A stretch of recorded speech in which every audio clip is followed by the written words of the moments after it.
We're back. And we're back. Sorry about that. Technical difficulties. The hamster slipped off the wheel. Exactly. So, but we're back now, so we're good. We have 32 hamsters running. We have plenty of hamster power, but sometimes systems crash. Yes. Yeah, it happens. It happens. Well, while all that was happening, we continued to stay strong. think that rally was coming to an end. No, it did not. It's continuing. I'm short crude from 75.19. Okay. Rooster was losing his clucking mind. Yeah, that's probably what did it there. All right. We're trading above the 17,000s, guys. That's a big number. All you NASDAQ traders, NASDAQs. We have a lot of people trading right now at Topstep. So it's not quiet, and they have all been long, and the market has been paying them. Yep. Very good. Yeah, I'm out of that long. My only thought for that long was to get up to that base of the late spike in the S&P's 48.17. Yeah. And then see what happened from there. So I took the profit on that, watching to see if we see any continuation above that level or a failure in short time of the auction. Maybe start looking for shorts. There was 17,012 in the NASDAQ. It's peaked above it, but it's still wrestling in that area. So this is an important area, ladies and gentlemen. Yeah. If I don't mess it up, we could have a really good day. Excellent. And D, you're still short crude? I'm still short crude, just one lot. So light and tight. Doing okay. Yeah, light and tight. So probably about 19-20 ticks profit. We'll see. I remain skeptical today. Boy, it is spending a lot of time right here at that. It really is, John. It really is. I'm shorting it. Just getting in. There is liquidity up above. At 82.22, there is an offer of 664 contracts in the S&Ps. 82. That's liquidity, right? So I'm really just going to take a really tight kind of stop on this. I want it to start to fall off above that 48.17 level. We got a little liquidity up here at 48.1775, and then really nothing until we get up to 48.82. So we take out that 75 and we start to see some legs to the upside. I'll be out of it. God, these guys are just strong right now. Okay. All right. Well, this is the market that has been handed to us thus far. Hello. Yikes. A lot can happen. I feel really good, but I'm so hesitant on my next move. I probably have 20 trades and 19 of them are losers. And the other one was a scratch. That offered 88.22 is now 666. Yeah. Get out.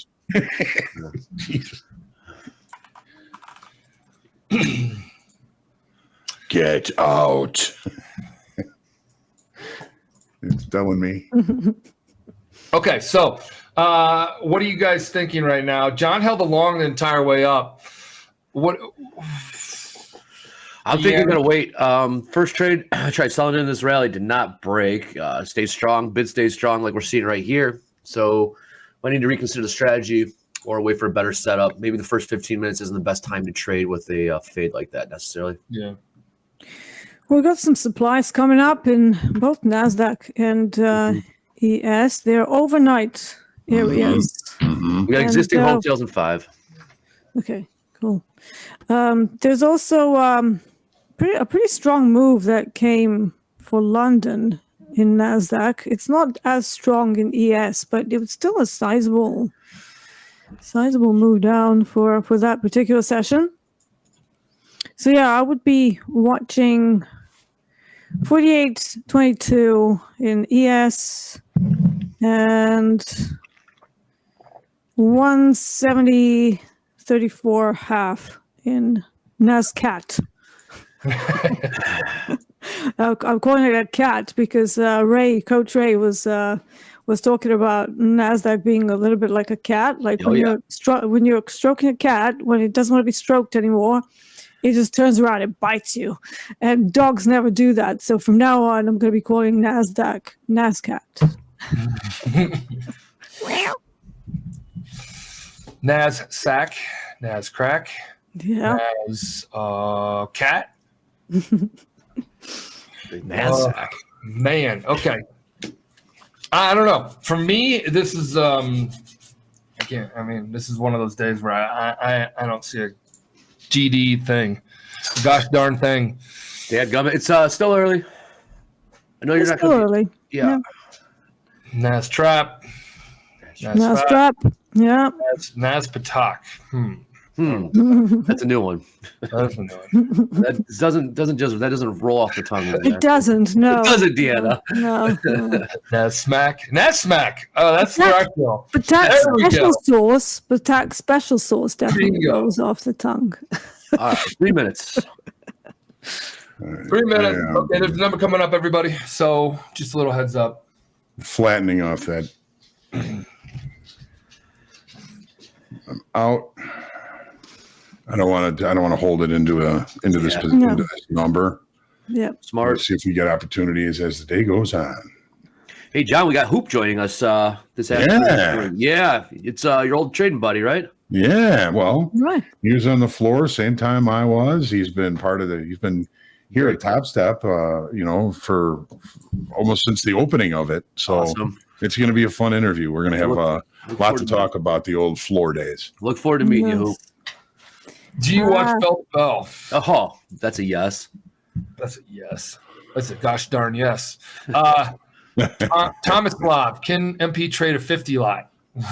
Well, I mean, I feel itching for it right now. I know that after getting crushed on the way up. But Eventually, right? sure as hell I can. Yeah. He It's can. not right now because I've Yeah, seen of course he nothing. can. Yeah. Should he? Yeah. I'm like Michael Scott. I understand nothing. Oh God. Deanna, did you watch the original Office at all? No, I, you know what? Somehow I couldn't really get into that type of humor, which is weird because I like similar shows. Like there was a British show called the IT Crowd that's sort of along the same sort of vein of humor, and I love that. But for some reason, I don't know whether it was just the state of my mind at that time. I was still a musician, and I got the whole the office environment. Let's just say that it didn't really resonate with me, so I didn't really 30 find it seconds for funny the because numbers. I didn't really have any point of reference because I never worked in an office until I was like 33, I think 32. So yeah. 30 seconds. 30 seconds. Here we go. 10 seconds. 10 seconds. You gotta get Eddie's thing. 10 seconds. 10 seconds. All right. All right. Consumer confidence considerably higher. Last release was 101. They were expecting 103.8. Came out 110.7. Ooh, We're back. Existing home sales. back. Nice. Holy Existing moly. home sales last was 3.79 million. They were looking for 3.78 million. Came out higher at 3.82 million. Okay. Both numbers higher than expected. Glad I got out of that short. Yes, feels bullish to me. Damn, look at Heading up to that This has 22 been level good. here, 650 on the offer at 48.22 in the See that? S&Ps. Yeah, we're tagging those overnight supplies that I was Yes. talking about in ES. Yeah, it's already a Yes. little bit of a I'll get reaction. filled. Maybe we can buy a little pullback here, Michael. Oh my God, I know. I John, we can play a pullback and play that.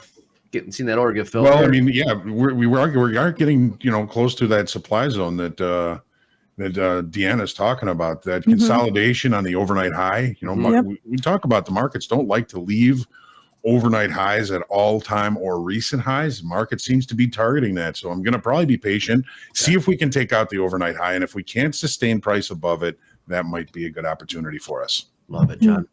Nice one. All right. I have got to run away for just a few minutes and take care of a little business. We got the numbers out. If you guys miss me for a couple, I'll be right back. Sounds good, Johnny. Yeah. Well, I'm still in this crude oil. It's very. Are we breaking Deanna and crude? No, it's just it tagged a 15-minute demand area that we had earlier in the initial balance. So in the first 30 minutes, there were some buyers that came in. So you got what you would call a spinning top. There is a weekly supply right above here at 75.40. Okay. Yeah, we'll see. It's not really giving me that much confidence, and I don't know how much I want to wait because we have the inventories in half an hour, okay. Yep. And I never hold trades into that because that's just stupid. So I'll probably be out if I'm still in there. Somebody tell me and just go, yo. Get out. I love it. Trade the markets. Just buy the dips. You can't lose. I like that line now, Andre. Yeah. Buy the dip, don't trip. Buy the dip, don't trip. Yeah, that's what Matt was saying yesterday. Yeah. I mean, I've been selling rips that don't rip, or that don't tip, or don't dip. Mm. Yeah. What we got this a day. But I do like the can't lose line. We got this fat order at 22 here in the S&Ps, 600 offered. Keep an eye on that. Mm-hmm. Yeah, that's the overnight supply. Yep. Sellers are stepping in the same area where the London sellers stepped in. So we're now getting literally some interest there. So somebody's looking at it. Yes, they are. I've this would be the biggest winner I've taken thus far, and it's not even 10 handles. And I only have a 2-lot on. And I've taken about 2,500 and heat all up the way up. There's your not even 10 handles, and there's a back to your even. This has a natural bid in it. Yep. It does. Yes, the trend is strong. The trend is very strong. Yeah, it's mad. Santa Claus. It's in the house. Has his elves working overtime. It's in the house right now. But I mean, he can work overtime because he only works like once a year, doesn't he? True. So yeah, Seasonal job. yeah, part time. We call that lazy bums here in the States. Exactly. All right, Mike. I feel you got a big comeback coming today. Yeah, little Tyson comeback. I've seen you come back from worse. Oh yeah. I've seen you come back from way worse. But I'm so directional. I'm so one-sided right now. You're the What are you thinking? What are you thinking? I'm thinking I'm literally trading just for the sake of trading right now. Deanna went through all of our levels on our level page, landing page, whatever that. The links that we share with all the levels, ripped through. Didn't even hesitate. No. If it did hesitate, it hesitated, pulled back four handles, Yeah. and then did another rip higher. That I mean, now that we have a directional move, it's not beyond the realm of possibility that a VWAP play is still a thing. Because NASDAQ and ES, they love tagging VWAP. oh yeah. Well, crude oil is not like that. Crude oil doesn't do that. It does as not. much. No. It was so many people watching the VWAP. It probably puts a little bit of a self-fulfilling. Is that what you said last week? Yes, definitely. Yeah. 750 offered at 48.22 S&Ps. Offers growing. Okay. It will get filled. I don't like being in the hole like this. You do or don't? Well, I love it. No, I don't like it. Put up a good day yesterday. I had things going. Uh-oh. It could be way worse, though. It could be way worse. A couple Fridays ago, it was way worse. Yeah. Isn't it funny how you always remember? I think it's Only like time to remember. Couldn't tell you the winning days, only the losing. It's like watching golf. You know, you get a golfer interviewed, and all they do is Talk about the putts they missed. talk about the putts they miss. Well, that's the ones like, you remember because that creates the psychological trauma, doesn't it? So you're like, oh, God. All right, here we go. Getting up to these 22s and S&Ps. They took a little nibble. Mm-hmm. Overnight high is 46 in the NASDAQ, 17,046. Yeah. All right, 22s trade. 22s print and filled. Or pulled. Still pulled. But we're trading 22 half now. Mm-hmm. That was a 9-handle pullback. Came back to my entry. I scratched it, and now it's 15 handles higher. This is a strong bid. Yeah. I'll do that. Wow. They got to run out of steam. They don't have to do anything, but they I don't know that with the running out of steam and equities. I've known people who have lost their shirt trying to do that. So, yeah. Yup. The market can be irrational longer than you can be solvent. Yeah, exactly. And remember the .com bubble as well. Those people who were saying, well, it can't go any higher, so don't buy it here. Don't buy it here. And then it went like 1,000% higher. All of the tech stock bubble, it was like crazy. So all of those people don't have jobs anymore, obviously. No.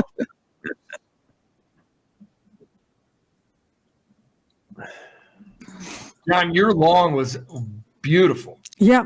Yeah, it was. Yeah, lovely. Holy Hoag. Dolby was saying earlier how you look like you're going to ascend to the heaven because your light would look like it was like some holy light coming from somewhere.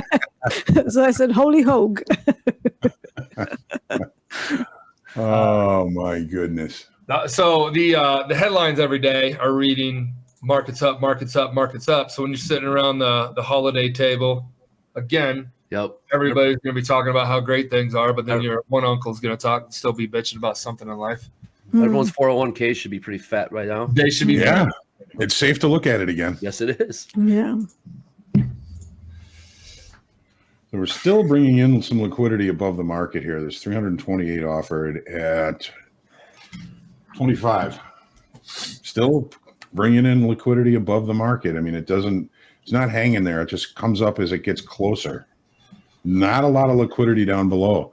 I'm going to be patient, wait to see if we test that overnight high. If we take out that overnight high and can't maintain price above it, that's the only thing that would make me take a short, and it might even be a short-lived one. Mm-hmm.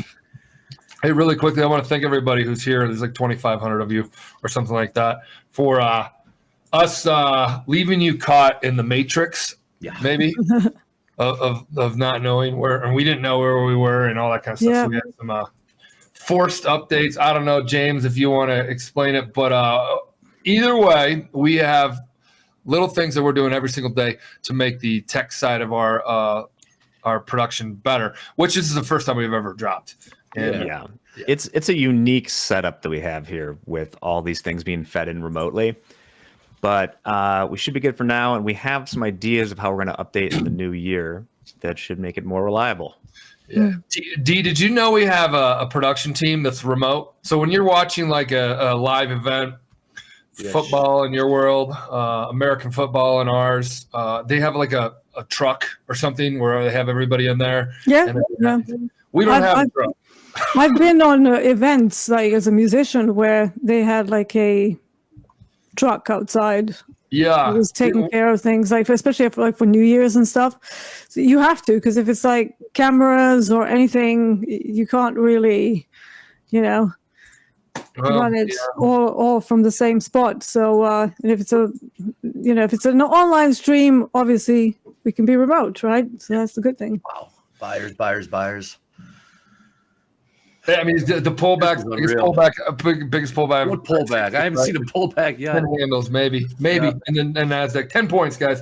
That's the biggest pullback I've seen. So what's up, Patrick Whelan? The squeeze at open, Jesus. Baby Jesus. Yeah, I guess that is Those very relevant. Yeah, very relevant. Yeah, He's the man, dude. That guy. Quite seasonal. Yes. Oh, poor James. He said I almost threw up. Yeah, he was okay. mode behind the scenes here. Yeah. Well, here's a pullback. Yeah, guys, give James some props. Yeah, definitely. He had everything. Yeah, he was in the truck, and everything went dark on him. Got a burlap sack thrown over my head and tossed it back. It's like Hugh Jackman and Swordfish. Ladies and gentlemen, don't forget there is group coaching today. If we can put the link in, you can put your questions on that doc, and we'll address all the questions we can answer. If we can get that link posted in the chat, that would be great. Okay. What are we thinking here? Me? 50-50. Right, so my crude oil trade is still crawling. I still have some time before the inventories. Yes. I might take it, like if if we get to 1 hour, so 35 ticks down, because this is really crawling. We're only 53 ticks into the session, which is pretty pathetic for an initial balance range plus the C period. So Okay. the setup is still valid, but I'm hearing and I'm seeing that we might have some issues with Tradeovate. Yeah. You have issues from Tradeovate. What a day. What a day today. Yeah, I don't know. Merry Unless Christmas. unless you're long right now. If you're long right now with no stops and no profit target, you'll be just fine. Yeah, don't worry. Take your time. Don't worry. A trailing 20 tick stop, you will be just fine. No, guys, I'm not joking about this. I know when I had technical It's ETS. It's a very hopeless feeling. Yeah. Terrifying, actually. We will definitely be calling them. That's the only way we can do it, is call them. We have a Slack channel with them. Let them know.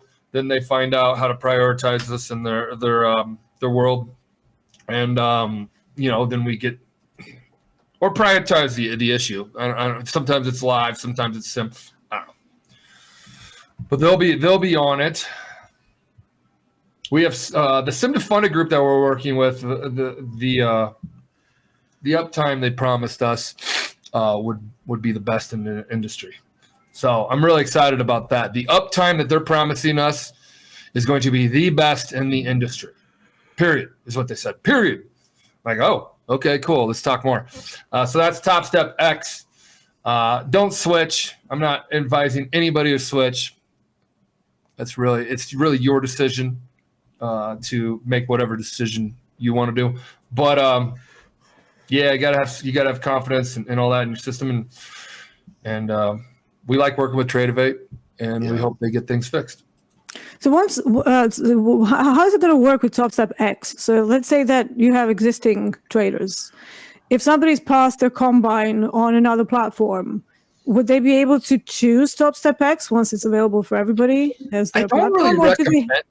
don't recommend that. That's why I'm not telling anybody to switch, do anything. You got to find that's a decision you make, just like a trader. I'm not telling you where to get in and out. I don't know, Deanna, if you're used to a platform and then you get funded, I wouldn't switch. But then if I bust it out and I want to regroup my trading strategy, and then I also want to bring in a new platform that I want to give it a shot, then I would, as a whole start over factor. Because when we come up and maybe we have some struggles like I'm having today, and you bust out of maybe this is your very first day on your XFA and you're down like I am and you already busted out. Then I think that would be the point where I would explore. Right. Explore. Yeah, fair enough. Changing platforms is tough. It's traders don't love it. I'll tell you that. No, and we've all done it. Like It's necessary. It's necessary though.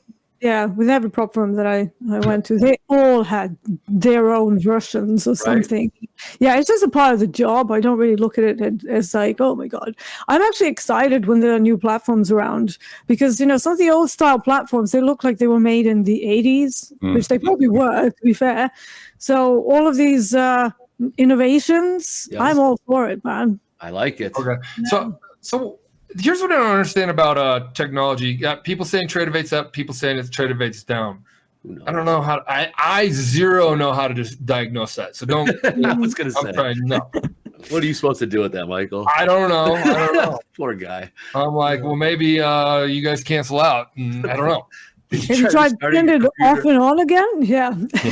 Submit any network architecture questions for MP. Oh my God. Topstep would probably be in a much, much, much better technology spot if in 2009, when I was working on the idea and Andre and I were talking about it and all that kind of stuff, if I had a partner in the tech space. I never had a partner in tech space. We went through so many tech people. We went through a group in India, went through a group in Poland. We went through an inside job group, in-house, whatever it's called. Man, and up until we got, the team we have now is badass. Yeah. But my God, millions of dollars spent on just like well, that's an MVP. I'm like, MVP? What's, it's like, well, you can test it out. And if it starts working, then I'm like, No. spaghetti code, you name it. Mm. But I guess that's how you start a startup. Yeah. coming from a farm. Right? A tech startup. Startup. Yeah. Took a while. More buyers. We got the buyers in the house. NASDAQ, my goodness. Look at this strong ass rally. I mean, it's just strong like bull, man. I would put money on it that we had Amazing. hundreds of people funded today. Hundreds of people funded. And Why do you say that, Patak? Why do you feel that? Just because they're so long. And typically new traders trade from a long side. Okay. Mhm. And then the whole open position, we had thousands. John, I noticed today you said it'd be a little quiet. No, it's really, really heavy right now. The tilt? Long. No, the amount of people trading today. Oh, yeah. Yeah, these are the last couple trading days of the year. I'm talking about, overall in the whole general public. We know our traders are working. Oh, yeah. Yeah. So if our traders are working, I would say general public, a personal brokerage account, people that are just like us. A lot of you guys probably have another personal brokerage account that you're trading. If you're not making money in the trading combine, please don't trade. I would not, in my experience, trade right? a personal brokerage account. Just like hold that. Wait, and then be like, damn, I'm in a really good spot. I've been scratching trading, and I now am making money each day on an average. Let me go back to my. Then you go. Yeah, then you go. It's really no different, John, than like in sports too. Like, I mean, to go to the big leagues, they don't get you when you're cold, and they don't get you when you're struggling. That's for you to work out in the minor leagues. Michael, the NASDAQ took out the high of the opening range, or the high of the overnight. I think, let's see here, 1739, 39. Thank you, right, John. Oh, Yep. 47. Just a little bit, and it pulled. Just. That was a pretty good pullback off of that.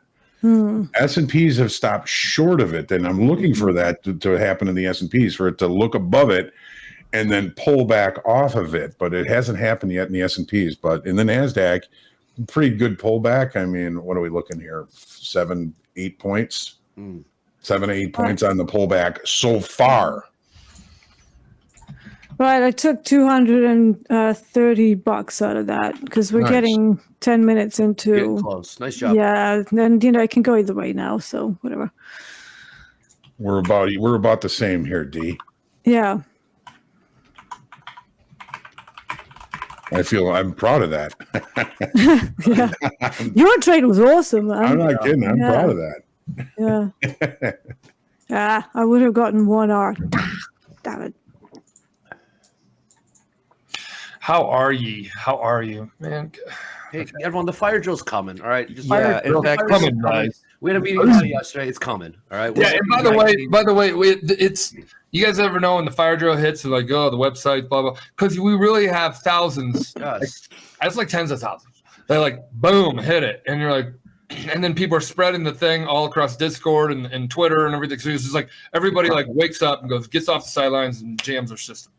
So needless to say, the fire drill idea that I came up with, the idea I came up with that Andy, I'm going to blame it on Andy. Yeah, good job, Andy. Yeah, good job, Andy. Get that, Andy. Thanks, buddy. You came up with an awesome name. It jams up our system, so we got to find a better way to do this. We can't just go, hey, everybody hit our system right now. So there's that one.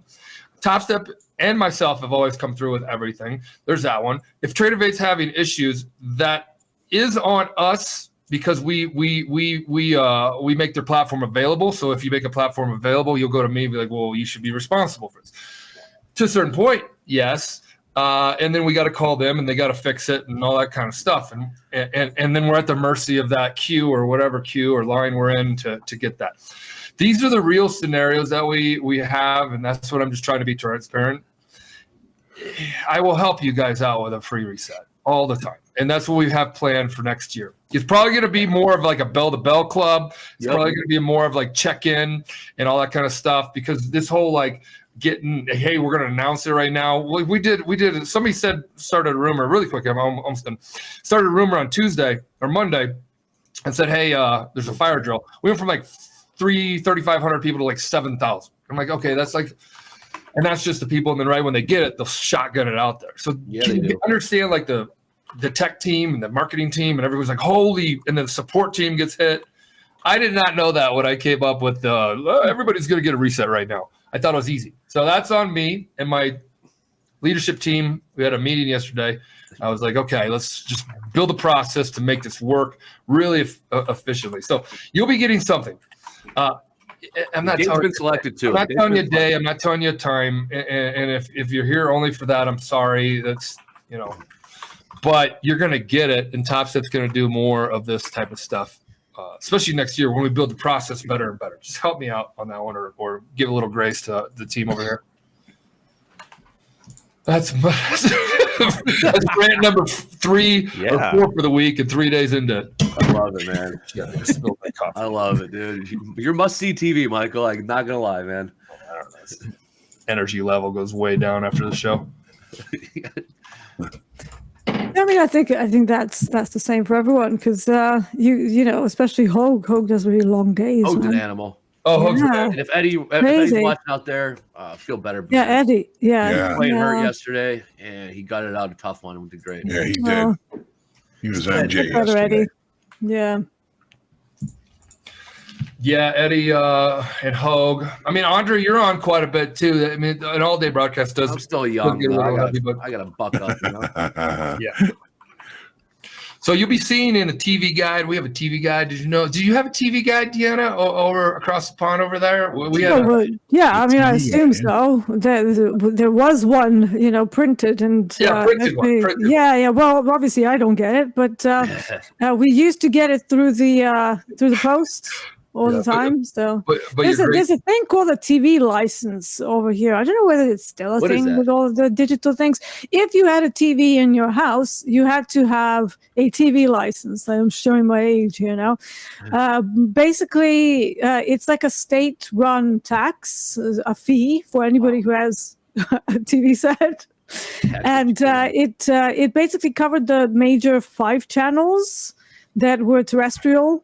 Now, obviously, over the years, everybody's gone digital, and now I don't even know whether like millennials and post-millennials, whether you guys even do terrestrial TV.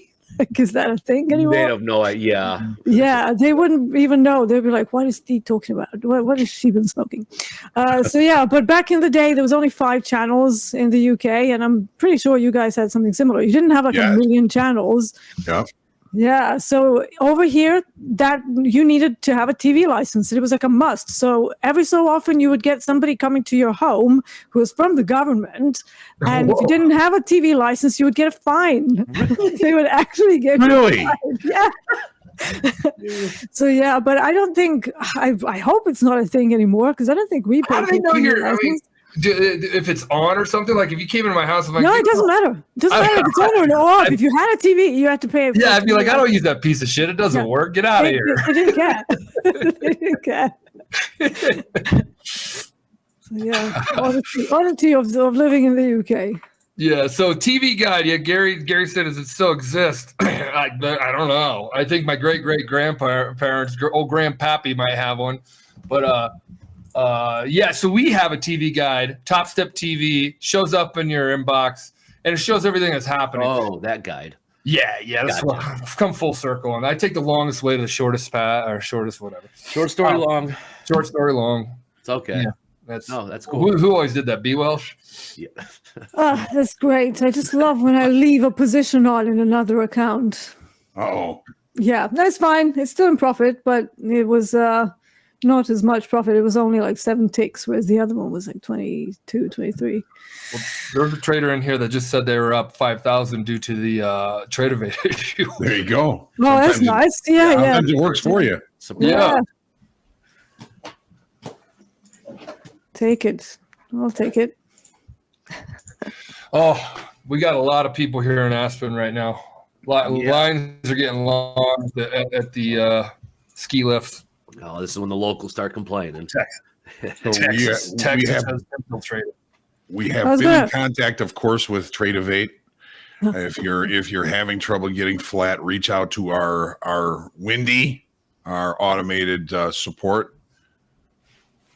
So we're trying to get traders flattened through that.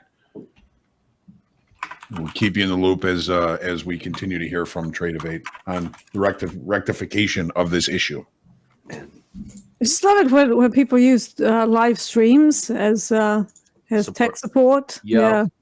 It's like, this is not our specialty. Like I also get people on my live stream. They're like, my indicator. How do I set it? And I was like, I don't know, man. Go and ask my IT team. Yeah, You know?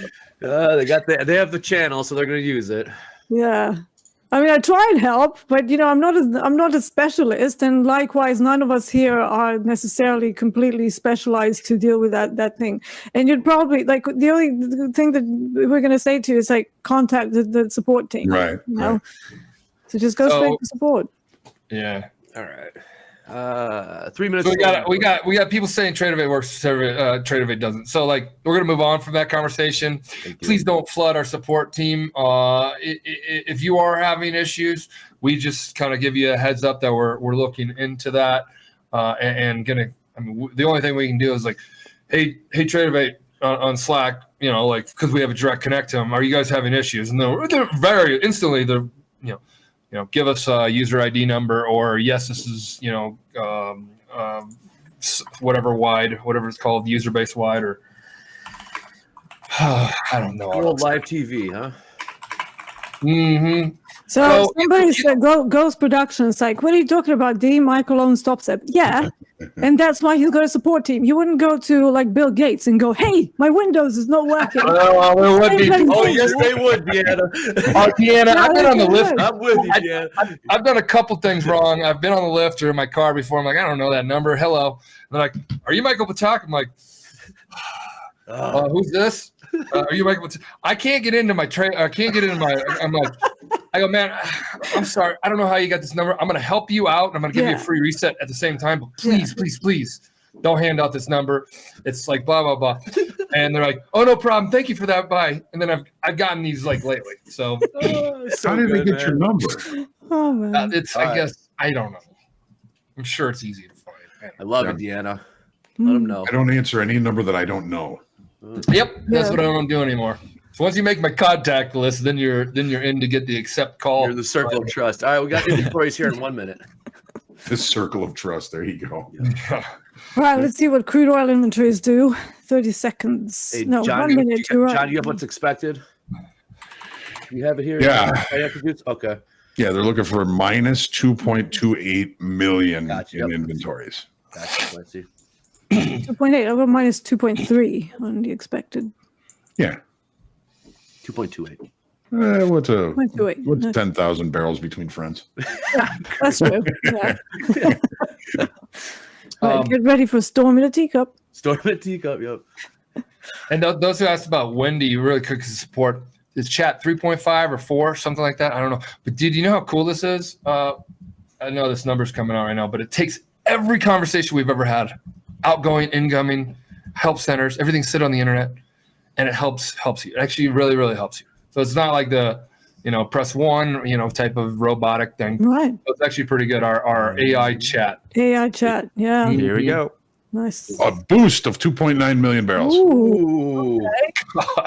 Another miss by the EIA. They're good at that. Swing and a miss. The NASDAQ clearly love that. They love it. They love everything. Like, Yeah. Why not? NASDAQ is just, yay, let's go. just give me a headline. Just give me a headline, man. I'm itching to buy. All right, headlines out of the way. Buy them. Buy. Just a headline just got out. All right. Real quick update. Danny Trades is in the market, up 5,600 today. Sweet. Yeah. And the wee man himself, Patrick Wieland, is up 2,500. Yeah. Nice. There you go, Good Patrick. job, Patrick. Patrick, I've been either fading you or you've been fading me because I'm down 2,600. So I think you get long quite a bit. He's a bull. He's a bull. Which it should be in this market, Patrick's a bull in a China store, that's for sure. Dude, when he came out with those sunglasses the other day, man, that was. I know. I'm like, how do I up this? I don't know how I can up this. He got us. S&P's new highs. Come on. Yeah, and they're still showing some liquidity above. I'm going to be really cautious trying to short this thing. Of course, we all should be. I've been running over shorts for 40 years, but probably going to look for some continuation to the upside. I don't know what is going to create a failure enough for me to sell this thing. Good call. Yeah, I mean, I don't have any average range levels anywhere near in either of those products, and we've just popped the high of the initial balance. So that means that the other time frame participants have stepped in and they're pushing it higher. So we have a sustained auction. Don't fight it. Mm-hmm. Get a load of the daily I got up right now from December 7th. Look at this daily NASDAQ. Just if Santa Claus ain't here holding bids every morning, I don't know who is. Like it's just like Santa Claus rally. I know I'm just saying Santa Claus rally, but it's like it's an all December rally. We're the 20th of December. And it's just been a consistent. Santa's been squeezing the Grinch who's short. Seriously. Yeah, even on the day where we have a red bar, the pullback was nothing. You know, like it's still closed pretty much unchanged. Right. Whatever. I'm a perma bear, so this stuff shocks me, but it shouldn't shock me because everyone's 401k or paycheck percentage of that goes into the natural bid that holds this market up. Mm. Hey, Deanna over there, do you guys have all that kind of stuff where you have your retirement percentage comes out of your W-2? Kind of. We have something called the national insurance. And whenever you have a salary, it sort of comes out of that. If you don't have a job that pays your salary, then you really have no other option but to pay yourself into either a pension fund or an investment. There's like a state pension, but that's, again, you would have had to been employed. So yeah, it's very, very different over here. So we don't have a 401k, anything similar to that. So like if you're an hourly worker, even at all, you have to do that yourself. They're not gonna So and this is why a lot of the hourly contractors effectively they usually kind of pay themselves out, so they run things either as a sole trader or as an equivalent to LLC, and then they pay themselves a salary, and then the national insurance kind of comes out of that. I got it. So they can set themselves up to you can set yourself up, but it's a little bit of a you have to really think about it. Obviously we all have accountants and stuff, so you can get some advice from them, but that's the way I've been running my business like all the time, whether I'm a musician or a trader or whatever. I was really never employed. Actually, no, I was probably employed for about 1.5 years when I went to learn how to do IT recruitment. So that was a salaried position, but everything else I just ran through my companies, so, and that I pay myself out. So yeah. Do you have do you have like any like holdings, like real estate stuff like that? Do you put those? Oh yeah. So no, not in a trust. No. So I have a house in Belgrade. We have a house in London, and we also have another property in West Sussex. And then my dad also has some properties. So he left us 2 years ago. So technically that's all in my name now. So yeah, and that's all just, real estate. No, it's all right. He was, he wasn't that young, so he lived his life and everything. So do they even do trusts in England? Yeah, they do trusts. Yeah, but I haven't really made use of the trusts because I don't really feel like I have the need to. But yeah, I don't know, maybe at some point it might be something I'm looking into. Maybe when I get older and when I start thinking of what I'm going to do with my money. Because I would like to leave something for my nieces. I have 2 nieces. They're 24 and 22. Actually, no, 25 and 23. Jesus. You're their favorite aunt. Grown people. Well, yeah, certainly. Yeah. I always go there, buy them stuff, and, we go for lunches. And so it's pretty cool. They're actually really difficult to buy for. And they're not like those kids. They're like, oh my God, yeah, let's just rinse Auntie D. They're you literally have to squeeze out what they want to be bought. So I take them to a shop and I'm like, what do you want? And they're like, oh, I don't know. I'm like, do you want these shoes? Nah. I don't know. I'm like, go on. Do you want this? What does this look like? It's in your size. Try it. I don't know. And I'm like, come on, really? So they're very, very difficult. It's almost like they're uncomfortable that people are buying them stuff. I've never seen anything like I it. can see that. Yeah. I mean, my kids don't have that No, comfort. I didn't have that. I see some people doing it. Yeah. Yeah, I definitely didn't have that. Whenever I went anywhere with my dad, when I was a kid, I was like, yeah, I'm buying that. He would just go around with hangers on his fingers. Speaking of dad, I'm trying to get my dad on a call right now. Oh yeah? Yeah, you're gonna meet old time. Awesome, man. Let's do it.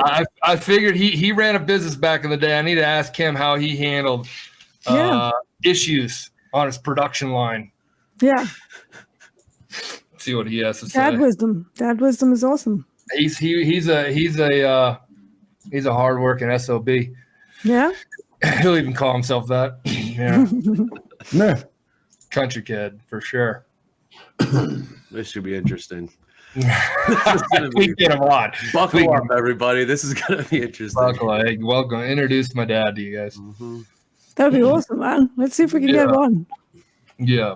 I have to jump at the top of the hour. I got a really important call. Somebody it's a group that's really interested in what we're doing over here at Topstep TV. So that's pretty cool. Awesome. So if you guys don't know, what we're doing here at Topstep TV is bringing in our partners, bringing in you, trading with you, being as transparent as we can, first to hear everything, and making the best tradertainment we could possibly do, because we know that if you're sitting there by yourself, you can overtrade very easily. And also CNBC and Bloomberg aren't really geared towards the active trader. So we're doing all this kind of stuff, and it's growing, and we have big plans next year to have it grow into a big media empire. I don't know. If it doesn't do that, it's still us sitting here trading bell to bell. So holy shit, he's in the rendezvous. Yeah. Dad, I think I hear a phone ringing. Oh my god, he's there. Okay. Oh well, let's see. Oh my god, this is happening. Oh my god, excellent. Oh my god. This is wild. Let's go. All right. They should be able to hear you. Hey, old time, you there? He's on mute. He's on mute. Damn it, old. Yeah, he's still on mute. What should I call your dad, Mr. Patak, when I give instructions? Yeah, that's right. Yeah, I don't know if you can call him old time. Why not? Mr. Patak. Oh, now he's unmuted. There he is. Old time, what's going on? Yes. What's going on, Junior? Not much. How you doing? I'm doing well. What's up today? What are you doing right now? Oh, I'm trying to get my phone to turn your volume up, but it's still processing here. I told them about the tech. You know, issues. out here in the sticks of Nebraska, you know, we don't have much service, huh? I don't know what else you got out there, but hey, I wanted to ask you a couple questions. You did meat packing business and all that kind of stuff. When you ever had issues going on in the meat packing world, how did you guys deal with it? I know a couple big times you guys lost a couple truckers that ran into the ditch and you had to eat all that. But how do you handle issues at a company right now? Old time. Yeah, found a dead spot in the field. Yeah, the sticks. Yep. So he lives out, guys, just so everybody knows, he lives out in Nebraska and in a town called Elkhorn. And if he gets back on here, great. If he doesn't, whatever. But it's a small town, probably, 3,000 to 5,000 people. It was right next to a small town that we grew up in. So if he comes on, we'll hear a couple of his. Yeah, I hear. How you doing? I can't hear you guys. My phone's not working right for some reason. Well, Oh, no. we just talked about earlier how the Patak family has issues with tech. So Let me try something. Looks like it's still loading. Yeah, my phone's still loading for some reason. Are you on Wi-Fi? Should be. I gotta ask. Mr. Stallone. I like that. I think he looks a little more like Shatner, in my opinion. I feel Shatner vibes there. Yeah, I got out Yeah, of me too. Yeah. I got out of the airport and I saw a Shatner sign up there. I sent him a picture. I go, old time. He kind of looked like Shatner. Let me check something else out here. There you are. Why don't you hook that up to the old satellite dish? Mike, your dad sounds cool. He's a pretty cool guy. We try some smoke signals, maybe. Yeah, we're gonna. Yeah. So while we're doing that, markets. Here's our pullback. Here's our first pullback of the day. Off And the I'm 73s. short. Nice. 20, not even 20 handles yet, Andre. Not even 20 Not handle even. pullback. 73s was the high, guys. In the NASDAQ, 17,073. John, what'd you see? Fail upside auction? Well, it really was. It seemed to be struggling above the overnight high, Yeah. and that's what we were looking really for it to do, is to take out that overnight high. First thing was to stay below that late spike. That didn't happen. Did not happen. Over the overnight high, it seemed to be struggling, at least in the S&Ps. I mean, the NASDAQ is, comfortably ensconced above the overnight high, but I'm trading the S&Ps, so I'm using that information. I'm short of 24.75, so I've got 3.25 points of risk in this. Cool. And we're just going to see if we can, kind of get some money out of this one. We'll see what happens. I like it. Always staying nimble. And I noticed that pullback in the NASDAQ is about the deepest one we've seen today. Yeah. Yeah. Yeah, but it's still not even 20 handle. Yes. Yeah, it's 17 Yeah, handles. Yeah. Mm. One thing I would do is to watch that overnight high in the ES, whether it holds or whether it capitulates. So if the Right. price cannot hold above it, then it's failed auction. Exactly why I'm short it. Right. Maybe preempted a little bit, All but right, I like it though. it's okay. The process was well thought. All right, we've got to focus on this. Focus on these markets here. There's been a lot going on this morning. Mark Simpson says, I'm trying to learn crude oil. NASCAT is making me too crazy. Yeah, me too, man. I feel you. Yeah, Me too. Not even Looking at it makes me crazy. I will not make you crazy though. Oil is just almost just as crazy as Nasdaq. No, man, not at all. You guys are crazy. So the people say that to me, but I see crude oil as a very technical instrument. Okay, fair enough. And Nasdaq is like whenever I put my systematic levels around it, it's just all over the place, man. It's Yeah, like up and down, slips like 50 handles through the level, then comes back, and it's like, well, did the level work or not? And I don't like it when I can't quantify things properly, which is why I don't like trading it unless it's like super, super obvious. Towards the end of the day, we had chance the profile to develop itself, and I have a lot of information there. Maybe, just maybe, I can pop a beta blocker and then do the last hour of Nasdaq. Oh boy. But otherwise, no. Inhale some oxygen. Yeah. Oh yeah. Exactly. We got your I oxygen. gotta get some of that. I'm Yeah. gonna try that. I try it. Yeah, it's very good. trading market. Trading markets keeps popping in here. Just buy the pullbacks. You cannot lose. Now it's in all caps. You cannot lose. LOL. Yeah. That's all Yeah. week, right? I mean, he's right. He ain't wrong. Right. Yeah, since December 7th, you've been right. Yeah, 100%.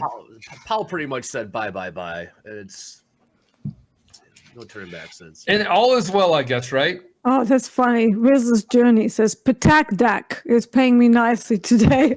Patak DAC. It's not Nasdaq. It's Patak DAC. I've been giving it some fuel to the upside, if you know what I mean. Yeah. Yeah, we've all done our part. We've all helped feed that. All those shorts have helped feed you perma bulls rally. And what makes me think I'm going to pick the high here, I have no idea. But Because we can't go higher than the highs, John. yeah. It's Famous last you can't words. go any higher, right? Go higher than the highs. Can't go any higher. Ride the Nas train. Buy the dip. Don't trip. Don't trip. Buy the dip. Buy and hold your kneecaps. Yeah. Oh, you guys are the best. Yeah, they are. All right, here come the buyers. Session says, you talking to your dad there, Michael? Yeah, I'm gonna see what he's on. See what he's up to. Just See casual. what he's up to. Yeah, we got tilt 50-50 with this ride up here. So Be long or short? it's fit. I'm flat, but Here he is. good. He's trying. Who's trying? Your dad. He's trying to come back in. Yes. Oh, I'll have to ask him if he thinks we should get long or short right now. We're definitely taking that trade, dude. Yeah. Yeah. I'm just wondering whether he thought that the phone is loading because Wirecast has this loading thing, but it's not actually loading because it's just a screen. I mean, he's still on one of those flip phones, so No, come on. That's not maybe that could be- Hey, flip phones are in, man. They're back. Maybe No. Old Time does not trade. Old Time is he's an entrepreneur. He's a gearhead.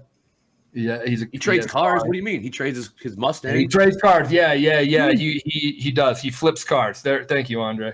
Yeah, I want to And when talk I to say him. cars- I'm in the market for an old Pontiac. Yes, you are, John. Yep, Pontiac. He only does domestics. Domestics, of course, here in the States: Ford, Chevy, Pontiac, and Dodge. Mopar. Mopar's Dodge, right? Yeah. Yep. He used to have the largest collection of, at one moment in time, Boss Mustangs. My God, that was a great showroom. And he started building up. We didn't grow up with money. We grew up on a hog farm that had hogs, but we were my dad was the hired hand on the hog farm, so it wasn't our farm. We were just used as a worker on it. So that's what I grew up on. And then eventually, by the time I was 18, he had worked his ass off so much that he started putting some money together and got into this meatpacking business. That's awesome. Yeah, so we're grinders over here, Deanna. The Patak family. Grinders. Yeah. You still short, John? Yeah. It hasn't hit my stop yet. No, it's kind of flattened out here too. Biggest pullback of the day, Andre. The Nasdaq's definitely. There it is. Who? That pullback. That's the biggest one of the day, right? 70% short Yeah. Nasdaq. No, that kills it. Hopefully they get paid. Should be a setup here for old Michael. On the pullback? You'd think. You call your dad old time, you call him? Yeah. Yeah. I used to call my dad the geezer. Hey, geezer. That's what your kids are supposed to do to their dads, right? My dad just made me call him by his first name because we used Really? we used to do gigs together. So whenever we were in a club and we were like setting up and stuff, and at first I was like, "Hey, Dad," and he was like, Yeah. "Don't call No, me Dad." Don't call me And I dad. was like, Yeah, I've been in meetings with my dad. He's like, What don't should call I me call dad. you, man? Yeah, that makes sense. Yeah. And then my mom was like, "Well, why are you calling your dad by his first name?" And I'm like, Because he "Because he told asked me me to." to." Short 60 in the NASDAQ, 60%. Yes. I'm just checking the Yeah. Checking your surroundings. short 47, 50-50 in the S&Ps here. Wow. Yeah, this Doesn't is really seem to quiet. want to hang below that overnight high, does it? Yeah. Call my dad Jessica. I got 10 minutes here before I can find L- out. hey, everybody in here, put what you call your dad. So L Shorts, you call your dad Chopper. Well, Tommy calls his dad Jessica. That one got me. Okay. Yeah, that's funny. Jim Carlton calls his old man once he put him in a headlock. Okay. Exotic car, you might like my dad. He might know him in the space too.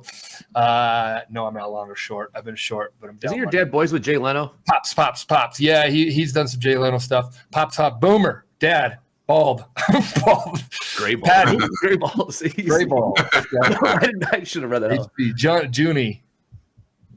Pans on. Stepdad, Scooter. I like it, Pops. Papa, Timer. Pops. Diesel. I like it. I don't have anybody here have a nickname for their mom. I don't think you typically would ever do. Travis, me too. I don't, but my Dirty husband had a nickname for his mom. What was it? Oh God. It's not very nice. Old Trout. Oh yeah. Yeah, he didn't have the best relationship with her, obviously. I'm So. gonna leave that. Is he watching right now? He probably is. He doesn't mind me saying this stuff. It's fine. We laugh about it all the time because one time she overheard because we were coming out. I think it was her birthday or something. So, or was it his sister's birthday? Irrelevant. So we came out of the pub and we were going back into the car, and he was like, "Oh, I didn't know the old trout was going to turn up as well." And she heard it. She was like, My dad had a nasty name for my mom too, Yeah? and she knew all about it though. "Yeah." He called her the Dragon Lady. Oh Jesus! My dad called my mom Miss Piggy. Oh God! Oh God! Because she's a little bit overweight, but I think it was a term of endearment. Oh God! Oh yeah, Sure, you know, I'm sure, Kermit, sure. you're Miss Piggy kind of thing. Chad calls his dad Milkman. Chad, I laughed at that one because my old Chad. man used to always, somebody would be like, "Yeah, you got some good-looking kids," and he'd point to one of them like, "That one kind of looks like the Milkman." And you're like, "Oh, mom's at home and Milkman delivers milk," and you're like, "Okay, I get what you're doing here." Dad." Yeah. We had a water delivery guy that all the neighbor ladies would call and say that, "Hey, he's here. Oh God! Really? You carry 2 5-gallon bottles of water, you know." Yeah, It was like that commercial with the Diet Coke. there's flexing. Yeah. Like the pool boy, Michael. Oh, He's we here. can't start these nicknames for the women's side of things. So Park calls his wife Thunder Thighs because Uncle called All my right. aunt We that. know. And met with All love. It's met with love. Have I a love how short you can day. end it Have a with short it's day. met with love. Hey, this is met with love. You need to start working out, babe. I mean, that's met with love. Heavy short, Michael. Again, Yep, but you don't have the follow through with the. not yet, right?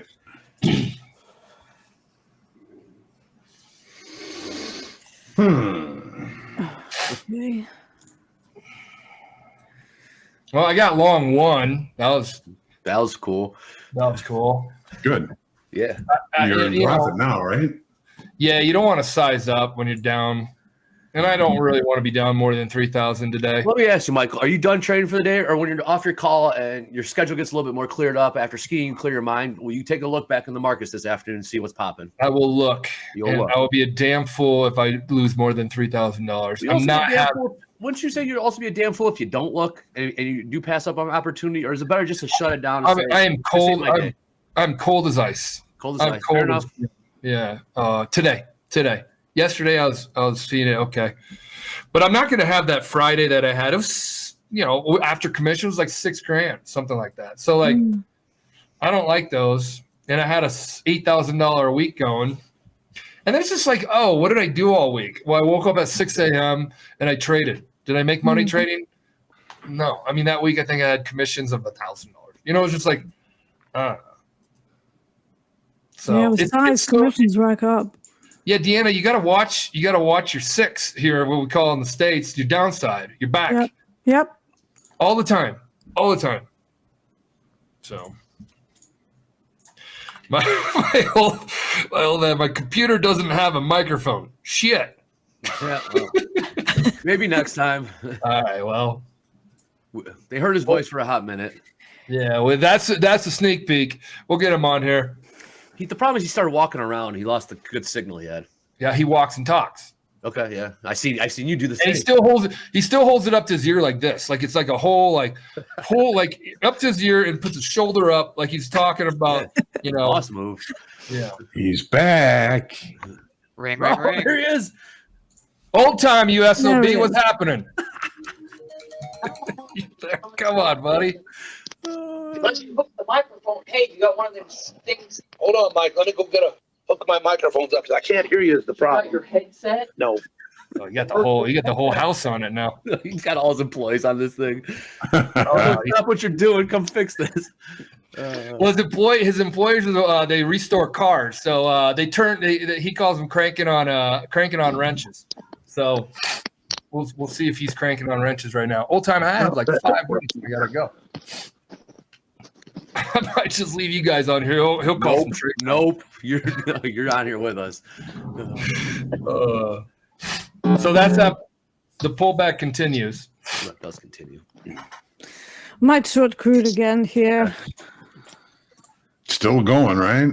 Yeah, I mean, it still hasn't reached that value area Yeah, we closed the gap, high. it looks like, but not to that, Well, not on the yeah, value. not quite. We closed the session high gap, but it's still not in the value area. And with that kind of a release, I mean, it should go lower. The auction seems pretty strong to the downside. Yeah. Mm. Kind of one time framing for the last 3 bars, not on the 30-minute chart. Mm-hmm. Hey, I think his mic is hot, so be careful. Let's cut him. He's gonna start cussing. He's gonna start cussing. Yeah, I got to roll anyway. We'll figure it all out. All right, guys, I got to roll. I got to prep for this. All right, cool. Yeah, we prep. So we'll see. I'll let you guys know if things pan out. Cool. Tell your dad we'll do it next time. Yeah, I'll give him a heads up. All right, guys, good stuff. Thanks, guys in the back behind the curtain on trying to make that work with the old man, and then also the whole show. We have 30-something, 3,000 or whatever, 32, whatever amount of people. Thanks for having me on, as always, and doing what you guys are doing. And Deanna, good seeing you. Happy holidays. Yeah. I don't think Happy holidays, Michael. I sent a little Christmas card with my dogs on it to the Topstep office, so that should be arriving by Friday. So yeah, hopefully you get it. Yeah. We'll put that up next week. Yeah. All right, Johnny Hug and Andre. See you guys. Take care. Michael, yeah, have a good rest of the day, and always fun trading with you. Yeah. See everybody in the chat too. See you, bud. Yeah. He'll be back. He'll be back. Now we're down 2 Pataks. He'll be back trading this afternoon. Maybe we get him on the Power Hour. Yeah. Oh, that would be dope. Yeah. Yeah, if he's done with his meetings and everything. Hey, Jack, we got any news today, or has it been too busy back there? No, I could do a little news. I was just going to announce also that I wish everyone out there could have seen what was going on in the software and back there, because we had the visuals and it was perfect. For which part? Which part? Mr. Patak. Oh, Mr. Patak, got you. I didn't know what MP's dad would look like, but that's what he looks like. Yeah, exceeded my expectations. That's what it looks like, dude. That's what it sounds like too. Yeah, he does look a little like Sly and Shatner, kind of. He does. Their love child. Yeah. Well, let's do a little news, shall we? Yep. What a day. So, first thing we're talking about, 2-year yields. This has been a wild year in 2-year treasuries, which usually back in the day when I was trading, these things hardly moved at all. But we've gone from a low of 3.76 yield to 5.22 at a high, and now we are unchanged on the year. Wow. So that was the old saying for futures. If you were going to trade futures and I told you exactly where the 2-year was at the end of the year, I don't think you'd be able to trade it unless you were a good trader. But there's a great story in Bloomberg, as long as we're talking treasuries, which I love to talk about.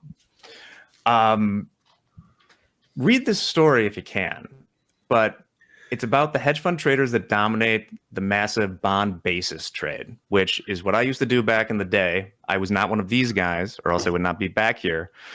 But 8 traders are doing more than half of this trade. Holy cow. It's alarming the Fed. If you go to the next graphic, I'll talk about it. What is it again, Jack? Can you explain it? Sorry. I'm going to explain. Okay.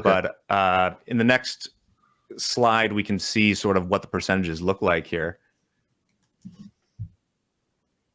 Massive concentration. And I have firsthand experience in doing this. So this is the bond basis trade, which is basically spreading futures in bonds against the actual treasuries are based on.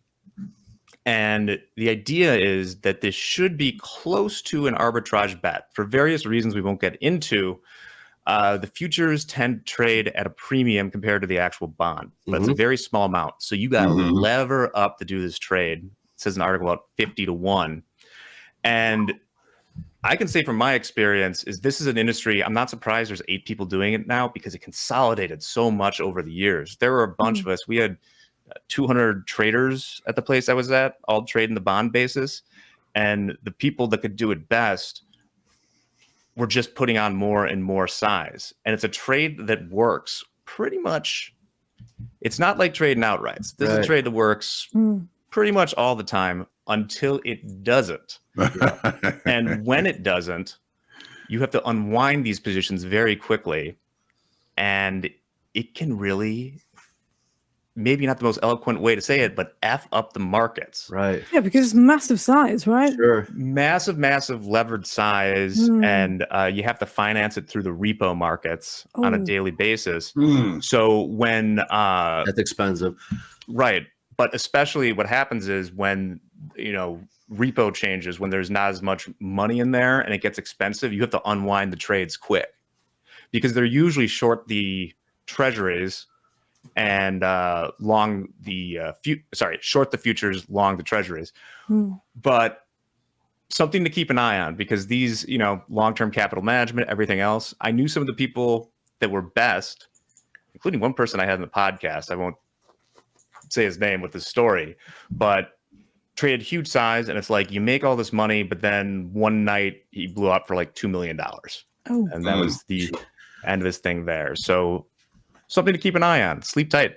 They do. Obviously, they know who the eight traders are, correct? If you read the story, they go into who they are. That'd be one of them, right? Well, they're more of a bond fund. This basis trade takes place at hedge funds more, or yeah. So think more like Citadel, DRW, like a few others like that. Okay. So anyway, ask me anything about the bond basis sometimes, but you're a bond junkie, Jack. I love it. Yeah, we need one. Definitely. That's your news. Thank you, Jack. Thanks, Jack. All right, John, how are you feeling? You still in this trade? Yeah, I'm still in it. I mean, yeah, it's still valid until it's not. So that's right. We'll see what happens. Did you get short that crude again? Yeah, slightly under right now. So I'm short from 74.61.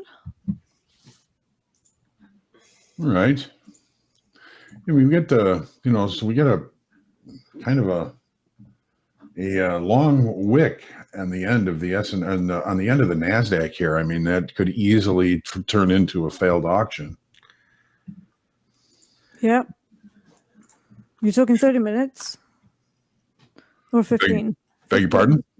Are you talking about 15-minute chart or? I'm looking more at the 30. I mean, it's right here, and this is this is the NASDAQ. So 15-minute has a pretty long buying wick as well. Oh, okay. All right. Yeah.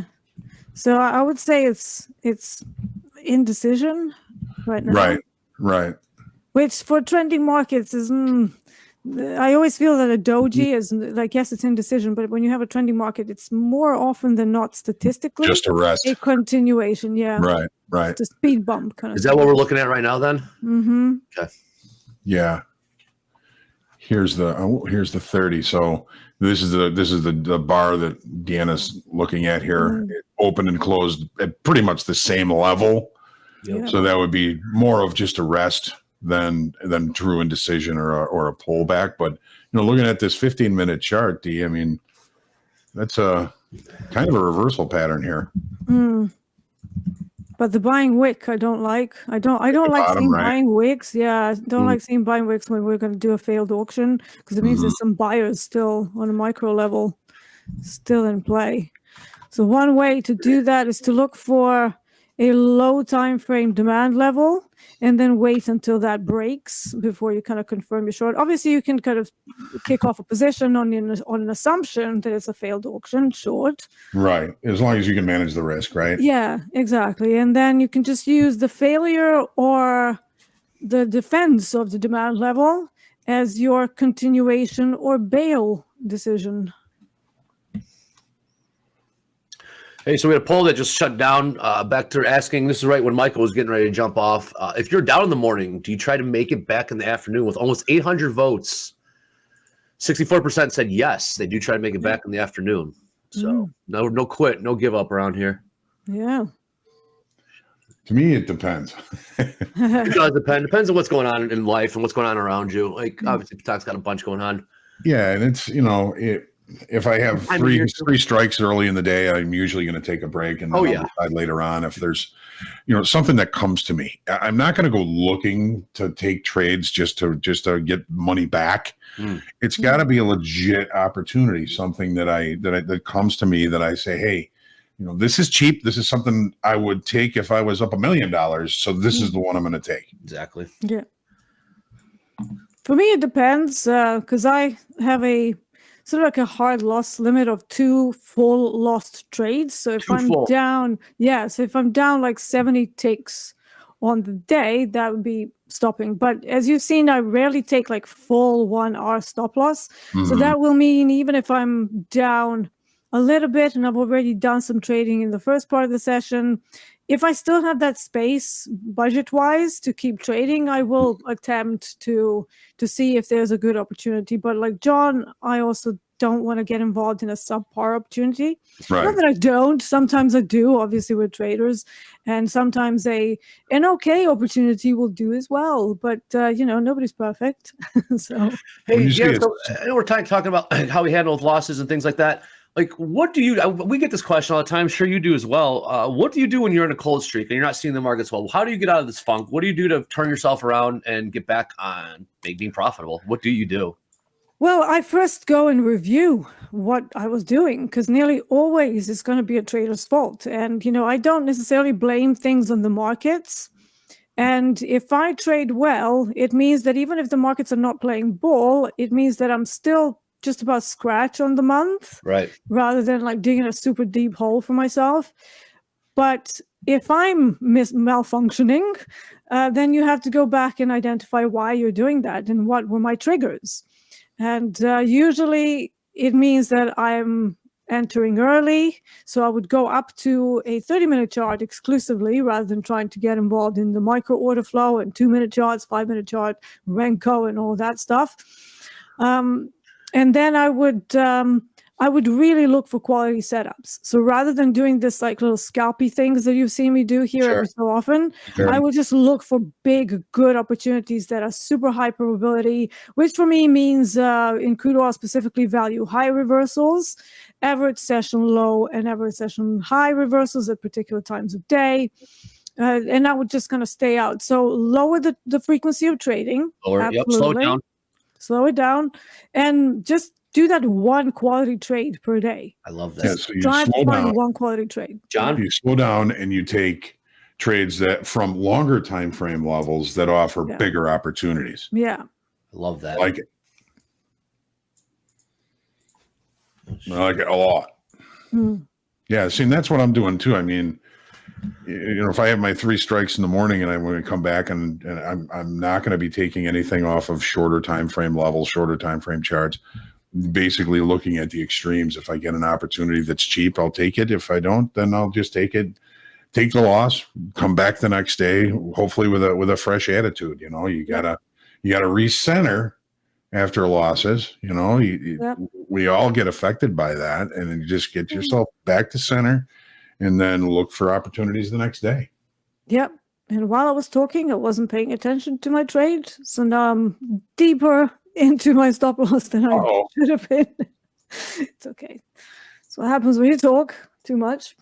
Well, we did not mean to No, it's not. Distract you. No, it's not your fault. But it is distracting. I bailed at what is that? Minus 0.7 R. So again, I didn't take the full one stop loss. But yeah, I should have bailed out of this when I was talking. It's fine. The short trade is still valid until the market fails the auction. So I still have a chance. I wasn't really expecting it to close that single print trail. So that's why I'm out, because that's not what I want to see in crude oil. All right. So we're starting to see a little bit more of a short. Rolling over here, Johnny. Back inside the overnight high. Mm-hmm. Back almost inside of value. NASDAQ is back inside of today's value. Yes, it is. Nice read, guys. Nice read. Is back inside volume value. Boy, there's a lot of single ticks down there. What does that mean, John? Down there. Well, single ticks is a market profile term. Here's the opening range. Single TPOs, one short little bar overlap, and then single ticks again. And then we've been just kind of basing right here. consolidating, basing, whatever you want to call it. That's kind of what we've been doing here. So you would like to see us break out below this basing area here, which I think we kind of just did briefly, but want to see us start taking out these single TPOs. And that means something may have changed, and we'll look for bigger opportunity in this trade. I really want to short this crude oil again. So you got out. Now you're looking at it. Yeah. Short. Okay. Yeah.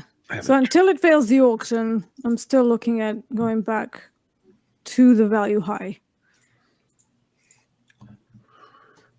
Hey, real quick, just want to give a shout out to all the chat mods that they've been killing it in the chat today. I know it's been real tricky, and we've been up and down all over the place. So you guys are killing it, keeping the ship afloat here and making sure the chat stays positive and good vibes only. So shout out to them. You guys are killing it.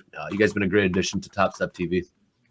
Yes, and thank you, Andre. You do a really good job of doing that and remembering to do that. It's so important, and I appreciate you. Well, if you want to take a peek behind the curtain, I get nudged a little bit, and I get some reminders back here to tell me what to say. We got a good team out here that makes us look smart. We're the ones in front of the camera, but we got a lot of help back there helping us out. We also don't mind heckling. Just don't be a wanker. Oh, there's Jack off the top rope. Oh, shit.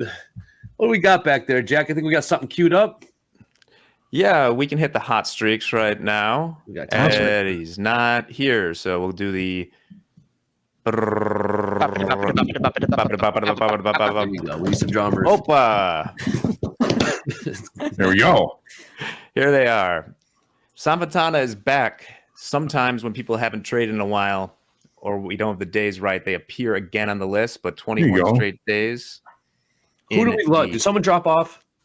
Yes, we did. JD compiled these this morning. Yeah, off the top of my head, there was someone. I'd have to go back and look that up. All good, yeah. I figured these are some newer names. Wow, Few of them 21 are days. around. We also have our yesterday's best funded P&Ls. Let's see. So, Here they come. all those win streaks, man, they're just making a little bit every day. Yep. Moving on a little bit every day. Look at Yeah. it. Yesterday best. Unreal. I'd be interested. Oh, go ahead, Dee. Yeah, I'm just thinking because obviously these guys are trading full contracts, but it might be an idea to have two bests, people who trade micros and those who trade minis. Yeah. Because it's about the ticks. It's not necessarily about big numbers. And I feel like we're being a little bit misleading with these, kind of just pushing the big numbers. And yet the guys who trade micros, They'll never make the they're score. killing it. Yeah, well, they'll not make the score because of that. But they could be doing like 1 million ticks a day. And we're like, yeah, it's all right. Ticks levels out. It levels out the these playing guys. field. Yeah, look at here comes all your look at all the micros. Here's your micro gang coming here. Micro Army. Micro Army. Shout out to the Micro Army. Good job, D. I will say, D, that where the people that trade micros do appear a lot is on that hot streak list. Yeah. Yeah. Where you see the folks that are making, $3,000 over 25 winning days or 30 winning days. Those folks tend to be trading micros. Right. Interesting. Okay. Cool. Love that. Micro gang. There it is. Good Yeah, job. Micro gang. Yeah. D. Yeah. D is for the people. Yes. Oh, I like this poll. Do you trade minis or micros? Yeah. Or both? Yeah. That should be interesting. Good job, Robert. I'm going to say I trade both because it depends on the size of the account. So, That's right. yeah. All right. So it looks like we're turning over back into range here, John, like you said. Yep. Field auction. Field auction. Yep. Looks like it. So I sit with it. Yep. I like it. You're trading excellent. John's been seeing it nicely. Holy- John, holy moly. I gotta say, John, you trading on TV. I know it was uncomfortable at first, but you're starting to find your groove here a little bit. Oh, yeah. Yeah, I think so. I mean, I started out, I lost like $2,500 trading minis, and Same. since then I'm up like $5,000. How about that? So we're on the right track now. More Just steady. gonna get used to it a little bit more. I'm still trying to get Start trading a comfortable. little bit bigger next year. Like I told you guys yesterday, I had my clip size increased to 50 contracts. So Oh, Nice. Look out, markets. Here comes Holly Hogue. Here comes Holly Hogue. Yeah. Oh, that's pretty good. I never traded a 50 lot in my life on purpose. I traded it. I didn't. I did. You know, it's fine. It's fine. It's just sometimes in crude oil you start having execution problems, so it's ultra annoying.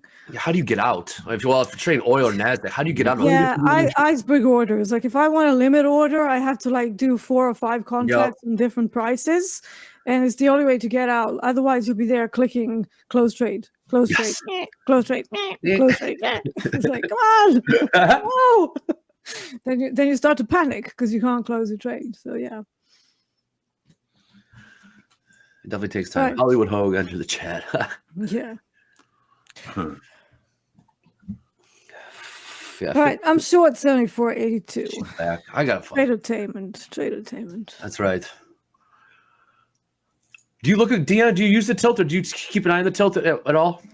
Not at the moment. I'm looking forward to Topstep X. So maybe when I have it like right there with my position is, so that I can match up my levels with what's going on on the actual tilt, and then I will be able to tell you, hey guys, well when this happened, we hit this level, and then tilt kind of changed or went heavy or switched the other side. I will be able to incorporate it a little bit more into what I'm doing.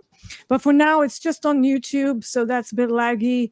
And for me to kind of keep scanning, you know, we've got enough things to think about here without me having yet another screen that I need to check. So yeah, once I get my hands on Topstep X, I will be able to include it a lot more. And I'm looking forward to that. I'm really interested. I'm very interested to see what your takeaways are from it. Yeah. What you gained from it. It's certainly a very good indicator for certain times. But I just want to match it up with my setups. Sure.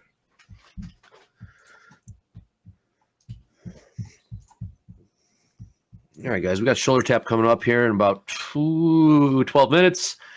After that, have a little coffee break. Power players, John and Hoop and myself will be doing that. Looking forward to meeting Hoop. Top quiz. So we got group coaching. Ask Hope anything. Make sure to get those questions in. If we can drop the form in, we'll load up some questions. John kills that segment all the time. People really love that. Yep. Back to the futures. Looks like I'll be in for that one. And then after that, we'll have Power Hour to close it out and trade the close. Yesterday's close was awesome. Dakota killed it. Who else was with us? Oh my God, I was watching that. Yeah, Dakota killed. Yeah. Oh shoot, I'm forgetting. Robert was in there. Yeah, Robert's in there. That was awesome. That was a fun close that we traded. I think everyone made a couple bucks. Yeah. You and me all day, Andre. What's up? I put my Hollywood glasses on. Let me see. Hold on, man. Let me see those suckers. Where'd you get those, John? They're actually my dad's. Where'd you get those? Those are cool, man. Asymmetrical. And I've never seen them. Yeah. One is round. The other one is like more. They look at me like there's something wrong with the shape of my head when I wear these. These were my dad's. I saw him. I'm like, oh, these are great. He's like, take them. I said, all right. I've had them ever since. Now look at you. Now you're selling the highs in the S&Ps, Johnny. Yeah. Well, that plays out. We aren't out yet. This is the face of a 50-lot trader. Yeah, exactly. Yeah. If you want to see what size looks like, you're looking at it. So yeah, we got a full slate there. Like I said, the close yesterday was a lot of fun. We made a couple tickies. I saw Market Stalker D in there, always adding. Yep. Great to the chat. So always around, never a stranger. Yeah, I love watching. I mean, thanks for hanging out. They love you. Yeah, I mean, I'd love to take part one day as well. You're funny on there too. You're joking. You got a little wit to you there, Deanna. Oh yes. Yeah. Well, my dad was a comedian, you know. Okay, well, what he was his act. He was a parody, correct? He was a yeah. They were basically a rock folk parody band. So they did very, very funny songs, and they made fun of the southern Serbia accents and all that. And everybody loved them because it was a mix of sketches, very good music. Everybody was a good musician. And yeah, it was crazy. I mean, they were legends. I was like I said, I was born into all of that. So he was literally famous. He was literally famous. Yes, in the street. yeah, like legend. Yeah, one time there was somebody mentioned Tito in the chat. They know. One time there was an article in kind of the equivalent of Sunday Times, like really big newspaper, Sure. and it was like the most influential people of the 20th century. No And way. it was Rocky Smoravu, which is my dad's band, and Really? Tito. Yeah, so it's like, Wow. okay. Okay. Yeah. Next level legend status, Dad. So he'd be taking pictures with people in the streets and stuff, and people would be coming up to him. And that's cool. Andre, it was crazy. When I was 4 years old, they Yeah. were doing a concert in Belgrade, and it was like 3 months back to back, like packed every night. So he took me to do the sound rehearsal. I don't know why I think my mom was busy or something. He's like, "Oh, I'll take D," and yeah, I got out of the car, and I was only little. Like, I'm still little. I'm only 5'1", so you can imagine how small of a child I was back then. Sure.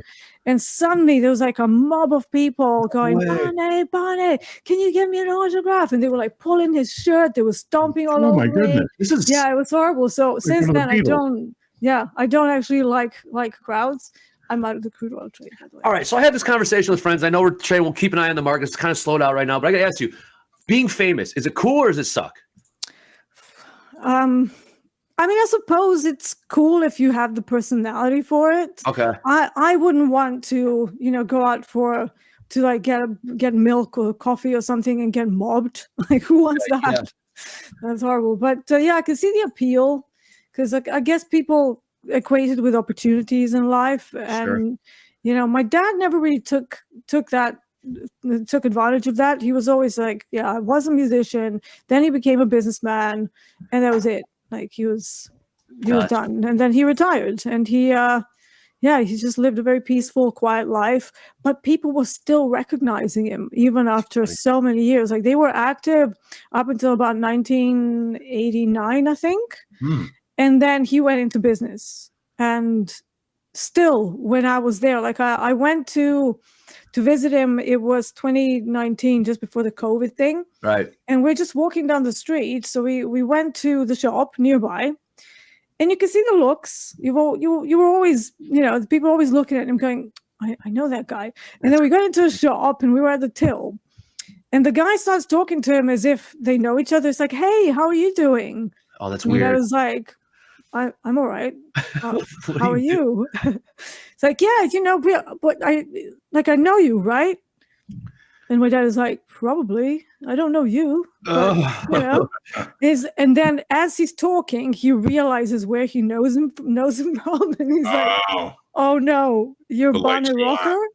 And he's like, yeah. So, oh my God, I'm so sorry. And then people get all like tripped up, like really uncomfortable and stuff. And I've seen that happen to him over and over. And my dad was always so nice about it. They're like, yeah, don't worry about it. Yeah, cool. That's cool. Good on him. I don't know that I can handle it that way. Well, Andre, you're famous. How do you like it? I'm not famous. I don't like it. I ain't famous. No, it's like some people are saying in the chat, you lose your freedom. You can't take a walk down the street. I value being able to take a walk down the street and not being bothered, being able to eat at a restaurant. Just, with whoever you're with, the company you're president with. I don't know. I can't imagine what it's like to be mobbed everywhere you go. I was recognized from the market prep once when we were still going downtown every day. Somebody on the train recognized me. The guy was like, "Aren't you that guy on the market prep?" That's cool. Okay. Once in a while, yeah, that's cool. Yes. Like, sure. yes, I am. Yes, I am. Would you like an autograph? Hey, just to recap a poll we put out there, do you trade micros or minis? With over 800 votes, I mean, it's 900 votes. 53% trade minis, 15% micro, and 32% both. Right. So shout out to the minis, and we see you micros too. There's another. Somebody was saying Obi-Wan earlier. Yeah, it was ICT. There's another one saying Logan Roy from Succession. I've heard that about you. I've heard that. Yes. I think it's this particular cardigan that does that. You do, man. He's also the voice of the McDonald's ads. Can you give us a ba-da-ba-ba-ba? Is that him? Ba-da-ba-ba-ba. There you go. That voice. Wow. I didn't know that. He's just Brian Cox. paid. Yeah. He's he's like a doctor, isn't he? He's got a doctorate in something. He's a really smart guy, which I am not, but You're selling yourself short, Johnny. Exactly. Yeah. Hollywood when Hope, we man. first started watching that, my wife started calling me Logan. Hey, Logan. She liked it. I'm like, come on. I wish I had his pocketbooks. Right. And Michael did say we're starting a what is it, a conglomerate, media conglomerate. So Media empire, yes. media empire. There you go. So we'll keep it going. All right, we got 4 minutes left here for this segment. So, Deanna, if you want to leave us with any closing thoughts until we see you after the holiday, I assume. I don't know. I mean, are we? We'll figure that out. Are we working next week? yeah, we're working next week. No, I'm not going anywhere, guys. When's Christmas? Isn't Christmas Monday? It is Christmas, yeah. So we'll So, see you after. yeah, I think I'll be probably back Wednesday, yeah. Okay, well, so Good. of course we wish you a Merry Christmas. And yeah, what are your thoughts on the market? How do you think things are going to be going moving forward? How are you going to approach the rest of the day? I know you've learned things to attend to. Yeah, I think I'm just going to stop. I'm trying one more short in crude oil, and then I'll be done. Because I usually stop trading on the 15th.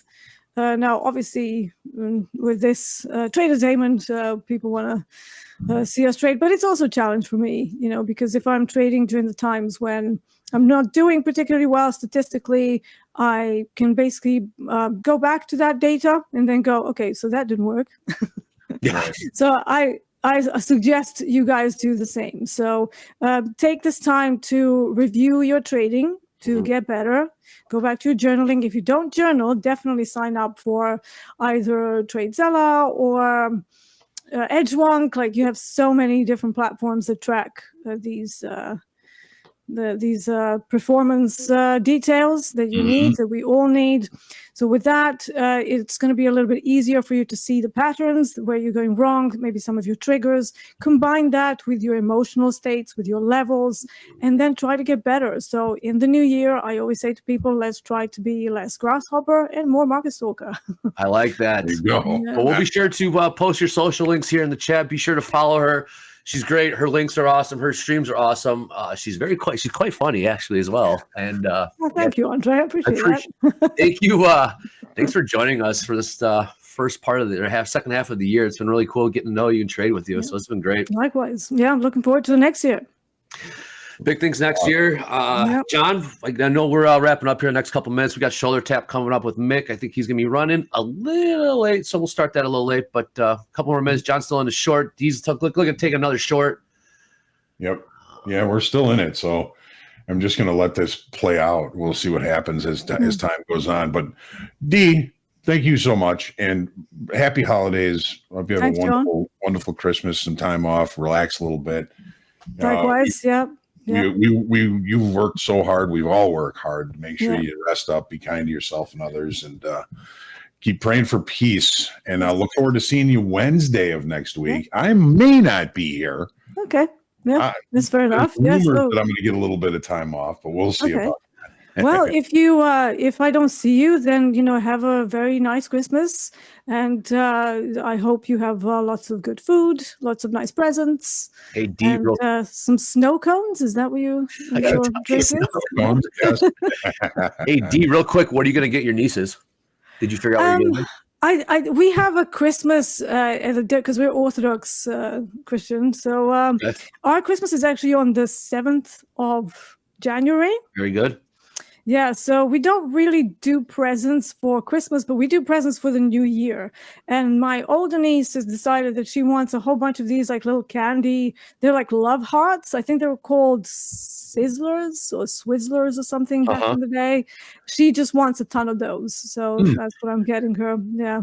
Well, Auntie D's going to come through for that, I'm sure. Yeah, for sure. Good job. All right. Well, with that being said, we're going to jump off here, take a quick break, and we'll be back for shoulder tap. 10:30 on the dot. How about that, James Harden?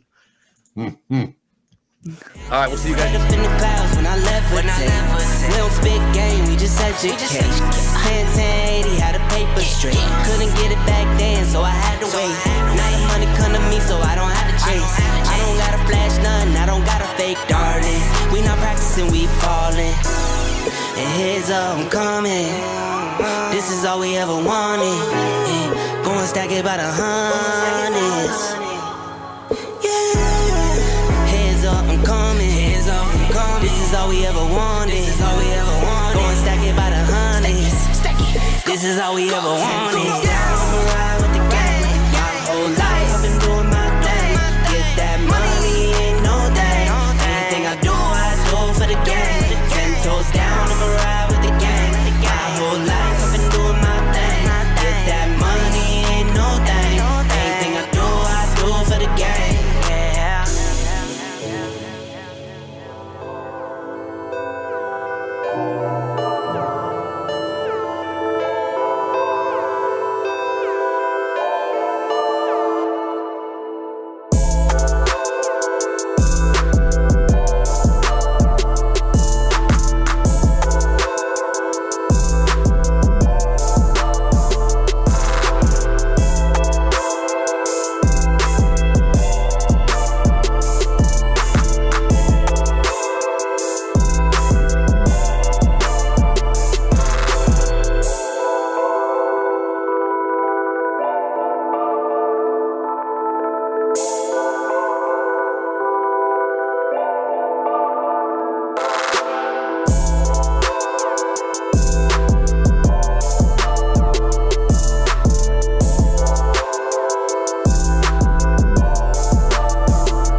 All right, it's everybody's favorite segment. It's time for shoulder tap. We've got Mick here. Now, a couple of things.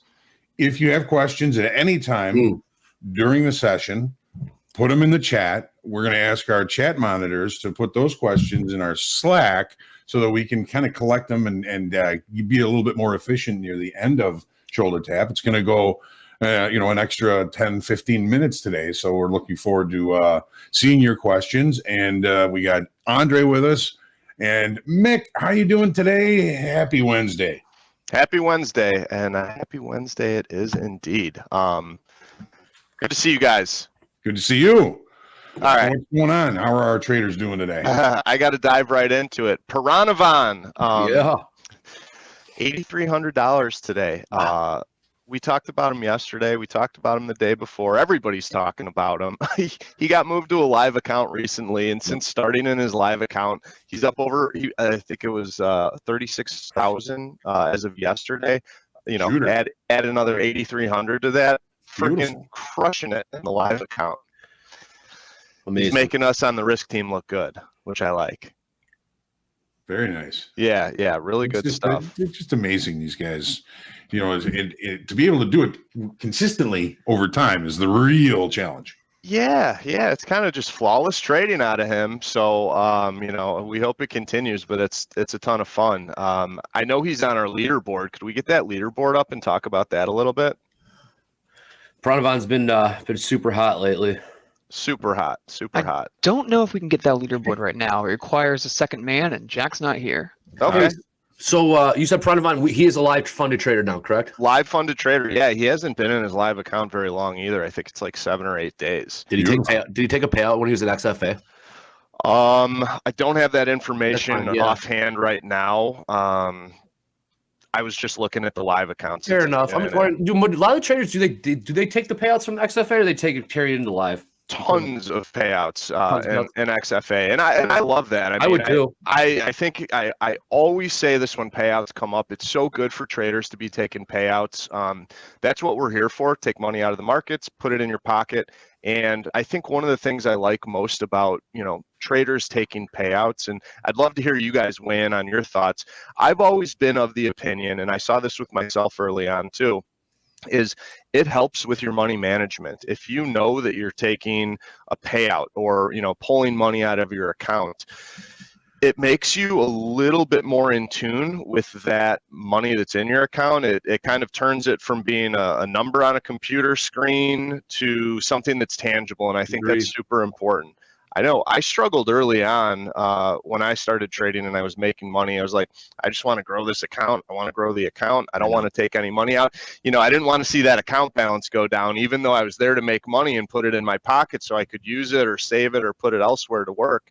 The people that are taking regular payouts, I applaud all of you. I hear from a lot of traders that, I want to get it up to a big round number or something like that. I heard you guys talking about that a month ago or something with Deanna. You try and get to that big round number, you never reach it. But I don't want to kind of deviate from like how good it is to pay yourself.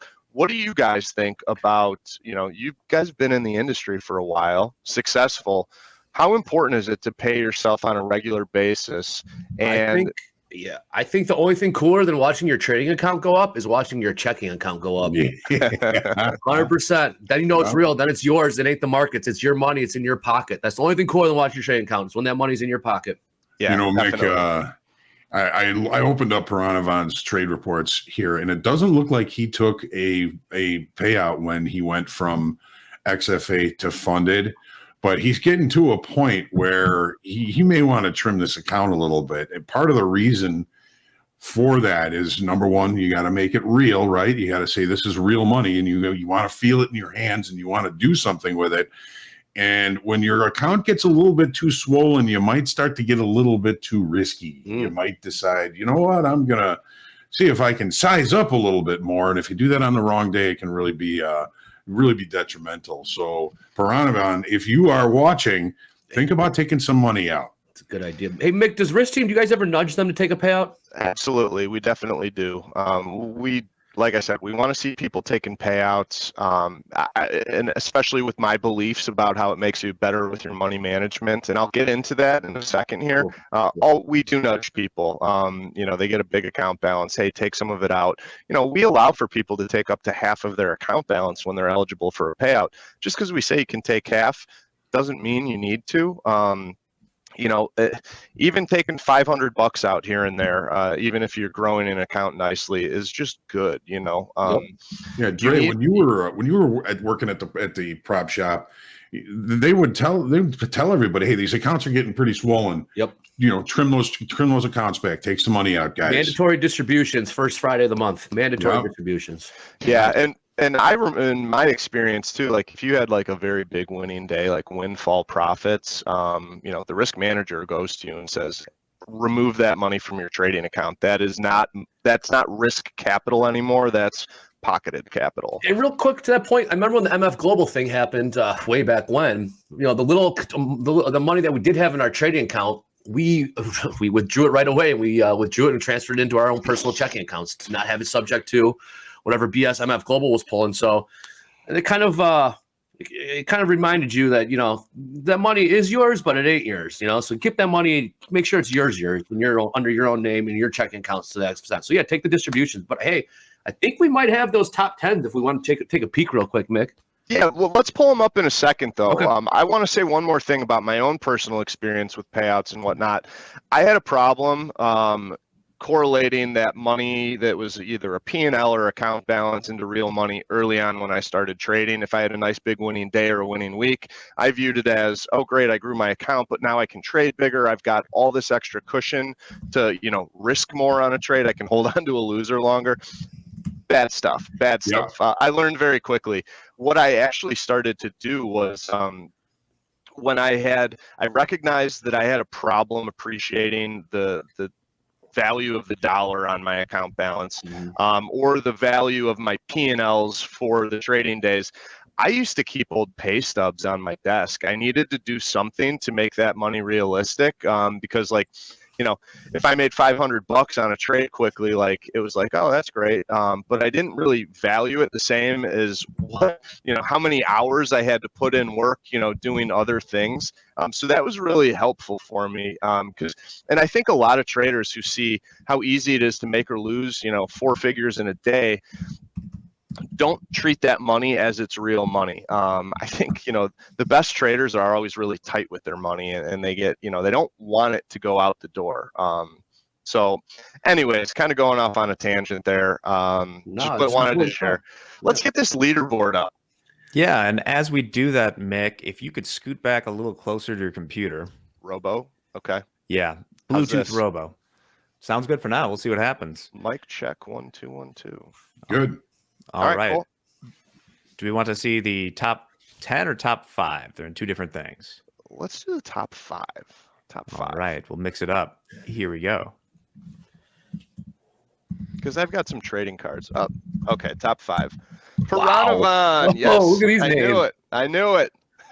I know some of these guys. Wally Jolly. These are our favorites right here. Yeah, so yes, a couple people definitely worth noting here. We talked about Piranavan killing it. Hughes, I talked about him the last few days, every single day. Not in a good place right now. You know, he is on this top 5.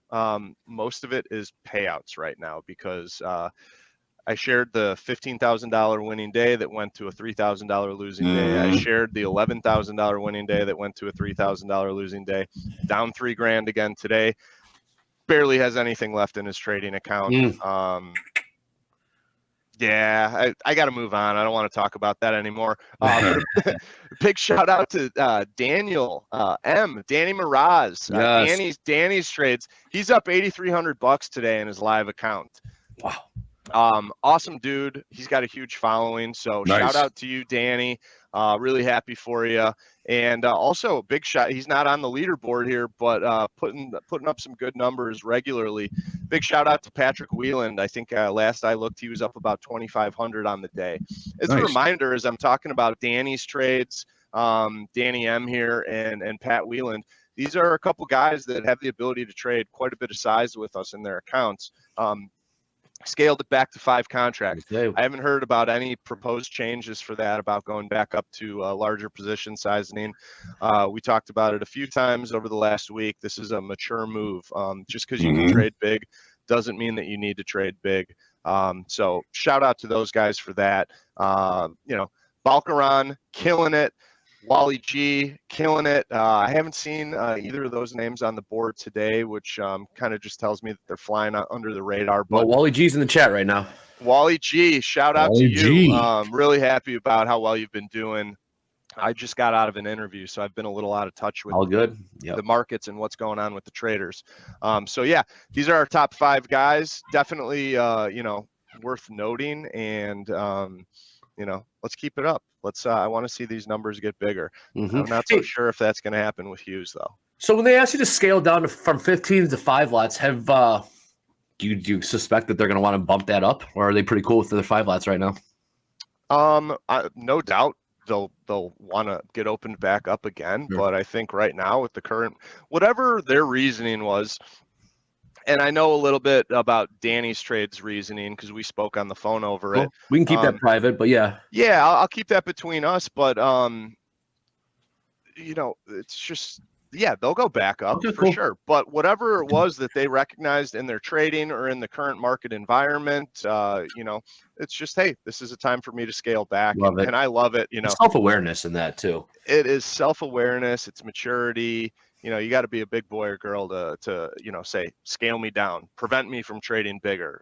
So these guys are well aware of market state, their performance, and where they're at mentally too. So they're protecting themselves from themselves for one reason or another. And we all need to be aware of that. Many people are not, though. Many people are in bad positions or in drawdowns or cold streaks, and they actually think the opposite. They need to, trade bigger to get back. And that is, that's a one-way ticket to a certain result, I would say. Yeah, my good friend Matt Hoyt is in the chat saying, and I'm sure he's talking about Hughes, it sounds like he's trying to get it all back in one trade, go back to the basics, start taking base hits, hit some singles, and he'll be back in the swing in no time. Matt, great to see you. We'll be talking soon. I want to get you on here.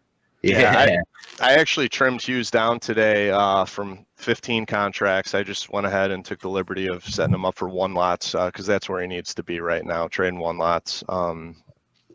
Yeah, I got to move on. I'm getting goosebumps on my scalp thinking about it. That's good. All right, so let's talk about some fun stuff. Oh, actually, before we pull up the trading cards and talk about fun stuff, while we're talking risk things, I've had this on the top of my note card ever since last Thursday, and I have somehow missed it, even though I've highlighted it. I got to bring something up. It's not about any individual trader. It is about 2 traders, but this is a risk thing, and it's a program thing. It's a speculation thing. Here at Topstep, we want everybody to be trading the front month contract. It's the most heaviest volume, most liquidity. We need people trading in products and contract months that they can get in and out of nicely. Last week, as gold DEES contract was expiring, we had a couple people in XFAs trading the DEES contract into expiration. I looked at my boards and I almost had a minor heart attack. I saw a couple guys down $48,000 in their XFAs on the day, and I'm like, what the heck is this? And then I checked and I saw the gold they were trading the DEES gold contract right before it expired. Oh boy. There was 171 contracts that morning that had traded in the DEES contract, and these guys were not paying attention to the volume. I think it's easy to do. Like if you're looking at the dome, you see the bids and offers, you see the size there, you see that the bids offers are tight, the volume on those bids and offers is big. They were probably trading off the chart, which doesn't show those things. So unless you're seeing price jump around on the chart, you're not going to identify that as easily as you could if you were looking at a dome. But yeah, 2 guys lost their XFAs because they were trading DEES gold because they were not aware of or conscious enough of when these contracts roll, what they should be trading. So I had to mention that. It's late news, old news, but I had to bring it up while I have this. They should be watching TopstepTV. We tell people. Yes. John, you said it, John. Yeah. Weekly kickoffs, TopstepTV. There's a lot of things, and well, I will say with the Topstep X platform, since we automatically roll you, it's something you don't have to worry about if you're trading on our Topstep X platform. We automatically put you in the most liquid contract with the heaviest volume as that rolls over, so you don't even need to worry about it. So those two traders that lost those XFAs would be better off going in Topstep X. Got to put a little plug in for our own trading platform. We'll never stop there. Yeah. The shameless plug never hurt. Yeah, no, not at all. All right, let's talk about Isaac V. Can we pull up the trading card for him? Let's do it. Trading out of France. I hope he's our new shining star out of France. Cool. Yeah. Got called up to a live account yesterday. Spent 23 days trading in their XFA. And nice metrics here too. Not the best that we usually showcase here. 65% winning days and 48% winning trades. Usually, I feel like the people that are on these cards have a little bit higher winning days and win rates on their trades. But what I want to point out here is this risk reward. And Hoag, you take it from here. Talk about keeping the math on your side. John's going to love this. Our in-house mathematician, Mr. Hoagland. This is a John Hoagland special right here. I'm getting chills just looking at it. My man, Johnny. The reward over risk ratio. I mean, average win, $571. Average loss, $260. That's better than 2-to-1 reward over risk. Not just that, the time that he's spending in these trades, 1 hour and 47 minutes in winning trades, 26 minutes in losing trades. I'm looking through every day. There's only, I think I only see one day where his losing trades, he was in for a long period of time than his winners. And that was still a winning day. Unbelievable. Yeah. I mean, this is great. Love it, man. You don't have to be right all the time when you have that metric, 2-to-1 reward over risk. Right. You can build an empire that way, and I'm hoping that Isaac does. Couldn't have said it better myself, Hoag. Thank you. Yeah, I mean, this is a path to sustained success right here. You keep this up, you're going to be in this game for a long time. Like John said, you're going to make a fortune doing it this way. It really is. It really is. Definitely. These hold times, I really love the hold times. They're stellar. We actually have another guy that I'm featuring today too that's got stellar hold times as well. But I find it very difficult, and I see a lot of our traders struggling trying to predict the ups and downs in the NASDAQ and long and short throughout the day. This is someone who comes in, they've got a bias for the direction on the day. They slap their position on and they hold it. And I think that that's where the money's made for day traders, catching a piece of the trend for the day. I know some, more successful traders and wiser people than myself also share that same opinion too. So I'm really happy to be calling Isaac up to the live account. I think they're going to do well. Trading S&Ps too, which is something I like to see too. I was just going to say, so Isaac will be getting the call up to live. Dance with already got the call up. Oh, already got called up. Very good. Already got the call up. Yep. Awesome. Dance with the one you brung. John's the one that's a John Hoagland quote right there. Yeah, awesome. All right, cool. So yeah, shout out to you, Isaac. Nice work. Happy to have you on the prop firm with us. Let's pull up a card for Farouz T. Farouz. Okay. So I really like this a lot too. This might even be a little bit better. Gold NASDAQ. All right. Boston, Massachusetts. Got it. Golden NASDAQ, only traded 1 day. So they spent 15 days in this XFA before they got called up to live. They only made one gold trade in there, but it was a flawless one. They held that gold trade for 4 hours, actually. It was a $700 winning trade. Nice. On a 1 lot or a 2 lot, I can't recall. But really good stuff out of him, Farouz. 80% winning days, 57% winning trades, and, being only right on the winning trades a little better than half the time, but that risk reward ratio of 3.5, is making those winning days for this guy. Absolutely. Let's see. So you said one gold trade made $700. The rest have been NASDAQ. Yep. 2 contracts, 8%. I mean, this is a good one. Yeah. You said XFA for 15 days. Is that a lot or a little amount of time, or is that about average 15 days in the XFA? Good question. I think it's about average. I think it's about average. It's like that's 3 weeks of trading right there. It is. Well, people always ask, in the chat, what are you guys looking at? We look at everything. We don't like calling people up too quickly in their express funded accounts because we want to see, performance at the funded level. It's the trading combine's one thing, but where you have real skin in the game because you can take payouts in the express funded account, we want to see behaviors and performance in there. And it's tough to make a call if someone, we have a lot of people that come right out of the gates and make a bunch of money. In their XFAs, but is that sustainable is always a question we ask and stuff. Or everybody gets a little lucky in the markets from time to time, so we want to make sure it's consistent profitability, because like I said, we want people to be able to stand on their own 2 feet in the live account once they get called up. It's one of our metrics that we really want to drive is keep people in their accounts as long as possible. That's part of our accountability here on the risk team. Mick, I completely concur on your decision to bring this trader up to the account. I thought you would. Thank you, John. I appreciate that. It's always good to get the seal of approval on the funded trader seal. The thing we were talking about, hold times for Isaac, stellar hold times for Farouz. His average winning trade holding them for 3 hours and 40 minutes. 3 hours and 40 minutes? My goodness. 3 hours and 40 minutes. That's wild. That's a Tesla fortitude right there. It is. Totally. It is. And that's not easy to do too. I mean, that's something that takes a lot of screen time. I know when I started trading, I put a trade on, I'm like all jittery and stuff, and I can't walk away. I won't answer the phone or anything. And then, years later, it's like you put a trade on, you walk out of the room, put your stop in, obviously, but leave, go to lunch, that kind of thing, because you had framed out what you wanted to do, and what your stance was, and you had your profit target somewhere out there, and you had your stop loss. So not moving on to the higher time frame, going from looking at a 1 minute chart or a 5 minute chart to a chart that you're basing a decision off of, probably on a daily chart or a 4 hour chart, is not an easy learning curve. It's hard to sit in trades and watch your P&L go in favor, against favor, in favor, against favor, and really ride things out. So kudos to Farouz.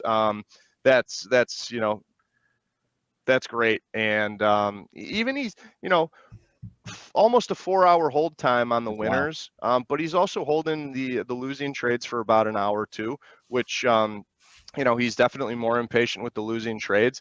This kind of all scales. If I was saying he was holding trades for 4 minutes and cutting his losers at 1 minute, that'd be awesome. So it just scales. 4 hours for the winners, 1 hour for the losers. So this is really good stuff. I didn't find any significant areas for improvement here.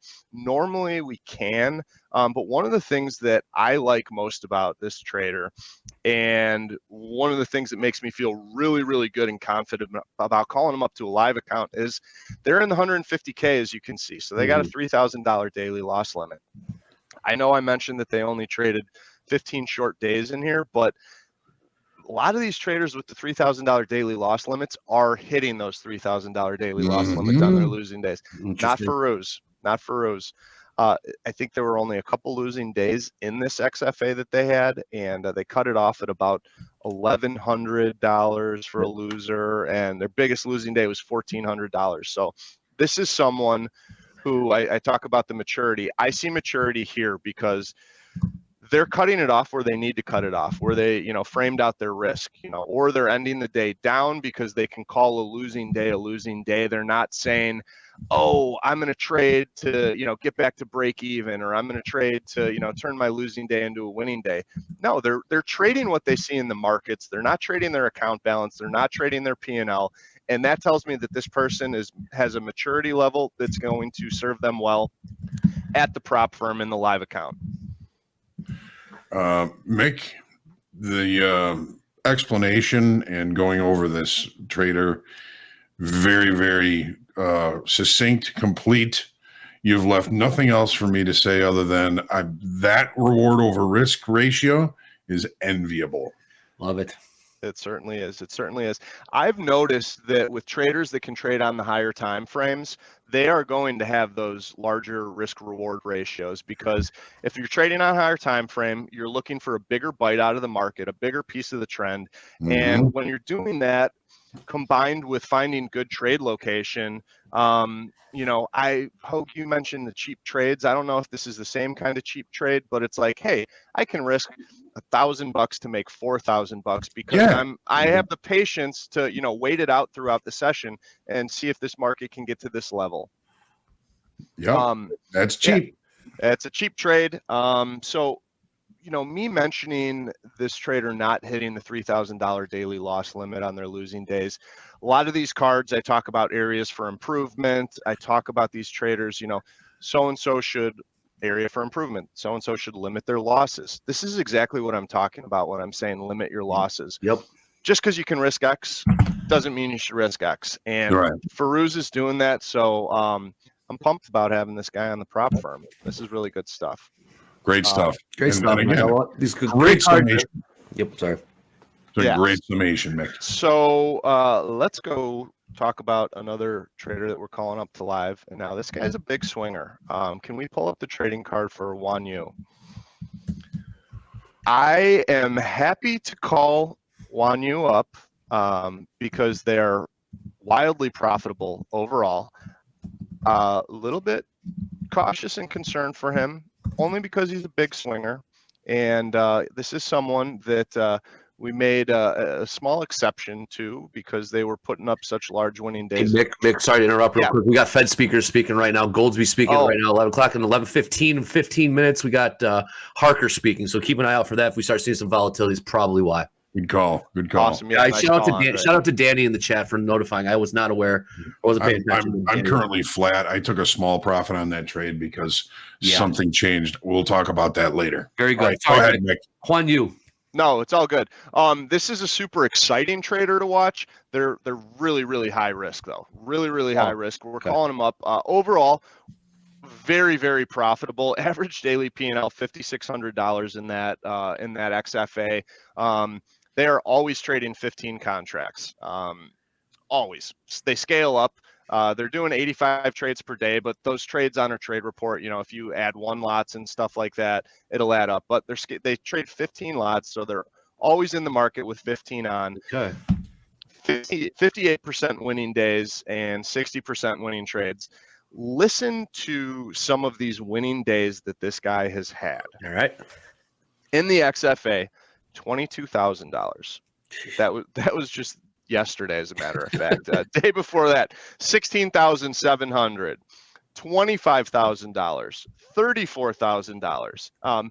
And in the middle of those, there's been some large losing days as well, which is where my concern comes in. But this trader hit the cap in the XFA, so they're moving over to the live account with 50 grand. I think I'm going to talk to this trader about keeping that daily loss limit at $3,000 in the live account because, you know, I'm concerned if we give him a larger leash that 50 grand will go poof in short order. So, Wan Yu, if you're listening, I'm going to try and keep a tight leash on that downside risk because if you can still put up those massive, like five-figure winning days in short order in that XFA, if you can do that, and work on your trade location and keep those losses limited to $3,000 a day, I think that you will be in good shape and will be, you know, having someone at the top of that top 10 traders, the leaderboard, top 5 traders. This is someone who could easily be in the 6-figure range, you know, by the end of next month, honestly. Mick, I agree with you.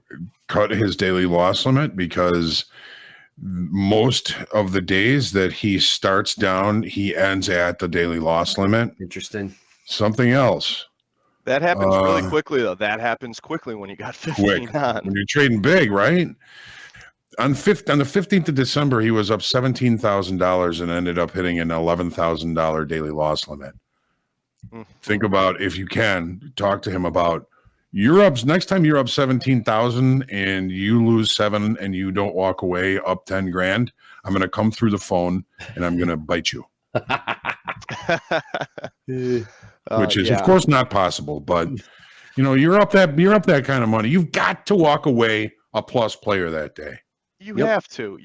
It is really, and we talk about, gave a couple examples over the last few days with Hughes, our trader, similar situations. It's like, it is your job to walk away up money if you're up significant money. 17K on the day is windfall profits. I was talking to JD in the office last week about one of the Hughes days, and he's like, I would quit as a trader if that happened to me. I would just quit. So yeah, that one wasn't a good one. We talk about it. So I have an opinion on how much you should lock in if you're up 17 grand. Like, if you what is your opinion? What is it? With significant profits, at least keep half of what $8,500. Yeah, if you're up 17 grand, keep $8,500. Okay. As those profits get more and more significant, play it a little bit tighter. Think about not risking, half of that. Think about risking only a third of that. So, keep 2/3 of that 17 grand. I mean, that is how professionals in this industry build account balances. They don't build them by, turning big winning days into losing days. You always hear about those stories. I know we had Kyle K talking about some options trade he had on where he was up like 285 grand trading. Forgot what the stock was, but that turned into a losing trade in the end of the day. It's like, you got to grab the money. You're never going to go broke paying yourself or locking in winning days. Absolutely. Hey guys, for those that are watching, that's the conversation that John and Mick just had right there. That's exactly what the conversations sound like in the risk department, as far as, cutting his daily loss limit, making sure he stays a profitable trader. That's exactly the conversation that being had. So this is great insight onto what you guys should be doing with your XFAs and your live accounts. Yeah, and all those, things where we're talking about they should have done this, they should have done that. Like, these are questions that you should be asking yourself too. I mean, I hope that one stung Juan Yu, but it should sting if you're finding yourself in other positions like that. Like, you always want to move past mistakes that you make, but like, damn it, they should sting for a little while, because you'll remember them if they do. Let it sting, be upset about it, reflect on it, prepare to not have it happen again the next time, and then pick yourself up from your bootstraps and move on. Learning experiences, we get them all the time in the industry. And sometimes we get them over and over again. And that's what you don't want. You don't want the same learnings or happenings. You want to remember those. Don't replicate those mistakes. I was so good at making mistakes when I started trading. Eventually, I saw that I wasn't really going anywhere with my own performance in that first year. And then I buckled down and I got very good at remembering things, letting them sting, and then not replicating them. So that was probably one of my biggest successes in trading myself, was not replicating mistakes and learning not to do that. Yeah. Once you put your hand on the hot stove a few times, you'll figure it out eventually. You will. It's a bad idea. It's the greatest teacher. It's the greatest teacher taking losses. You can stay in the classroom, you can look at the chalkboard, you can trade sim all you want, but once you get in the market, it's the greatest teacher. Losing money stings like nothing else. It sure is. I said it the other day, and it's Bruce Lee, and it's so true. Pain will stay with you until it's done teaching you. I like that. So true, man. Right? That's so true. I mean, I hope people that's can a good one. Yeah, people can. Well, Mick, I think we're short on time for questions, because this is we got 1 minute. But I got a question for you real quick. So Michael had a theory. Like, we watched the tilt, and I don't know how you can see this. Our sim traders up on the whole more so than not? I don't know if you've looked at this or not, but this tilt was heavy long this morning, and sure enough, we rallied. So Michael's theory was that all our sim traders were calling a lot of traders up to XFAs and funded. Are you seeing anything of that sort? It's a good observation. I haven't been looking at the tilt. I was getting ready for this segment, and I had an interview with someone this morning, so a little bit out of touch with what's going on with the tilt there. But yeah, I mean, we always know during the day that, like, if we've got, if the market's rallying and we see a lot of people in longs, like, definitely there's, money being made and call ups. And then also, you can kind of predict a little bit the passes too, as you're looking at the boards that I've got up behind me. He's convinced everyone's going live after that rally this morning. So, yeah, he'll find out later this afternoon. Stay tuned till 4 o'clock. We'll share with you what we got. Absolutely. All right, well, it's 11:10. That's all for now. That shoulder tap went by fast, man. Jesus. Yeah, it does. All right, cool. We got Hoop coming up next. Give us a couple minutes, and we'll be back after that. Thanks, guys. Good to see you.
All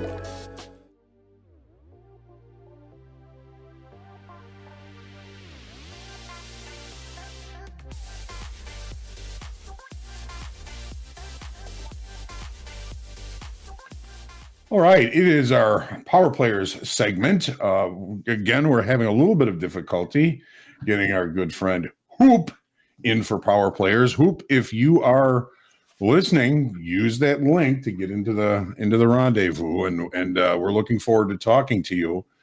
But in the meantime, everybody's respond to the email if you get that too. Oh yeah, or you we'll respond to the email as well. We're hoping you're getting ready to join us and not trapped under something heavy. That would be problematic, wouldn't it? That would be problematic. We don't want that to happen to you. Hope we want to chat with you. So we're ready when you are.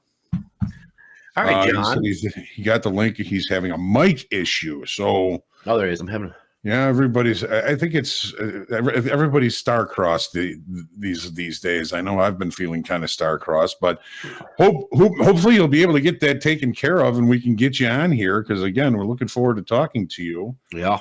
But in the meantime, I just kind of go over the trade that I was in. I was short right about, 48.24 half, I think was the exit, was the entry. Yes. With a stop above the high.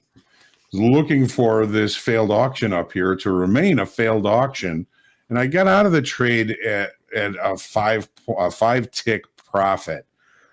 Why did I do that? Yeah, why'd you get out of your shorts, John? I was looking for the market to rotate all the way back to low of value from today. Mm-hmm. The market started to do that, but it started also to set up a bull flag. This is the 30-minute chart. You can see the market, pulling back and putting in a lower low than the previous bar, a lower high and a lower low than the previous bar. Lower low than the previous bar, lower high than the previous bar. Lower high, lower low, right. So knowing that the trend so far today was to the upside, the longer time frame trend is still to the upside. Mm-hmm. We have not broken that. I started kind of viewing this as problematic. Okay, if this is gonna be a bull flag, if we take out the high on this trend line, we're probably going to take out the high of the day and so then look for a continuation, move to the upside. The other thing, Andre, that had me get out of this trade was we've got a distribution of volume. Okay, what is that telling you? Time. What I was looking for on this trade was for us to start kind of getting into this low volume node and have it fail as potential support. One time in the 30-minute chart, it got down there and rejected. A second time on the 30-minute chart, it got down there and rejected. Take a look at this on the 5-minute. Just going to say, can we zoom into the 5? So you got rejected the first time, got rejected the second time. You're short, and you're thinking, we're not going lower, are we? Yeah, this is problematic. So, the original idea for the short, I think, was a pretty good idea. I mean, it traded above, below, above, below, above, below. It kind of danced around there for quite some time. We put in this low, we put in a lower low here, but still we weren't really able to get anywhere below this volume shoulder and into this low volume area. Right. Sometimes in directional markets, I'll even use low volume nodes as support and get into longs on what I call volume shoulders. You got the high volume node here, you got the low volume node here. My entry is in what I call a shoulder. It kind of, if we were to put it on its edge here with this at the high side, it kind of would look like a shoulder, right? So that's where I would be looking to get long, and the market just never would get through there. So I says to myself, I says, you better get out of this. While you still got a little bit of money in it, there's always another opportunity later. So that was really the change in the decision to stay in that short, which actually turned out, we still haven't hit the stop, but because we've broken out of this bull flag, I'm looking for this market to continue to try and push to the upside. So I've been wrong before. I'll be wrong again. Yes, we'll just see how this plays out, and maybe we'll get some opportunity at the end of the day when we have power players, because Andre, Yeah, baby. Delta is flat. Is it really? Yes. All right. Well, we're gonna need something leading one way or another. Hey, a question. So you got in at a high volume node on this trade, right? Typically, I know your strategy to get into low volume nodes. What changed on this one? Because you got me always looking for low volume nodes for entries, but this time it was different. So what changed this time? Well, it was the probability, the hypothesis that this bar was going to be the end of an upside auction, a failed auction, as we call it in profile, and as D calls it, it would be a failed auction. Right. And for a long period of time, it looked like it was going to remain a failed auction. What changed? We were unable to take out and get into this low volume area. We were unable to even get past the volume shoulder where I would be looking for longs. Yep. Right. But real quick, John. Failed auction. I'm looking for shorts, and bam, we start building a bull flag. I said, if we take out this bull flag, we're going to take out the high. So I got out. I made 67.50 on that trade. Not a big profit, but still a profit. Yeah, because we're kind of running right towards my stop, which was, I believe, 48.28. I mean, we're 3 ticks off the highs. Here we go. Half tick, 2 ticks off the highs. Nice piece. Hey, real quick, we got Fed's Harker just started yapping, and he's saying, we don't need to raise rates anymore. The soft landing process will be bumpy. A lot of things could thwart a soft landing. I'm hearing things are starting to soften faster than the data suggests. So he's kind of talking out of both sides of his mouth here, but major headline is we don't need to raise rates anymore. Boy, do equities like hearing that. Boy, I guess, right? Yeah. I'm glad I got out of that short before he said that. Just more fuel to the rally. So just something to keep an eye on. But yeah, John.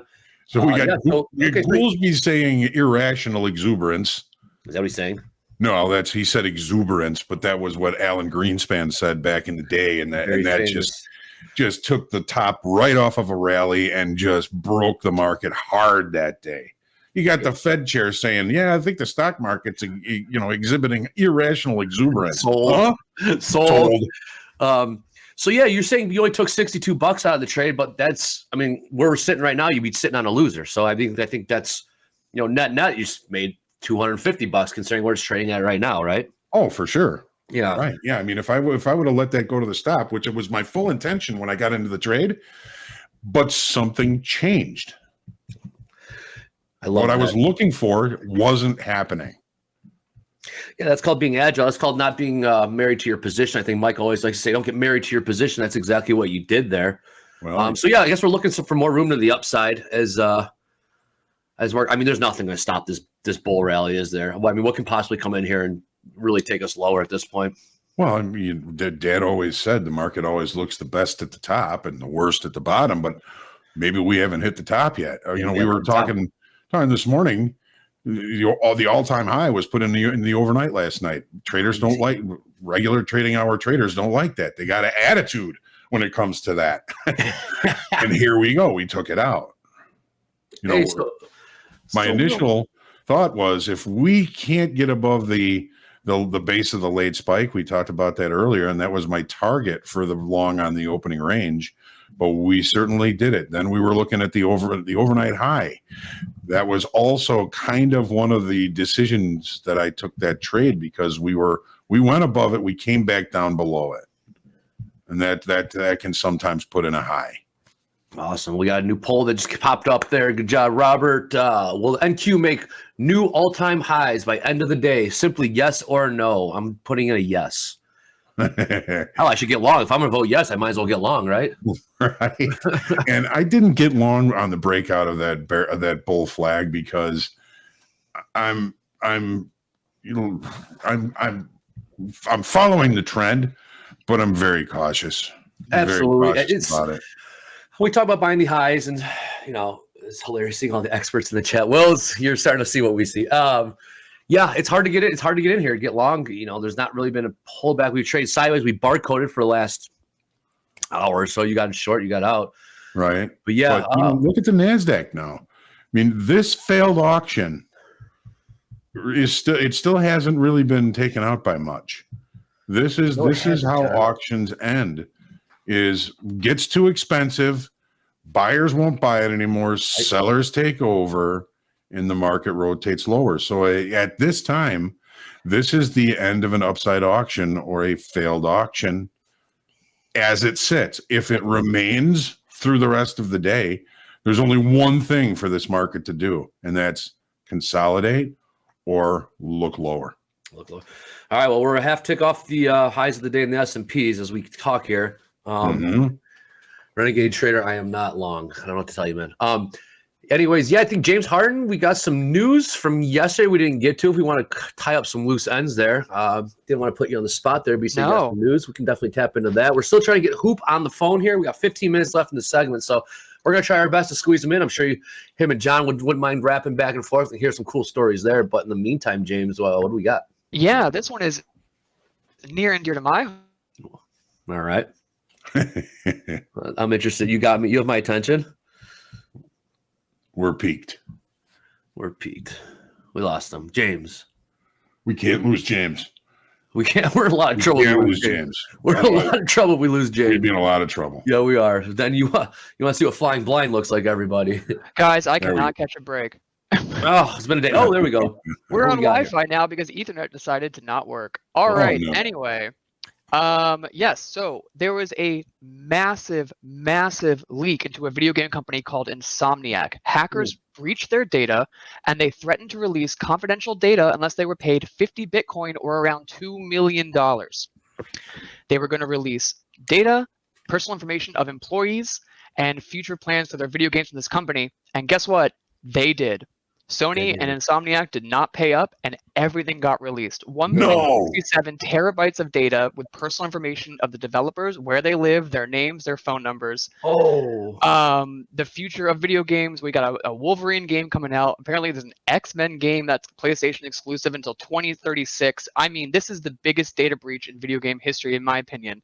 But the worst part of it all, video game prices are going up, y'all. If you don't like paying $70 now, you're probably looking at paying $80 to $100 in 2027 just to play a game on your, what I can only imagine, $1,000 system. Yeah, isn't the new Grand Theft Auto, isn't it like $150 or something like that? The rumored box price for Grand Theft Auto 6 is $150 due to all the time and assets they put into it. I mean, that game was in development for over 15 years, right? Really? So, yeah.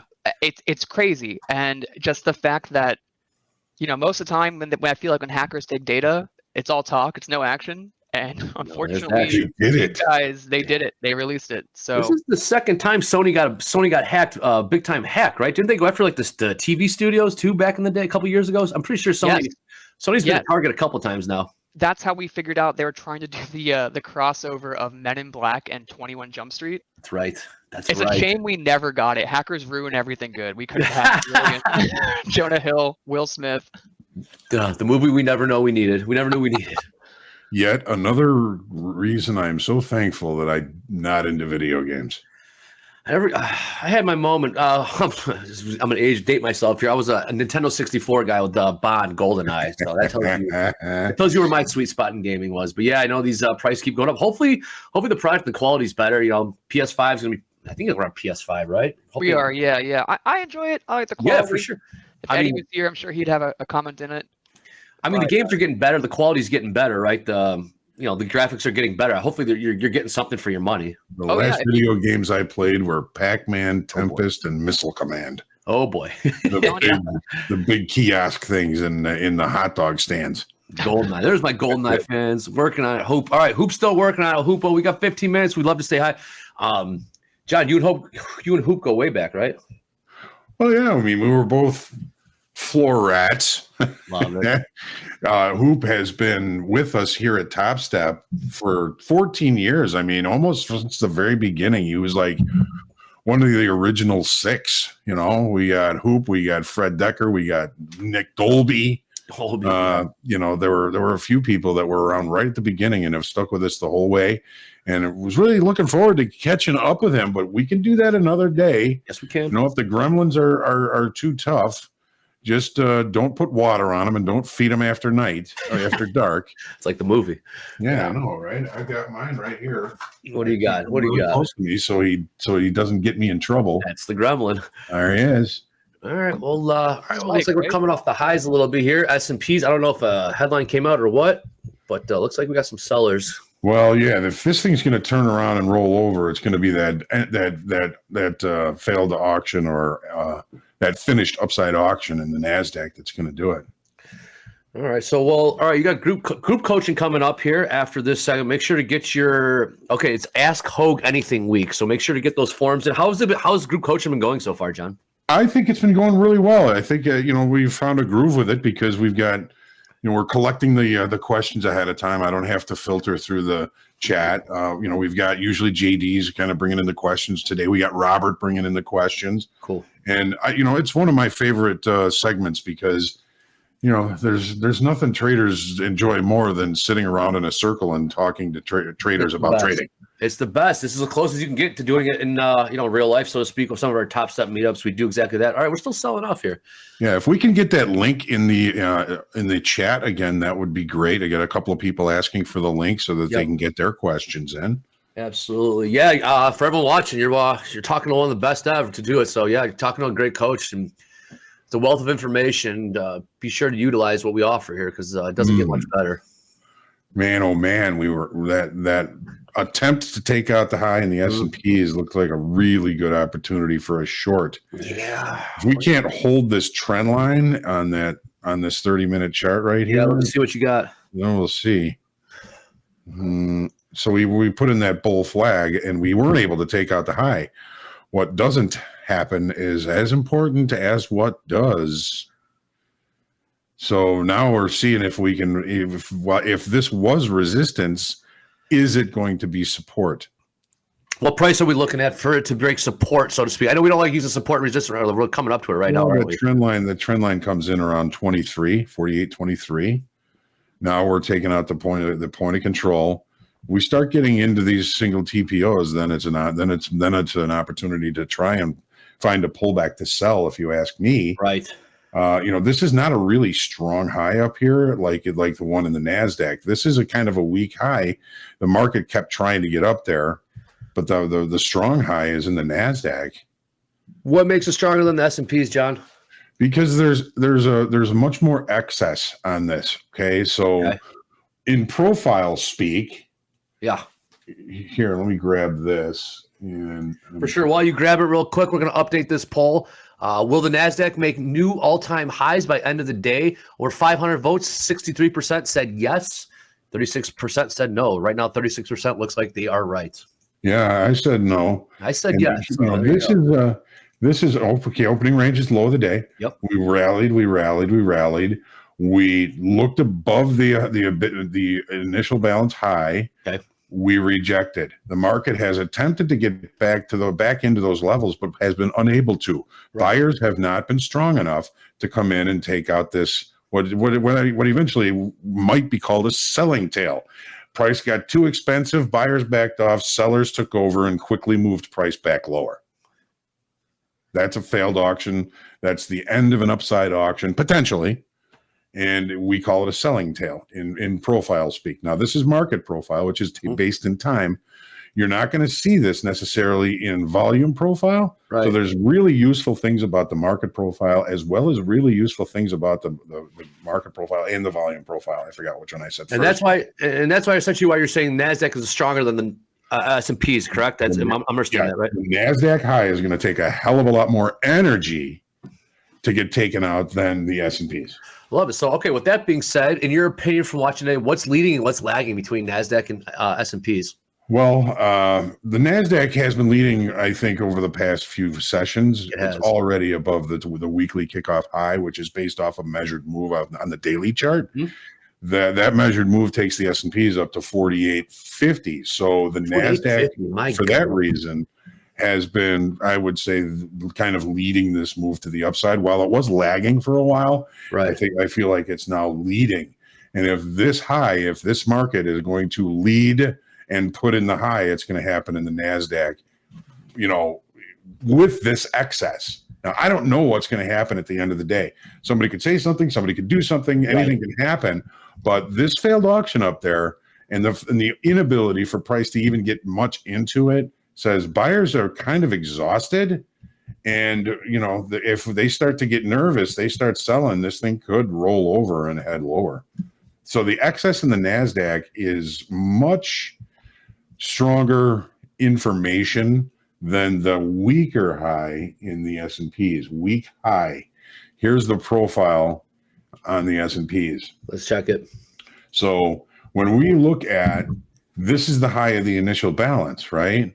This C move to the upside in the NASDAQ, it hasn't come back into it. It sure hasn't. Right? So we're starting to kind of put balance above the initial balance, and in what was a potential failed auction, this is where I got out of that trade, was down here, because we weren't able to really take out any of these single TPOs. But if we start taking those out, I'm going to start looking for opportunities, possibly to look for pullbacks to the upside to sell. Pullbacks to sell. Okay, yeah, it's good stuff, man. All right, we no can't give away all of group coaching right now. You don't give this in group coaching, do you? I mean, there's nothing that we know is for sure going to happen. Never does. And this is all for educational purposes. I'm not suggesting that anybody close your eyes and sell or buy anything. You got to use your thought, your decision making, your motivations, your fears, your courage. All of those things are going to help create you as a trader, and are going to, help you become consistent, profitable, and all those things. There's a million ways to skin a cat, and that's one of them. So let me ask you something, John, and I don't want to rehash it, but that opening range trade you took this morning, does anything in there making you wish that, obviously you still want to be on, but are you able to get over that, knowing that perhaps there was left some profits on the table? I know you had to attend some stuff off camera. No, the shoulda, woulda, coulda shit doesn't like. No, the plan for that trade was to take it to the high of the late spike. Love it. The base of the late spike, I should say, to yesterday, which is what I took on the trade. Absolutely awesome stuff. Yeah. No anger, no feeling like I left anything. That the trade was planned, and it played out as planned. Love yay it. Me, yay good, whatever. Now what's next? I could have said, looks like this thing's going to take out the overnight high, and I could have gotten long. Yeah. I didn't, because I was waiting. I was looking to see if this base of this late spike was going to be resistant. Well, so far it hasn't been. It hasn't been. Most, sometimes I would have to say late spike bases are 65%, 60% accurate. Sometimes they work, sometimes they don't. Right. They just work more than they do. I love it, man. Yeah, it's good to know, because sometimes we get the shoulda, woulda, couldas. If I would have stayed in, I could have made my day, made my week, passed my combine. Yeah. No, I mean, in this case, the trade played out perfectly as planned. So I don't feel like I left anything on the table. Now it's anything that happens after that is a new opportunity. If I recognize, hey, this thing's probably going to take out the overnight high if it holds above the base of the late spike, well, it did. But did I take it? I didn't. Is that a shoulda, woulda, coulda? Maybe, but every time you say shoulda, woulda, coulda, I wish I had, I could have done this, and maybe it's an opportunity to learn something. What did you miss? What would have gotten you into that successful trade that you didn't see before? Hey, real quick, little update from Market Stalker D, everyone's favorite oil trader. She's now up $510 on the day, digging herself out of a hole, wrapping it up for a day. Call it a day, D. Well done. Beautiful. I had no doubt that you were going to do that. She was married to, she wanted to see that oil go lower. Hopefully that's how she made her money. Good job, D. Awesome. Call it a day, and we'll be definitely seeing you next week. But all right, John, we got like 5 minutes left in this thing. I know I'll be joining you back for the 1 o'clock, but then we got the market close. So I want everyone to tune in for that. We were able to make a couple bucks yesterday on that close. We're going to be keeping an eye on cumulative delta, right? That's kind of one of our tells or one of our triggers or indicators that we use to make a trade, perhaps going into the last 10 minutes of the day. Correct. Yeah. Right now, it's still pretty much flat in the S&Ps. It's positive 700. That's nothing, right? We had some pretty good positive delta on the way up. And the reason I'm watching it now is all of that pretty good positive delta while we've been consolidating here has been eaten up. So for the past 2 hours, we're accumulating negative delta. Yeah. What does that tell us? I always get this question. I was trying to explain it yesterday while you were out. I could not do this eloquently as you could. What does that mean when you see a negative delta building and building, building? That means more trades are the bid is being hit more often than the offer. Correct? That's correct. That's correct. Negative delta is every contract that trades on the bid. It's a market order sell, and every contract adds -1 to delta.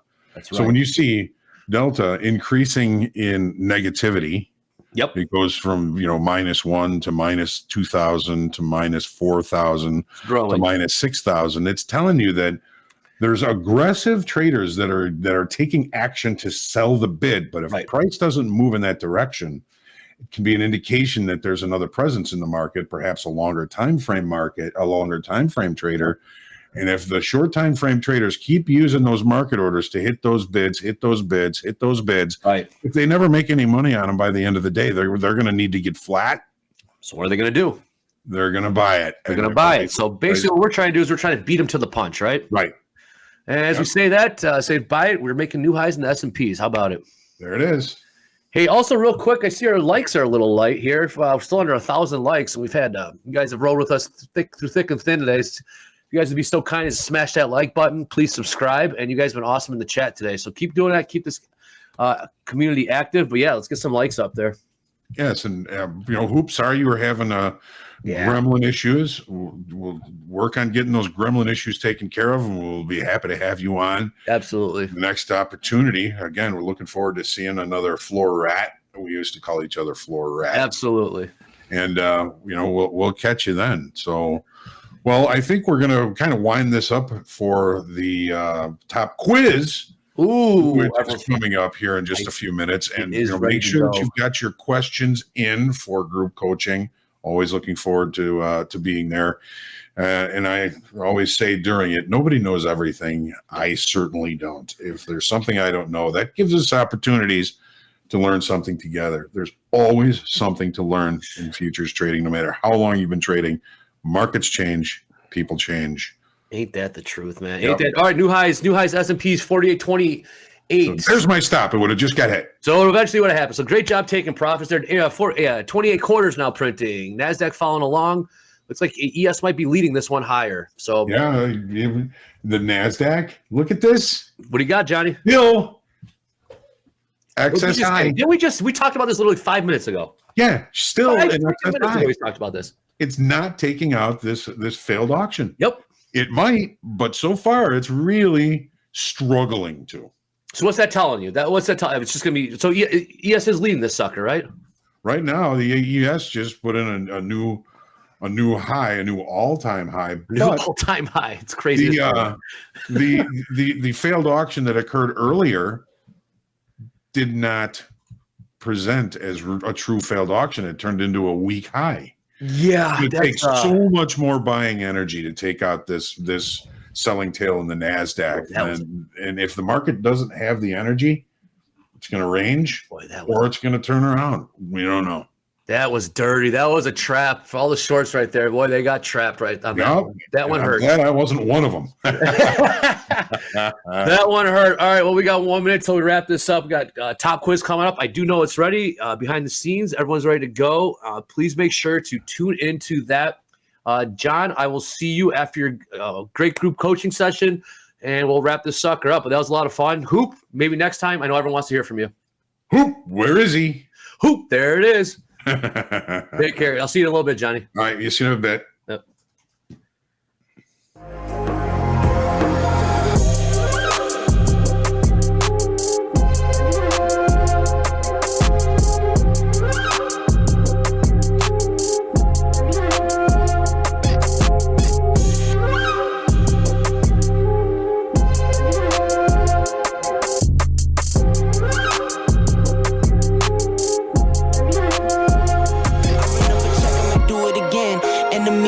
Have me thinking they're friends. 10 toes down, I'll be free until the end. Crib outside the city, I don't feel safe in my hands.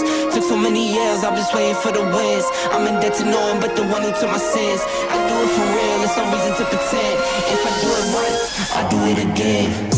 Add it up, bankroll, euro, peso, add it up, I'm just doing me, everything is on me, oh you matter what. Add it up,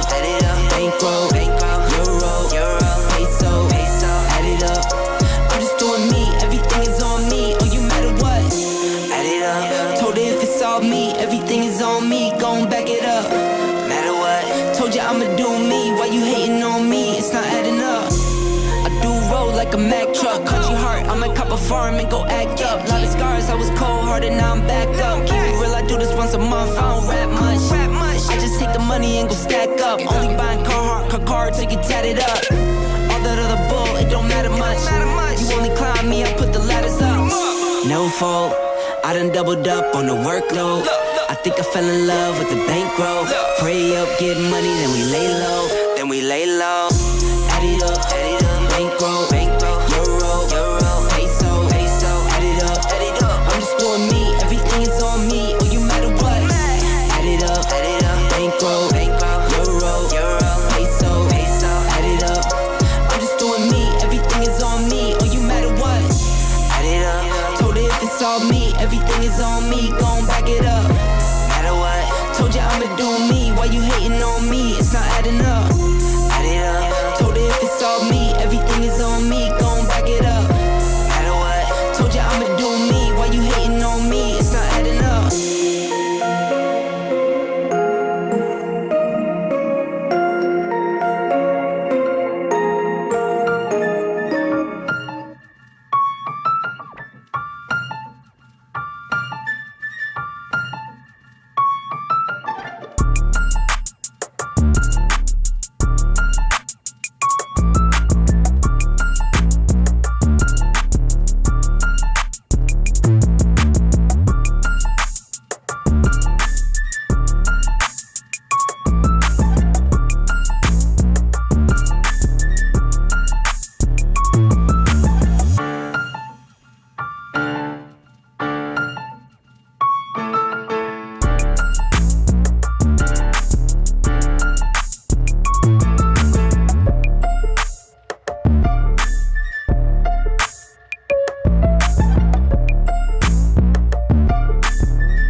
Hello, everybody. I'm back. Welcome to Top Quiz. I am Jack. This is Bonnie. Bonnie, how's the week going for you? It's going okay. Can't wait for the weekend. Yeah, How's no, your that'll week be. going? Oh, it's going okay. We've had 0 technical problems back here. You know, pretty banger day.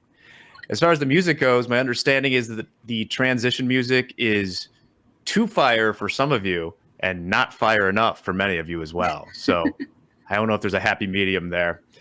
Anyway, if this is your first time playing, join by clicking that link that will be posted. Cameron, if you can post that link and pin it in the chat. Otherwise, you can go to the kahoot.it and enter that game pin at the top. It looks like many of you are already in here, including Futur, Pump and Dump, Mayor McCheeseWhiz, I'm a loser, apparently. Anyway, 4 questions, multiple choice. If you get 3 of them or 4 of them right, you are entered into a drawing for one of 30 free resets that will be emailed to you. The winners from yesterday will be emailed later today as well. So there's still hope for that. With that, remember to answer the questions when they come up on your device, because we're delayed here on YouTube, me and Bonnie are, by about 6 seconds. So someone says, Jack, you're never going to win with the chat. Of course not. But I love the fight. I love the challenge. What about you, Bonnie? Same. Okay. Yeah. Bonnie, notorious for putting down the haters. Okay. So we are going to start here in about a minute. If you don't get in, we'll be back tomorrow, the day after that. Maybe Christmas morning we'll do a quiz. You know, whatever you need. So is getting it started right about now. Okay. Question number 1 is, when the Treasury yield curve is inverted, it means that short-term yields are blank than higher than longer-term yields. Is it lower, higher, more volatile, or less volatile? And remember, that is short-term yields. Any idea here, Bonnie? Would it be higher? You know what? It sure is. Ooh. Yes, in an inverted yield curve, short-term rates are higher than longer-term rates. Yay. Some of y'all might be confusing yields and prices. They are inverses of each other. Okay, let's see who got that. So is Bandit, Ethan, Becca, Vish, and Noah. I like people screaming lower in the chat. No, that is not the case. Okay, ready for question 2, Bonnie? Yes, let's do it. All right, question number 2. What does MP call his dad? What? Is it A, Father Dearest, B, Papa, C, Old Time, or D, Mr. Patak? Oh, was this on the show earlier? Yeah, he came in and said a few words. Would it be Mr. Patak? It's Old Time. It would be outrageous if MP were to call his dad Mr. Patak. That would beg. I feel like if you called your dad Mr. So-and-so, they wouldn't be the type of person that you would want to come on the show. Although Father Dearest would be very funny too. I didn't put daddy on there because that word's not my favorite. Why? Okay. Why? Because I don't personally use it. James, get out of here. Go back to the box. All right. Mark is in first. Jack's OnlyFans is in second. Still working on that. Black Swan, Diplo, and whoa. All right. Jack's OnlyFans is the new Black Swan. I keep seeing it on the scoreboard. I don't know if I want to bring that person on. We'll see. All right. Question number 3. According to Bloomberg, how many traders are responsible for nearly half of all bets against 2-year Treasury futures? This was mentioned earlier. Is it 8 traders, 35 traders, 68 traders, or 89 traders? 35. Lower. 8. Yeah. It is an astounding number of 8 traders that are commanding the basis trade in the bonds. So congratulations to them for being at the very end of that funnel. I chose 35 because 3 is my favorite number. So That's as good a reason as any. Marg knew it. Mojo Dojo Bodo. Second, Black Swan, lane 4, and Vish. Okay. Coming up to the final question, Bonnie. You ready to rock? yes. Okay. Here we go. Final question. Deanna mentioned Orthodox Christmas earlier in the stream. On what date will it be celebrated this year? Is Orthodox Christmas January 7th, December 25th, December 31st, or today?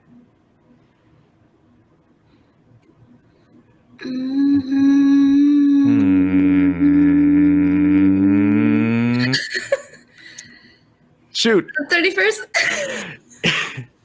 Close. It is January 7th. Indeed. January 7th is when it is. Someone said December 32nd. 30. Also, thank you to everyone for playing. We'll randomly select folks and get them an email. Bonnie, as always, thank you so much. Let's see the podium for the bragging board today. Marg. Mojo. And in first, Black Swan, my king. Good job. If you have any feedback on how I use semantics in the yield question, ask me sometime. I don't think I did.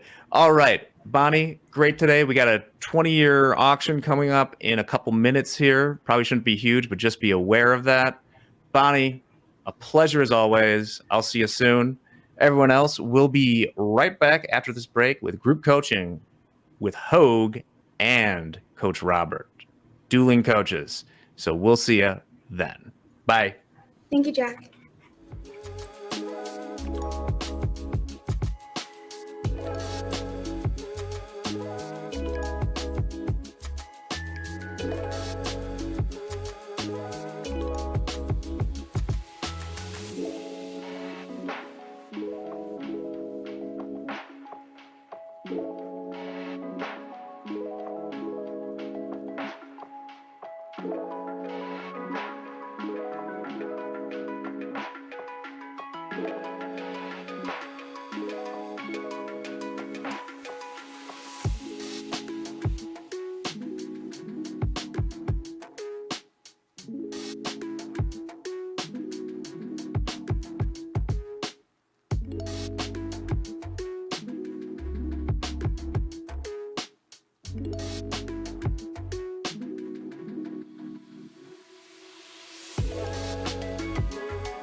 Good afternoon, everybody, and welcome to Topstep's group coaching. We like to call it Let's Crush 2023.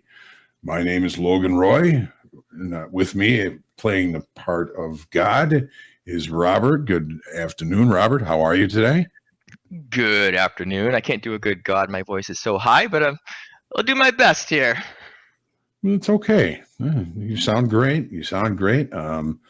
I'm not really Logan Roy. I'm just joking about that. My name is John Hoagland. I'm one of the senior performance coaches here at Topstep with 40 years of industry experience and 31 years as an active trader.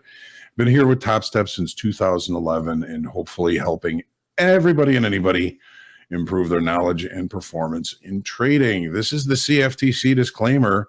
Remember, everything we talk about and discuss today is for educational purposes only. There is considerable risk in futures trading. These are leveraged products, which means you do run the risk of losing more than the initial investment that you put in. We should only be using risk capital to trade with, which to me, risk capital is money that I can afford to lose. We are not going to be suggesting the purchase or sale of any particular product ever, especially during this session. It also states that hypothetical or simulated performance results have certain limitations. The biggest reason for that to me is there's no accountability, no rules, and no consequences. It's very easy to make decisions when it doesn't count. When you have skin in the game, that changes. So we're going to go ahead and jump into the questions. Robert, I'm going to put the charts up here so we have something to look at while we are doing this. And let's go. Let's do it. Oops. Absolutely. And I tell you what, we asked for questions, and boy, did we get some questions. So we're going to run right through these. Okay there, Mr. Hoag? Yes, sir. I lost my charts for some reason. I must have X'd out of them instead of minimizing them, but I will put them back on, and we'll be able to put those on the screen here shortly. All right. Shoot. Excellent. All right. While you're getting that going, first couple questions don't really need the chart, so that'll give you some time. We have a question from Mason. Mason says, when you get funded, do you already receive half of the $3,000 you made? Mason, I saw this question earlier in the chat, and I was going to address that for you. Hopefully you're watching. And Mason, you're a friend of mine. I haven't talked to you in such a long time. I really miss you. But once you succeed in the trading combine, you have to move into the XFA account and then hopefully moving into a funded account in order to take profits. So you don't take any of those profits just from the trading combine. Mason, I'm intending to get a meeting together with all you and all of our other friends very, very soon here, maybe sometime next week. I can set that up. I should have some time for us to do that, and I look forward to catching up with you and everybody. So great question. Great to see you. Excellent. Thank you for that. We had a couple of quick hitter questions here. Does Topstep X show the TPO? Not yet. But Robert may have something to say about that. Whoop. Right now, the Topstep X charting integration is TradingView. There currently is not a TPO in TradingView, but once we get the capability to actually do some custom coding, I believe we can work something out, get something going here for Mr. Hoagland. I'll pay you for it myself, Robert. All right. Well, what we do have on there is MAs, because we have another question, and that says, what MAs and what time frames do you use? And secondly, what's the name of the book that taught you the market auction process? Okay.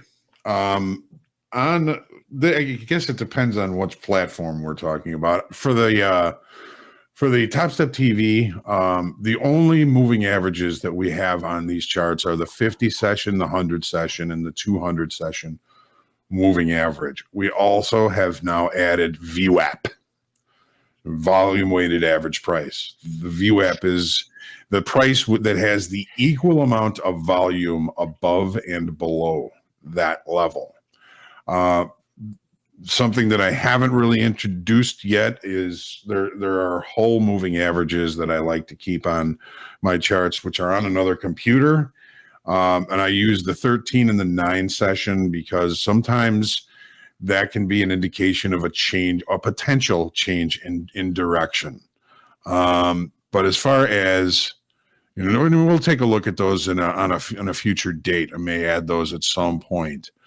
The book that taught me the market auction process is this one, Mind Over Markets by James Dalton.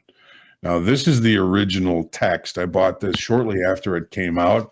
It's actually signed by the author. I got to have dinner with him one time. But this is the book that really changed the course of my trading, is just taking a really good look at how he frames the auction process. And I didn't even really understand, I think, that the markets were an auction process, just like anything that can be bought or sold. Eventually it gets too expensive, nobody will pay it anymore. And if it gets too cheap, nobody will sell it anymore. So it was really the kind of turning point to where I thought maybe I would be able to do this for a long time. And I suggest, even if you don't use market auction process, market profile, volume profile, that you read the first 100 pages of that book, because it was such an eye-opener about markets and what they really are. Let me tell you, I'm going to check on something here. Okay. So that was the book. It's available, I'm sure, on Amazon. If you dig around, and I probably shouldn't say this, but I know that there are free downloadable versions of the original text. There is a new version of it with some changes to it. I haven't bought the new version of it yet, but I intend to. If I get some time over the holidays here, I want to do a whole lot of reading, and that might end up being one of them that I look at. So, but yeah, the auction market profile, Mind Over Markets was the game changer for me. Now, he's also got another book that I think he prefers, and that's Markets and Profile.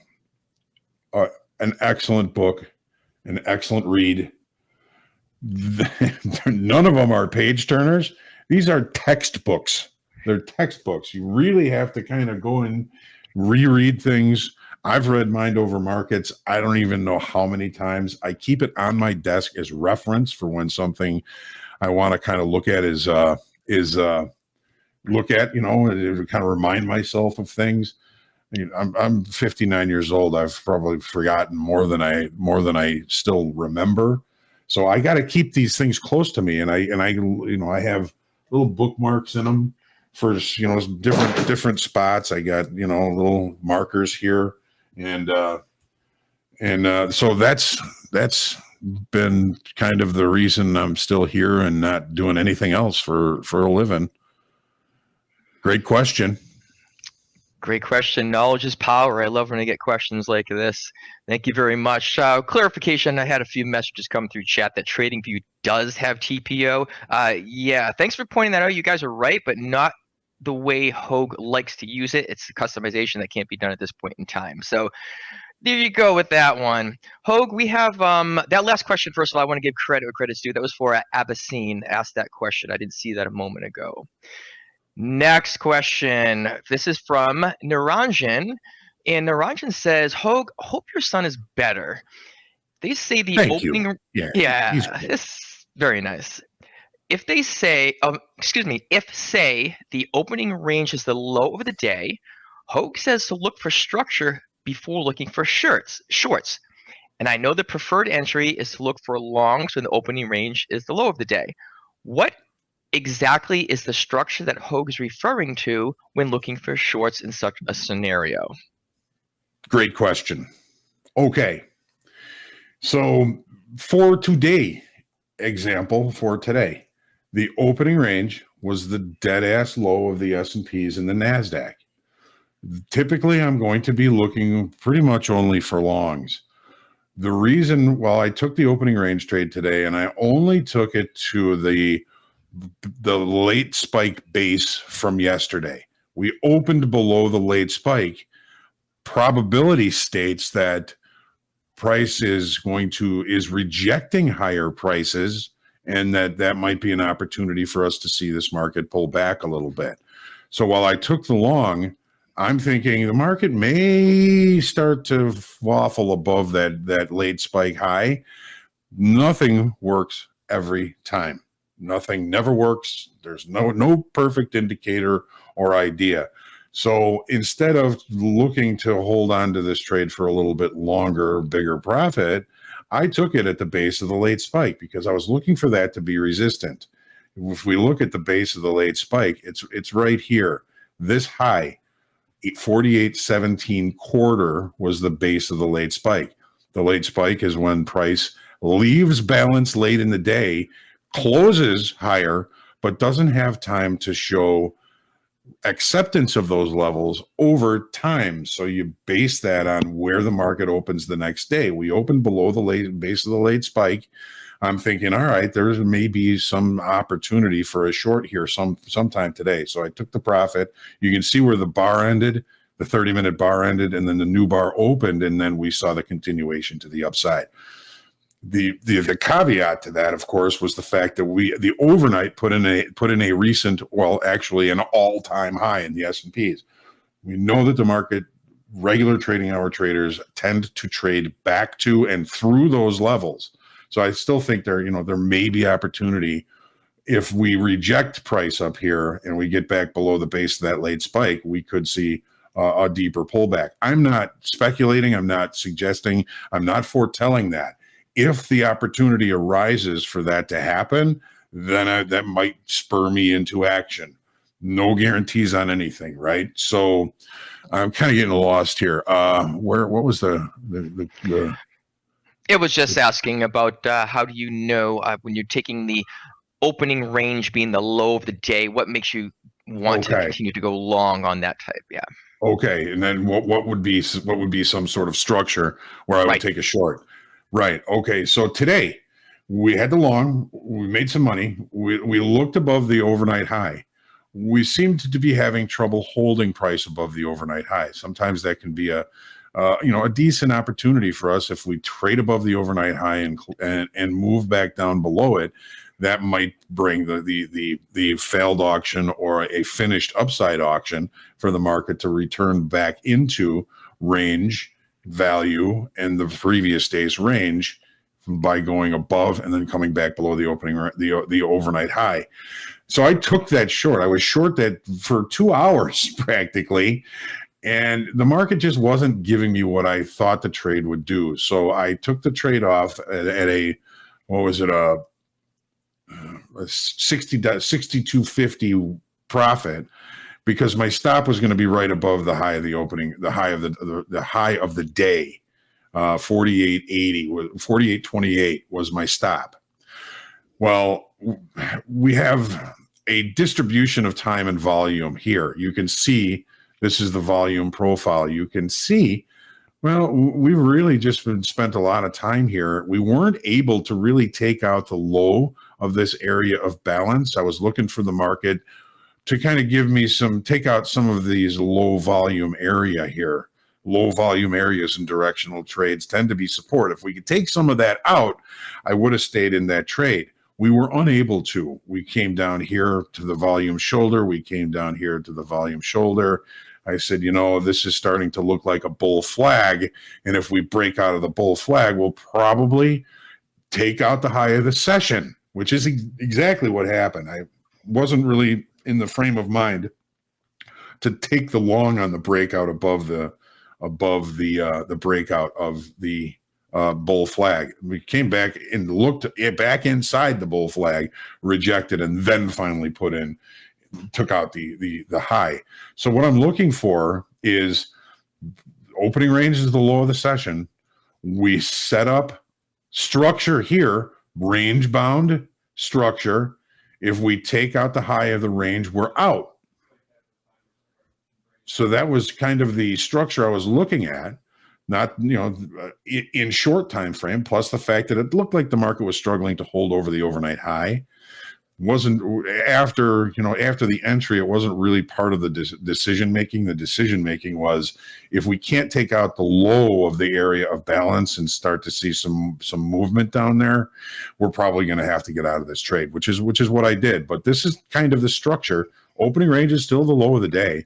I wouldn't take a short until I saw some sort of structure to lean on, which we did. We had an opportunity. It didn't play out the way we wanted. We cut the trade at a small profit, and it's a good thing we did, because eventually, when we broke out of this bull flag, we did take out the high of the session. So, looking for structure, let the market show an area of balance, and then work the extremes of that for opportunities. If you're looking for a short and there's an area of balance with the opening range, the low of the day, you can limit risk if you trade up against the highs. If we don't take out the highs, you may see a rotation back to low down here, or even a deeper rotation lower. So that's the kind of structure that I'm looking at when I talk about, if we're on a directional day. First off, don't fight a directional day. My opinion, my feel this morning was, with that late spike, I said, there's a chance that we could see a pullback today. We have not seen that. But my first trade was long because of the opening range. And I got out where I thought maybe we might find some resistance at the base of the late spike. The market continued higher.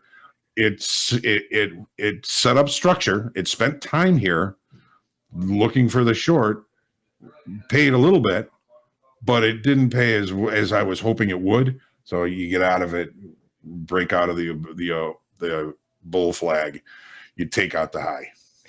That's amazing, John. I'm always in awe when I hear you explain these things. It's such a comprehensive answer. I hope that Niranjan goes back and and listens to this, and every other trader just takes that clip out of there and uses it.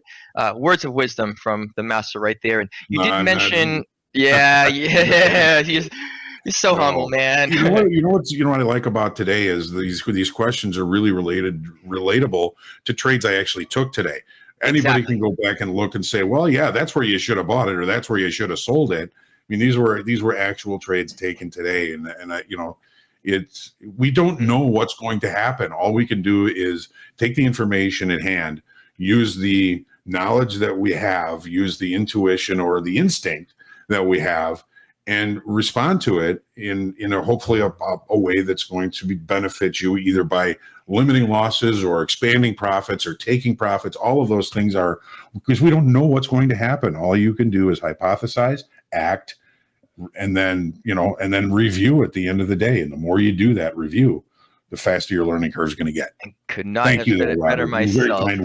Very kind words. Thank you very much. Absolutely. And I really like that. And I think everybody else listening and needs to do some likes on this YouTube channel also and get those things up there. I want to see that handlebar mustache, boy. I want to see it. You mentioned something about spikes and gaps, but before we get into that, something I've always wanted to do here is we have some breaking news coming out. We're fed you the real. Yeah. So on the back end, we have some news from our risk manager, Mick. He says that Danny's Trades, we all know Danny's Trades, he is up $10,000 in his live account. Secondly, we have, I want to get the name right, Piranavan is up $9,000 in the live account. 2 live funded traders walking away with 19 grand between them. Congratulations. That is awesome breaking news. We love to see that. And hopefully they were listening to what Hoag was doing, talking about the opening range and played it this morning too. Hey, however they did it, wonderful trading. Absolutely. Absolutely. Keep it up, boys. Keep it up. Okay, real quick one. Where can we find the rules for your late spikes and your gaps and the range bound rules? Where can they find that, John? Mind over markets. If you get the book, look in the index for special situations. That's basically where it is. Now, it's a great question. This is where I learned all that stuff. But the author of the book, Jim Dalton, says he doesn't really look at those so much anymore. But, we're sitting here talking about it and how valid those those situations can be. Maybe he feels as though they've lost some of their luster or some of their probabilities, but these are still things that I lean on every day. Is, you know, late spikes, gaps, all of that stuff is still very, very valid, very important to me as a trader. So, but that's where you learn it, is mind over markets. Beautiful. That book comes up so often. I have read it myself. I'm not as great at that, but it absolutely, definitely, you put that in your back pocket. Knowledge is power, and the more you can gain, the better off you're going to be as a trader. 100%. And speaking of knowledge, here's a knowledge question for you to get off the charts a little bit. This trader says, I've been a day or two away from getting my first payout as a funded trader, but every time I end up blowing up and I lose a funded account. John, do you have any advice on how to overcome this type of pattern? Yeah, I mean, because that's happened to me a million times. I mean, but maybe not in the same way. When you're getting close to a milestone, a success level, even just getting to the profit target in the trading combine, it becomes your focus. So you're getting, within a few dollars of actually taking a payout, that becomes your focus. Your next trade, you're thinking, okay, I got to make that because I got to get that payout. And it's taking your focus away from what you should be focusing on, and that's staying in your process and strategy, not thinking about the dollars. The dollars come from making good trading choices, being a good risk manager. So in the same kind of ilk that you're dealing with this, I dealt with this quite a bit for a while. As a younger trader, my goal was to make 40 ticks a day in the S&Ps. And I would get to up 37, 38, 39 trades, 39 ticks up on the day. And I don't know how many times my clerk would say, hey, your goal's 40, but you're at 38 ticks. That's close enough, dude. Let's just go. Of course, he probably just wanted to be finished for the day, but it seemed every time I said, no, let me just get these last couple of ticks, that next trade was a loss. Now I'm chasing that loss. And then the next trade is a loss. Now I'm chasing the two ticks that I needed and the two losses. Now I'm getting upset. The next trade, another loss, another loss. If you focus on your strategy, if you focus on making the dollars that you need to get paid out, it's dividing your thought process. It's dividing your attention away from what you need to get to that level and into just trying to reach it. If you're taking trades just because I just want to get there, that's not part of your strategy. It's not part of your strategy. And I feel for you because I've been there, so many times, and just keep at it because, you're hardening you're thickening your skin. Let's say my dad always said, and I think this is our dad wisdom from today, that the hardest steel comes from the hottest forge. You don't have to blow up. Believe me, I did on a lot of days like that. I'd take that first couple of losses, and before you know it, I'm down 50 ticks on the day after being up 39 ticks. It's crazy to do that, but we become emotional. We become upset. We become angry. We don't even know why we're angry. Of course, we know why we're angry, but we don't know what we're angry at. We think we're angry at the markets, but we're angry at ourselves. And when you start to feel that, you have to be able to say, I'm compromised now. My decision-making is compromised because I am using emotion instead of thought process.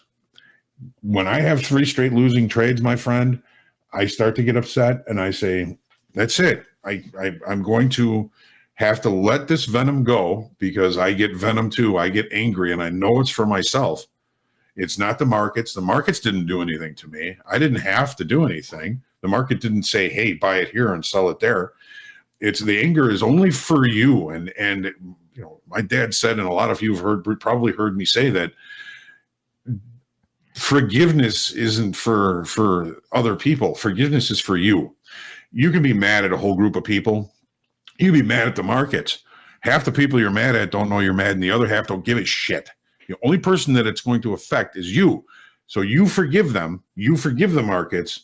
You forgive yourself, because forgiveness is for you. You have to be able to let go of all that venom, get yourself back to centered, and then start to look at the markets again. If it takes an hour, if it takes 2 hours, if it takes a day, if it takes 2 days, 2 weeks, 2 months, whatever it is, to get rid of that venom so you can operate from a point of center where you're cognitive about everything that you do.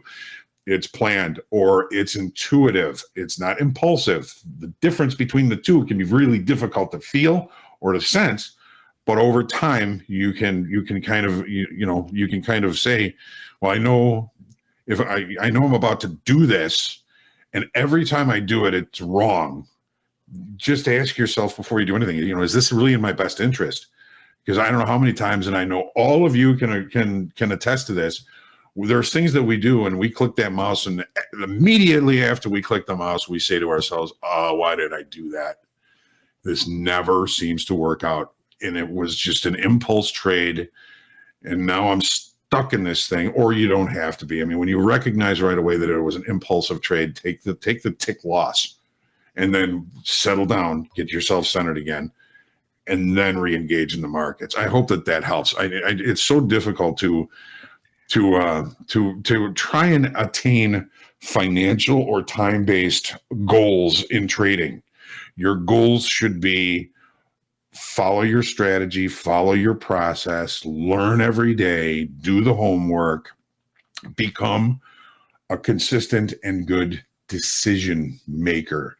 The best traders I ever knew, he's as close to somebody that I would call a master than anybody else that I know. And he was in the pit. He's not trading on screen now. And I said, you know, hey, how did you make so much money? And he said, you know, Hoag, that's the wrong question. I said, well, what do you mean? You're here to make money? He says, yes. But my goal was stepping in this pit for the first time, trying to flip one lots, was I got to learn to make good trading decisions. I have to learn how to be a trader. And that's what my focus was. That's what I worked on. And I'm really good at it now. And the money is truly a byproduct of being a good trader and making good trading decisions. Exactly. John, that was such an amazing answer to that question. I had to scan through and find questions that you did not cover with that answer. It was so comprehensive. And you know what that tells us? It tells us that one of the largest parts of trading is the emotional element that you just discussed. And then why do we bring that from our personal life where we may do fine, and then we can't do that in trading? It's such a different approach. For some reason, trading affects us psychologically differently, hits that amygdala, gets them juices flowing, gets that energy happening, and we beat ourselves up. Hey, we do something wrong, make a mistake, we forgive ourselves on the outside, but for some reason it comes to trading, we just do not stop beating ourselves up. So that was an amazing question and a more amazing answer. I know the chat is absolutely loving it.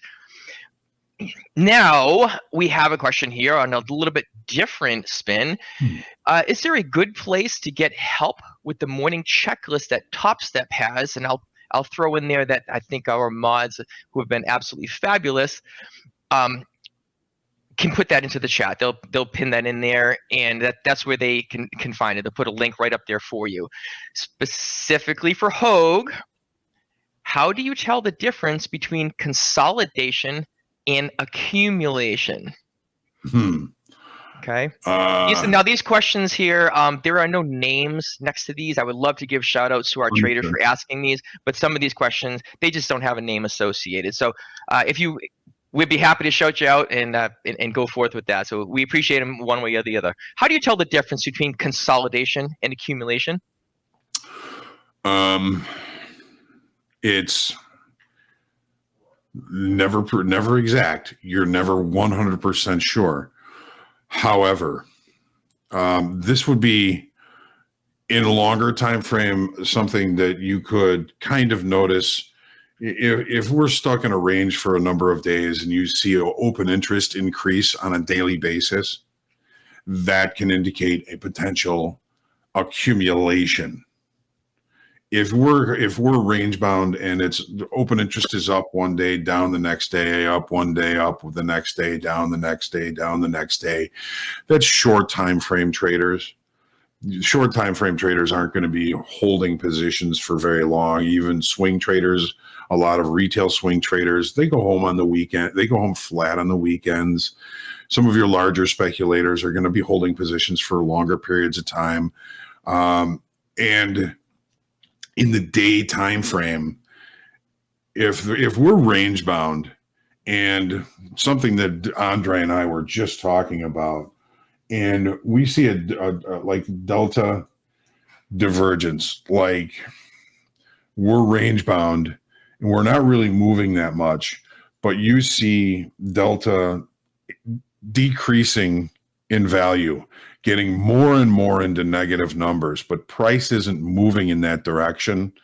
That's one tool that you can look at if you have delta, which is also something and we're working on being able to provide for everybody. If you have delta, you'll be able to recognize, hey, delta keeps getting more and more negative, and those aggressive sellers are using market orders to hit bids. It makes sense for price to move in that direction. They're the more aggressive traders. But if it doesn't, you may be witnessing in real time an accumulation of position in longer time frame. And it may not even necessarily be an accumulation. Sometimes it can be a liquidation, but the point being is you get the short time frame traders all one direction by doing that.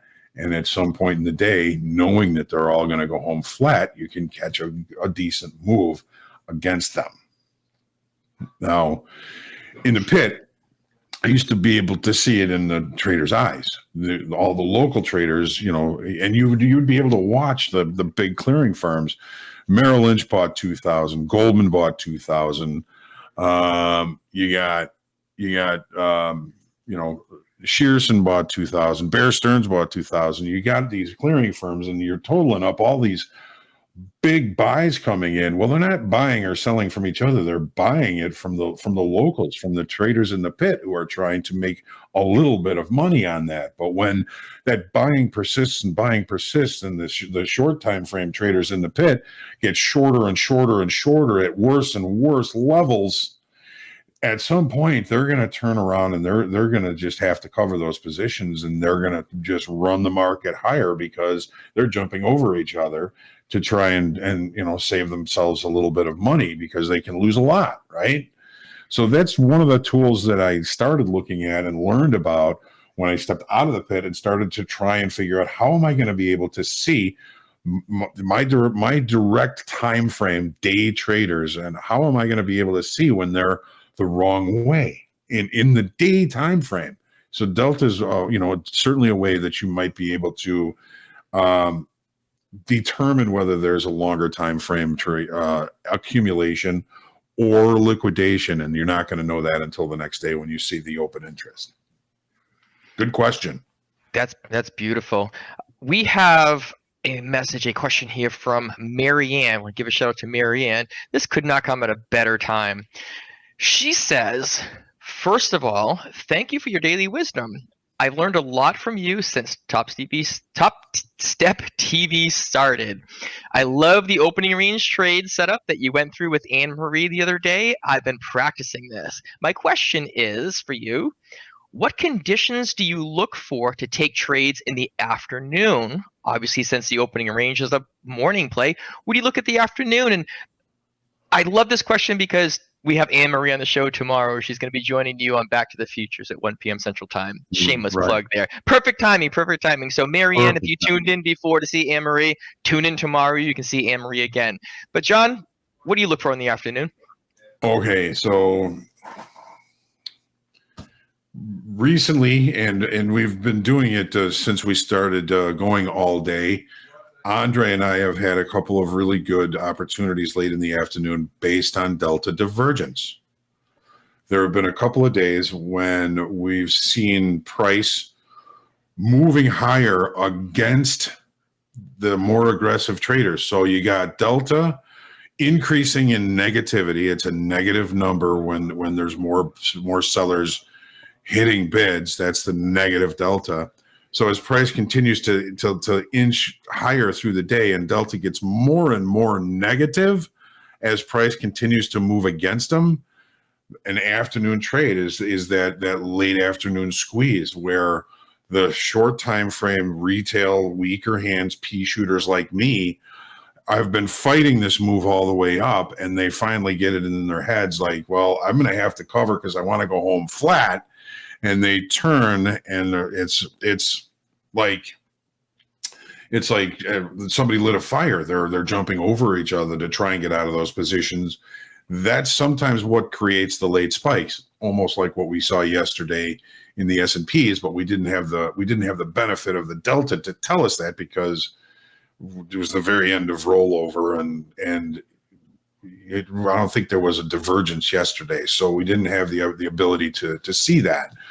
But afternoons, if we're range bound and we get near an extreme, maybe we'll extend the range a little bit. I'm not real big on trading in the afternoons, but there are times when I'll recognize a decent opportunity or at least something that I'm willing to risk. If I'm going to be trading it, it better be cheap. At the very end of the day, it's all tradertainment. Yeah, well, I mean, Andre and I have we've hit a couple of those squeezes at the end of the day, which is always great. It's fun, Absolutely. So, Marianne, thank you again for that question, and hope we see you tomorrow to check in that session. Back to the futures at 1 o'clock with Anne Marie. And let's see, John, you talked about delta a little bit in there, and you actually covered this question, but I wanted to make sure I gave a shout out to Saruba, if I pronounce that. Sarub, excuse me, if I pronounce that correctly, was asking about delta. You covered the question, but I just wanted to make sure we mentioned that. One other thing you mentioned in that answer was something about divergence. So we have a question here. It says, can you explain how divergence between NQ and ES could mean and how you can use this in your trading? Oh man. They're the same product, right? They're both stock index futures, and overall they're very correlated. We were talking today about what is leading the market today, and if let's see here, we still have excess at the high in the Nasdaq that remains. If this thing rolls around, if the equities turn around and end up closing lower or significantly lower, it's going to be at least, I think, foretold, maybe not led by the Nasdaq. We had the selling tail that we put in the third half hour of the day. We haven't been able to take that out. So this is still presenting to a degree as a failed auction, the end of an upside auction. So if it's going to be the Nasdaq that's going to take us down, that's going to be the first signal of it. We're unable to take out that high.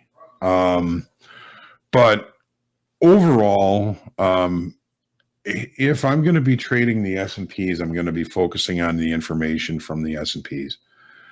Situations like this, we were talking about it near the end of fast markets.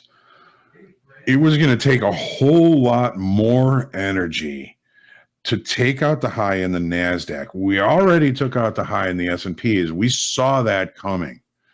So the Nasdaq, to me, today is presenting as weaker. You see, here it goes. Now we're starting to turn lower.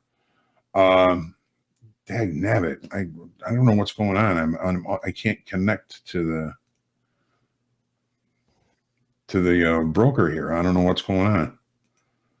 I traded on it today. It's a valid account, but for some reason, looks like I might be missing something here. But I'm not going to worry about that now. So there's sometimes hints, that you can see in one market over the other. That excess on the high of the NASDAQ is, that's glaring to me as a nuance that if it remains, we're in trouble. We could see this market move lower, not to mention the fact that we did open below the base of the late spike. That nuance still exists.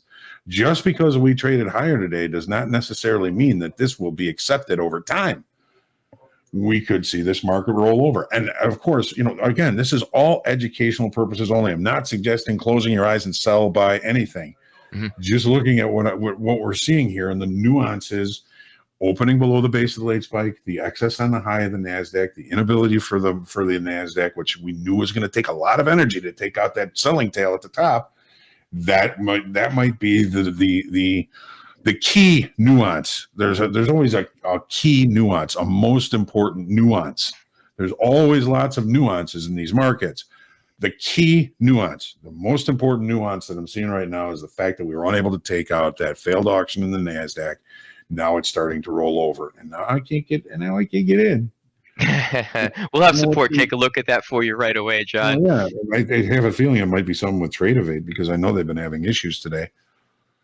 Not sure. Okay, we talked a lot about it during this segment, the different levels, your opening range. What do you do beginning of the day? What happens if it's higher or lower? And how does that play toward the end? We talked about delta and that divergences. This one here is along those same lines, and I'm certainly sure you've heard of this term, John. It's called the initial balance. Yes. And this trader asks, can you explain the importance of the initial balance for futures trading and how those levels can play a role for the rest of the trading period? We're talking opening range, and a little further out in time, you have the initial balance. What are your thoughts on that? Yeah, so great question.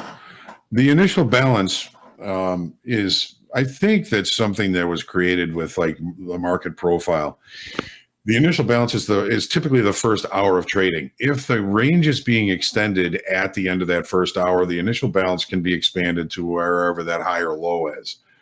This is one of the things, again, that Jim Dalton says he doesn't really pay attention to much anymore, but I have to because that's what I know. So the initial balance was the first hour of trade, and it was really where the local traders, the individual traders on the trading floor would kind of seek reference levels. Price got up to here and it got down to here. We've got an early range, and working the extremes of that early range was something that a lot of traders would do. If we're up near the high of the day, well, if I sell it here and it holds, great, I can make money. If it takes out the high, well, then I can get out and reassess. So the initial balance is, to me, very important. And I want to show you something. Maybe we should do it in.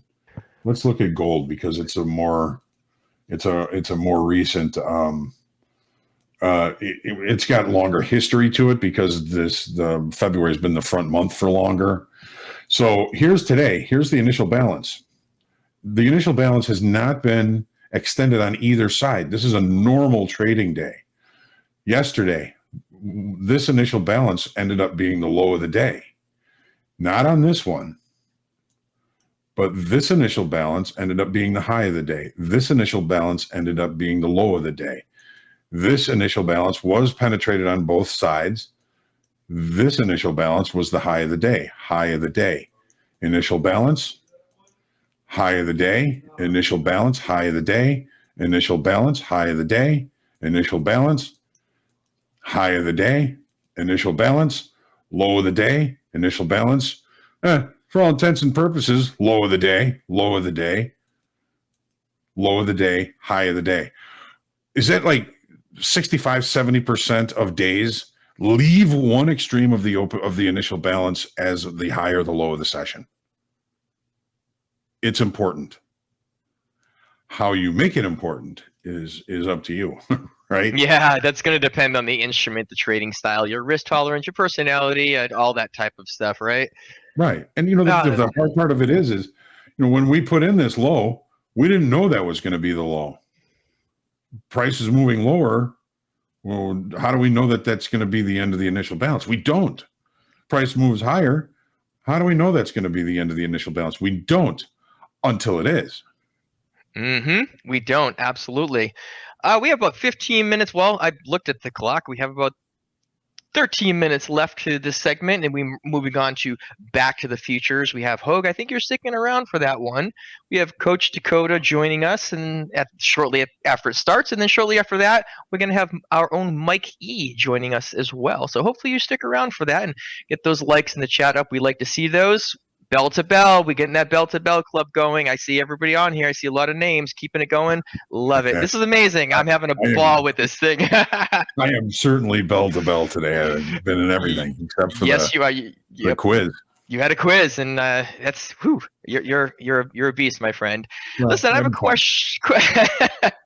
question here. It says, after a sequence of unsuccessful trading days, is there a point that you start doubting your overall strategy regardless of the historical success?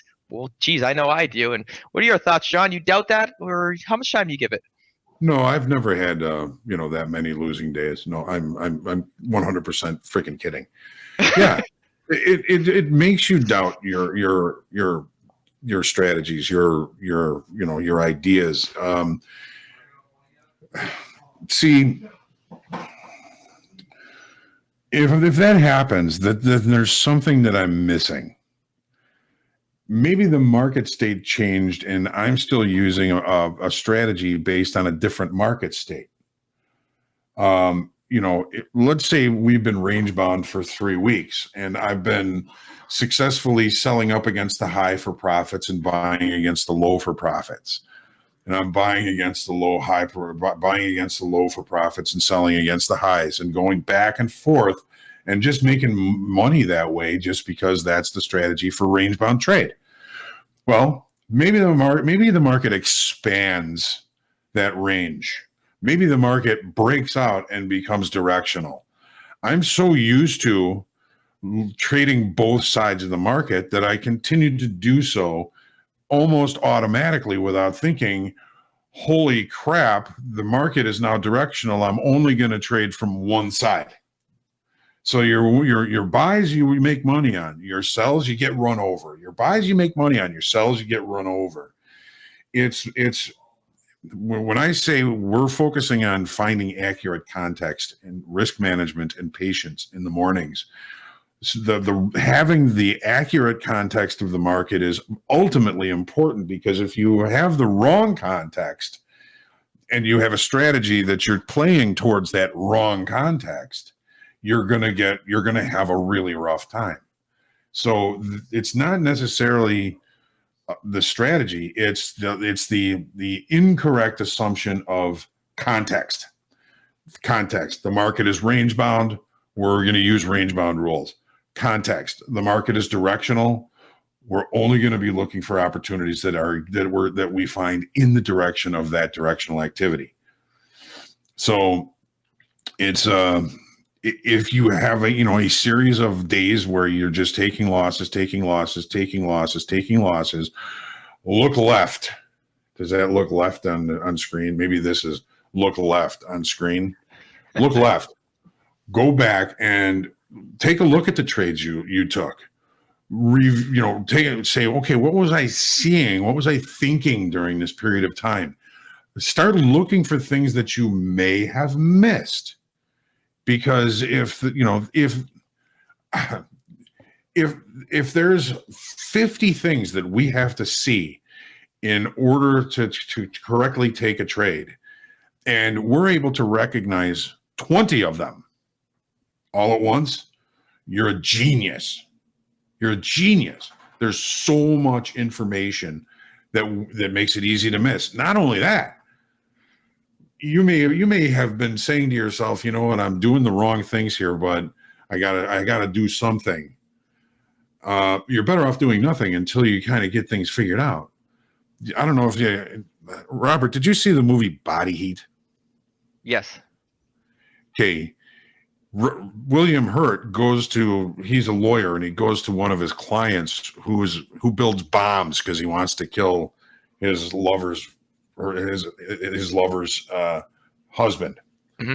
And Mickey Rourke says to one of the smartest things I've ever heard. He says, when you're thinking about committing a crime, there's 200 ways that you can F up. If you can think of 20 of them, you're a genius. And the same thing in trading. There's so much information, so much for us to bring in, digest, and decide on, sometimes instantly. You gotta look left. You gotta think, okay, you know what? Yesterday, the day before, I had 3 losing days in a row. What did I miss? Maybe my trade locations, if they were a little bit better, maybe I could have stayed in some of those trades. Maybe some of them would have been profitable. You got to go back and look. It's an accountability thing.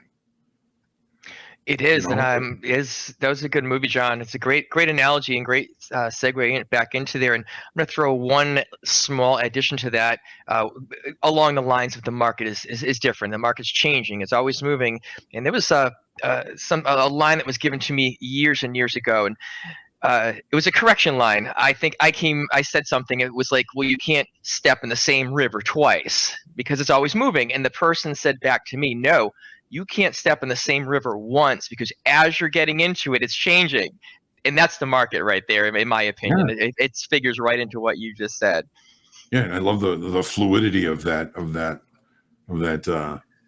thought, Absolutely. That's what markets are. They're always moving. Absolutely. John, we have time for one more question about maybe a minute and a half answer on this one, but it's a quick one. It says, when do you expect the big moves in the market around this Christmas time, around this season? Ooh, when do I expect big moves? I don't know. Big moves usually surprise me. Don't they always? The holidays are different. I mean, if there's some sort of an impetus like next week where a lot of people will be taking time off, volume will be low, so will liquidity. So a move that might happen next week that is big, maybe half that size when all the participants are available. I don't know. I don't really know how to, I can't predict it. Nobody can. Mm-hmm. Oh my goodness. So the answer to that I would throw is the specific question, when do you expect big moves in the market before Christmas? The answer is don't expect them or always expect them. Who knows what the heck is going to happen in the markets and these, especially around these crazy times. At the end, the final quarter of the year, end of the year, all the rollover is done. We have the holidays, vacations, people closing positions. It's, expect the unexpected. Okay, we're right up on time. John, you're on all day long. I just want to give you an extra minute here to rest your voice because I know you're coming right back on again. We're back to the futures. Andre will be joining you a minute or two after that fires up, and then Coach Dakota after that, and then Mike E after that. Thank you so much for the questions, traders. We love it. We love it. Get those likes out there. It shows us that you like it. We know you like us anyway, and the likes show us you love us. John, always a pleasure. Thank you. Here's the dad wisdom for the day. Please, we are looking forward to it. We will see you all next time. I said it earlier. It's on the screen. The hardest steel comes from the hottest forge. This isn't easy, but it'll toughen you up. Eventually, you'll be as hard as steel. Trade well, everyone. Thanks for joining. Hope everybody enjoyed it and took something away from it. Blessings, and we'll see you in a couple of minutes. Stick around.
All right. Welcome, everybody, to Back to the Futures. Right now, I'm here with Coach Dakota, one of the fan favorites. We're going to have Andre joining us here very shortly. Looking forward to having a good, fun, and informative session. Thanks for everybody that joined me for group coaching. This is hopefully going to blow that out of the water. Dakota, how are you today? I'm good. I'm a little tired. I just woke up maybe an hour ago, took a shower, got dressed, and hopped on here. I traded the Asian and London session, slow markets class. So I'm a late night owl. I'm here in Utah, though. It's just getting noon for me. So right now, you should be kind of just reaching REM sleep, right? Yeah, exactly. Trying to bring that energy here for the audience. Awesome. So I was going to ask just a couple of questions to kind of get the blood flowing. Hey, there's Andre. Hey, welcome back. Andre. Hello. Sorry about that. Stay off of North Avenue, guys. Just a word to the wise. So would you go out for lunch? Lunch. Yeah, I had to run an errand real quick, and took a lot longer than I expected. The turnaround time. Stay off of North Avenue. It turns into one lane. Anyways, yours. What's up, Dakota? What'd you have for lunch? In traffic, man. I had a turkey sandwich from a deli. Are you over there? You're in Chicago then, right, Andre? I'm in Chicago, and yes, I'm in Chicago, and construction was a little tedious. Sorry about that. Thanks for holding up the fort while I was gone. Man, I don't envy you. I come from a small town here in Utah, and a traffic jam is probably 5 cars. Well, this is a lot more than that, but yeah, it's anyways, how we doing? Get a bike. All right, thank you, Danielle. Equities are rolling over, Andre. Dude, I saw that, John. Ugh. What are you guys talking about? Oil? John was short. Got out at the right time. He took profits, and they ran it up a couple ticks. We could not take out the high in the NASDAQ. That excess high failed auction.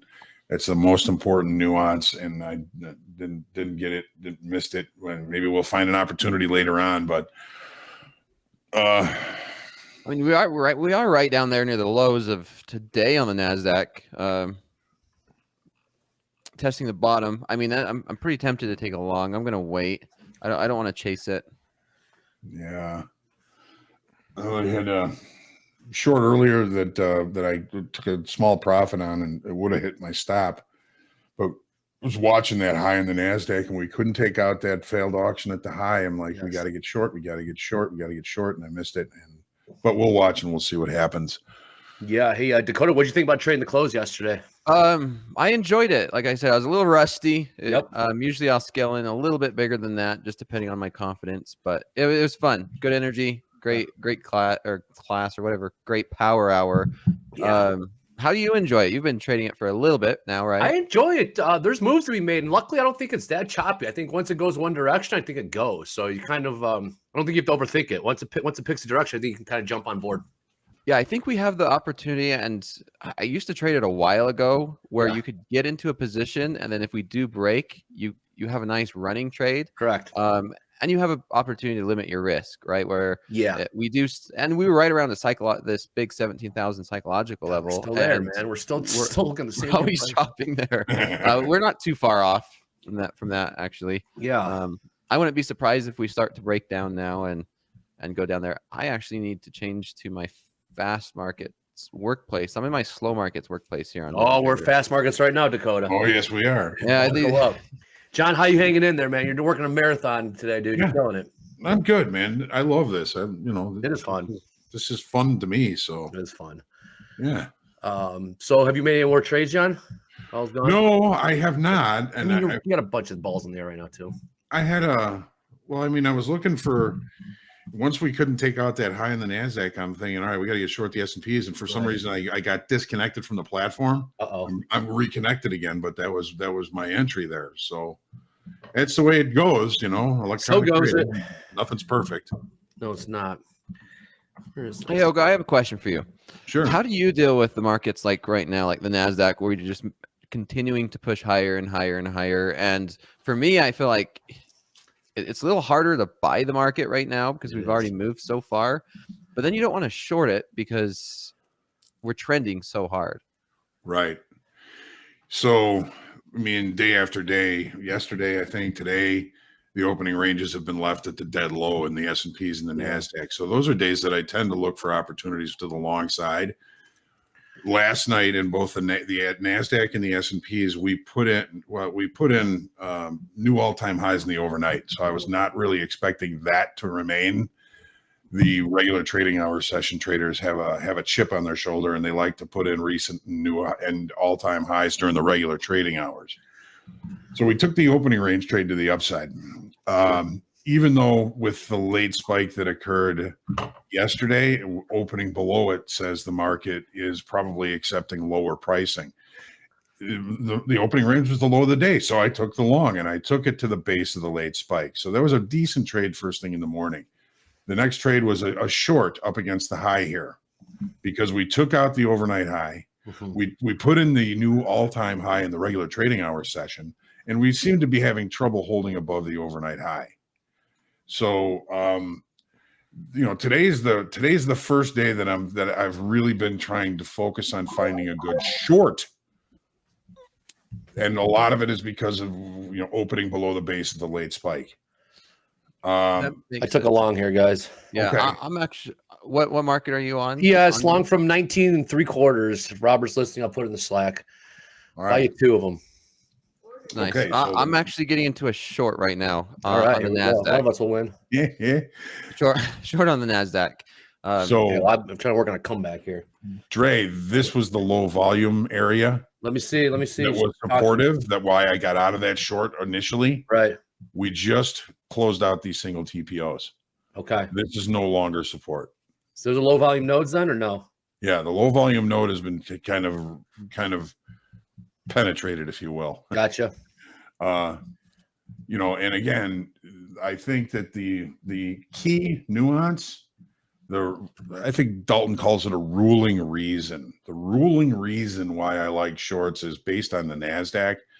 We couldn't take out the high of this selling tail, this failed auction. It tried.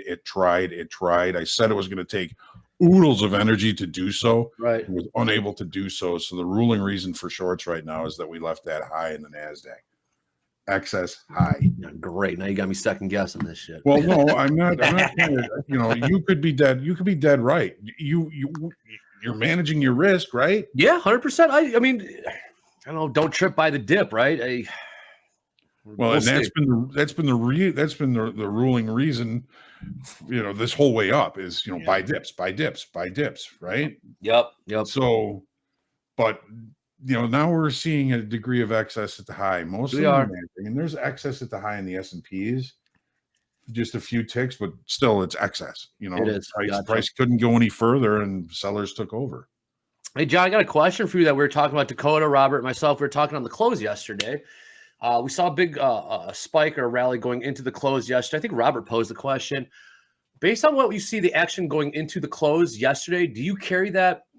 How did he phrase it, Dakota? Do you carry that into your thought process going into the following trading session at all? Or are you 100%? Yeah. 100%. Is that Dakota? Am I asking the right question here? I think so. That's how I understood it. And it's like, what do we consider that leading into, say, because we have that 1 hour window where the markets are closed and then they open back up at 5 p.m. Central Standard Time. That's how I understood it, Andre. Yeah. Okay. So yeah, John. So what do you think? What are your thoughts? Well, I mean, if the market, closes in the middle of the range, I'm not really going to be paying that much attention to it. Well, it But closed on the highs yesterday, if I'm not mistaken. we put in a new high. We put in a late spike. That's when, we were range bound the better part of the day yesterday. Yep. Right at the end of the day, we put in a new high and we closed up there. Yep. There's Real quick, guys, information in that. I've actually built a little bit of a position right here as a short on the NASDAQ. I'm in 2 contracts right at 17,032 and a half. Just got into the third at averaging in at 32. My stop loss is going to be about 36 on this pivot. Cool. Okay, so John, so we closed on the highs yesterday. And what is your thought process? How do you carry that into the following trading session? Well, usually, that's in profile, that's called a late spike, right? Yep. So we look at where the market opens the following session. If it opens on a late spike to the upside, if it opens below it, it's usually going to indicate potential acceptance of lower pricing. Lower pricing. Okay. Okay. Opening in the late spike is a secondary probability of accepting higher pricing. Mm-hmm.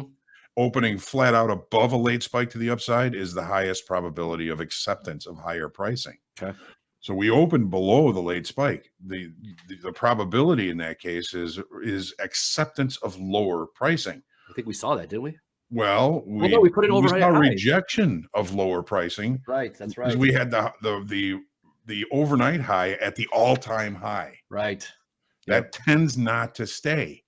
Where the real pudding is, where the proof in the pudding is going to be is where do the S&P and the NASDAQ close today? Going into today. Where do they close at the end of the session today? Hey, I mean, that means everyone better tune into Power Hour because we're all going to find out together. Yes. How's speaking of power, how's our Delta looking? Just so we can keep an eye on that. Just looking, it's negative 2,600, and that makes sense just from coming off the high here. Growing a little bit. Right. Okay, cool. Yeah. Now, where's tilt right now for you? Tilt 50-50 in the S&Ps, NASDAQ 63%, 64% call it long. It's 36% short. So they're 66% long in the NASDAQ? A little bit long in the NASDAQ, a little bit. Muy interesante. So keep an eye on that. But yeah, if I know periodically we'll check back on that Delta and see if it keeps growing going into 2 o'clock or 2:30 Chicago time. However you find the close going into the trade and Delta, how's that worked for you, Andre? Well, like John and I have been doing is if we can see a big negative number grow, and when this market isn't breaking, essentially we're going to try to beat all those shorts to the punch. We're going to try to beat them on a short squeeze. We'll take some longs. Obviously, those shorts are going to be loosely held, short time frame trades, and they're going to have to buy it back, get flat by the close. So essentially, we're going to get long and hope they buy the market up in front of us or after us, and we just catch the short squeeze. It's an old technique from the trading pits that still does work when it presents itself. Yeah. Yeah, and it works the other way too, Andre. Like price is moving lower against Delta's going positive, right? Delta goes the other way. It's that's an old school play. Sometimes it presents itself, and when it does, it has a high probability of success. We'll say, if the number gets big enough. Yeah. Interesting. I mean, yesterday worked out great. I mean, we had the game plan going into it, and it ended up squeezing to the upside. Big time. Big time. All right, so I'm ticking a little bit here. So, Dakota, are you familiar with the checklist, the Topstep checklist that you can do before the open? I'm not, Hoag. Okay. All right. Are you expecting anything big to happen before Christmas? That's a good question. No. For me, no. I don't expect anything. Well, I mean, we always want to make sure that we're prepared, right? To prepare for the unexpected. But in order for my trading going into the end of the year, I'm just going to trade as normal. I might lower my position sizing, expecting some crazy moves or unexpected moves because of the holidays. But I don't expect anything out of the normal for myself. If we get it, so be it. I think this week was a good example in my slow markets class, Hoag. We were trading the Nikkei. And we had the Bank of Japan come out, and it shot the Nikkei up really big. Oof. And I wasn't expecting it. However, as long as we're managing our risk effectively, then we shouldn't have those moves take out our account or be detrimental to our trading. All right. John, what else? Yeah, what else you got on the checklist, John? Well, my brother's here. He's asking how many up days in a row for the S&P. So we got 1, 2, 3, 4, 5, 6, 7, 8, 9, 10? And right now it would be 10. My goodness, a perfect 10. It's a hell of a yeah. Is this a Santa Claus rally then? Is it official? Can we can call it that? I think so. Thank you. It's been strong. Bulls are definitely in control. But yeah, guys, whenever you get a chance, let's do that checklist. It's really valuable stuff. Yeah, I built up my position now. I'm in a total of 5 contracts short at an average of 17,033. Okay, nice. All right.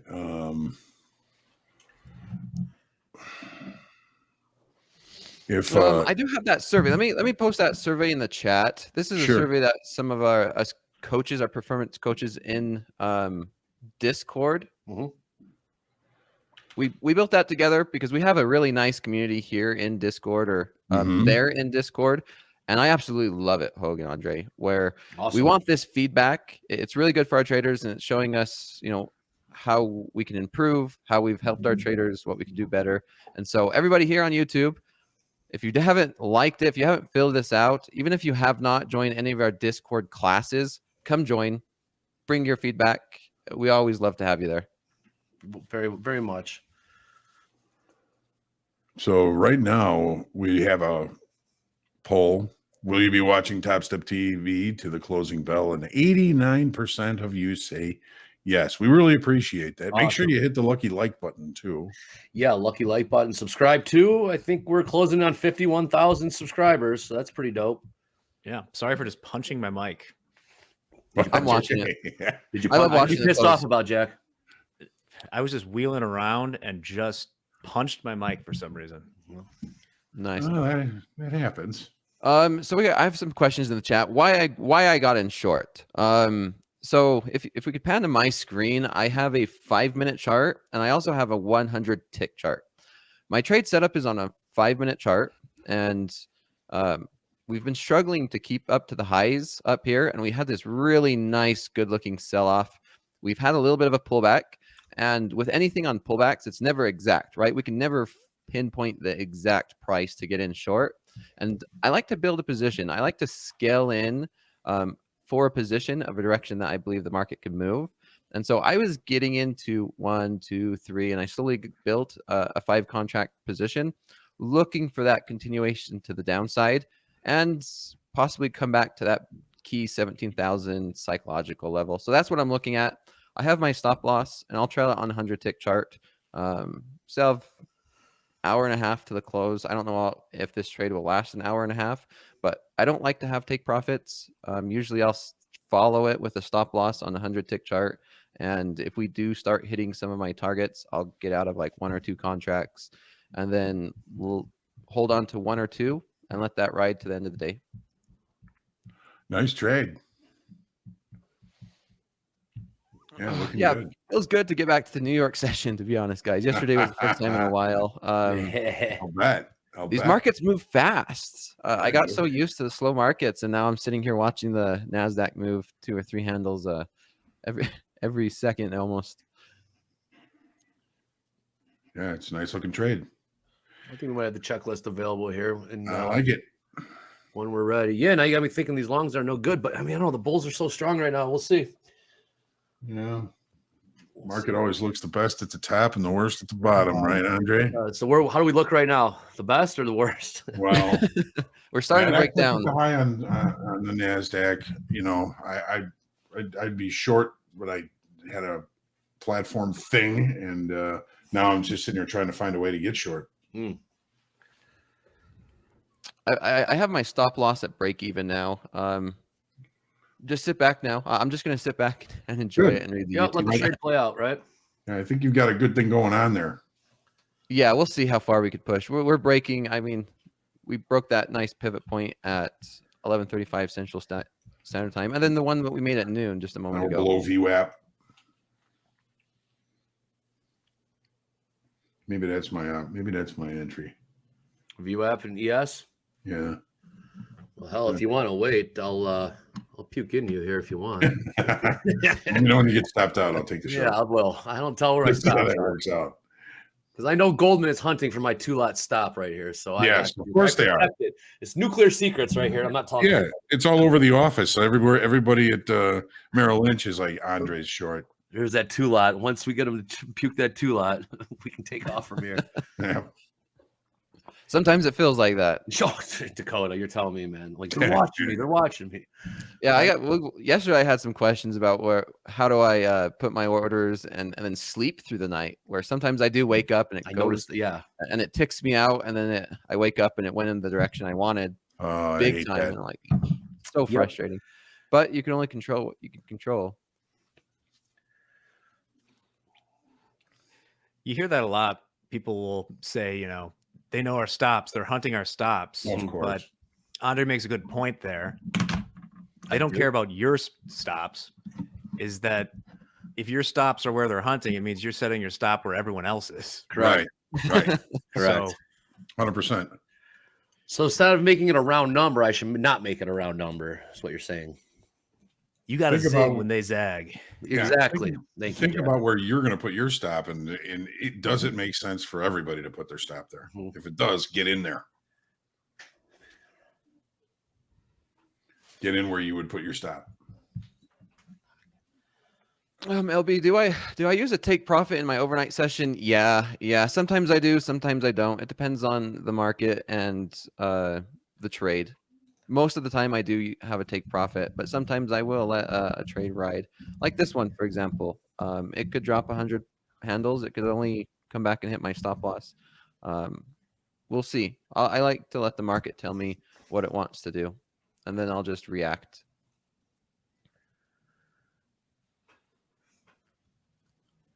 Very good. Question for you, Hoag. I get this a lot in my slow markets class. You do an open range breakout trade. What's your thoughts, and if you've ever traded during the London session where you have a London opening range breakout? I sleep. I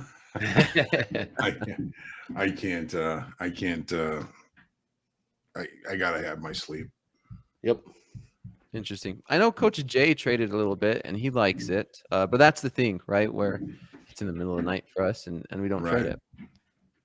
Jesus, what the fuck is that? Dakota, when did you start being a night owl? Since I was a kid.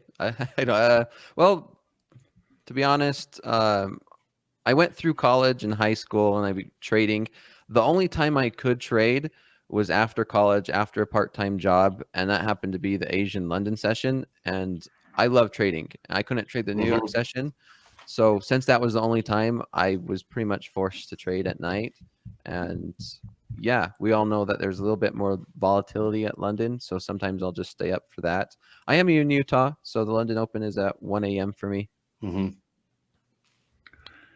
Hard to break that habit. Going to sleep. Hard to break that habit. So when are you getting up then, Dakota? Hour before we started this. So noon Central Standard Time. Well, you look fresh, so well done. You're pulling it off nicely. I do have meetings throughout the day. I have a team.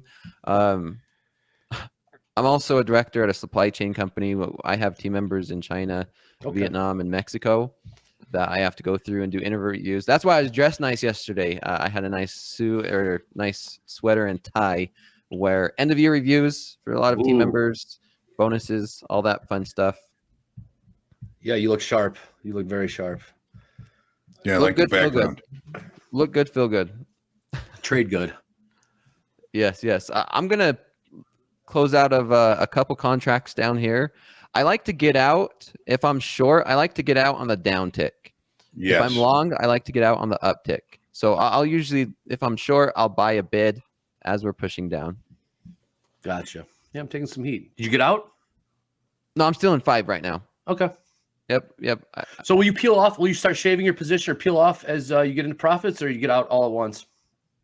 I'm going to do that right now. You guys can see my chart. As we start getting this down tick, I'll just buy at bid. So there's one, and then I'll do that again. And the one thing that I sometimes I forget. Make sure I adjust my stop loss since it's 5 contracts. I didn't make sure I'm putting that to the correct because I don't want the market to rally. And then next thing I look at my computer is now I'm long, right? That is pertinent information. That's you can only get that at TopstepTV right there. Jack, are you gonna be trading the close with us? I know you got a lot going on back there. I'll be there. All right, cool. Maybe I'll do something. Ooh, Andre, there's all kinds of liquidity just below in the S&Ps. yeah, there is. It's all the shorts. That 17,000 level looks good. And we're basically right at the base of the late spike we talked about today, Andre. Ooh. So, I mean, this could be a support level. Or it could be, yeah. Or they can all get filled as we just plow through them all, right? Right. I mean, to me, the ruling reason now is shorts because of that excess high in the NASDAQ. What's Delta at? Delta is kind of it's minus 5,100. So I mean, it's congruent off the highs. Growing. Yeah. This might set up nicely for our close, though, John. Hopefully we can. Well, it's congruent right now, right? Yeah, it's all from just coming off the highs. So that's just sellers. I gotta say, when I was trading euro dollars, they're actually moving price, right? Yeah, well, trading euro dollars. So this is the adjustment I've had to make. S&P's outright trading, in euro dollars. If you saw big orders, you see 1,000 lot on the offer, 2,000 lots on the offer, the market would run away from that. Run away from those orders, right? It would put say you see 2,000 lot on the offer, the market would go lower. Whereas here I'm finding in S&P's, you said the market will seek this liquidity. Yes, so it's definite change I've had to learn and adjust to. But yeah, for whatever reason, it's like a magnet, and the market will. I guess the market seeks liquidity, right? Yeah. But in euro dollars, the market, you see 1,000 lot offer, the market would run away from it. But I guess they would have to move their orders too. They would chase. I got 2 contracts right now. I'm gonna get out my Nice. third as we start to push down more. And we're breaking. And I'll probably most likely trail these last 2. And let these last 2 contracts be runners. Up 2,100, 2,200.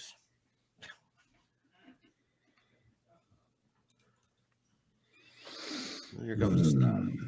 See, I'm gonna have to trade New York session with you guys a lot more. This is feeling a lot better. I missed this. I miss trading New York session. You missed it. We'll come back anytime. Yeah. What we got here, Mikey? Though we're not Spend an letting you hour, off yet. Make a few thousand, right?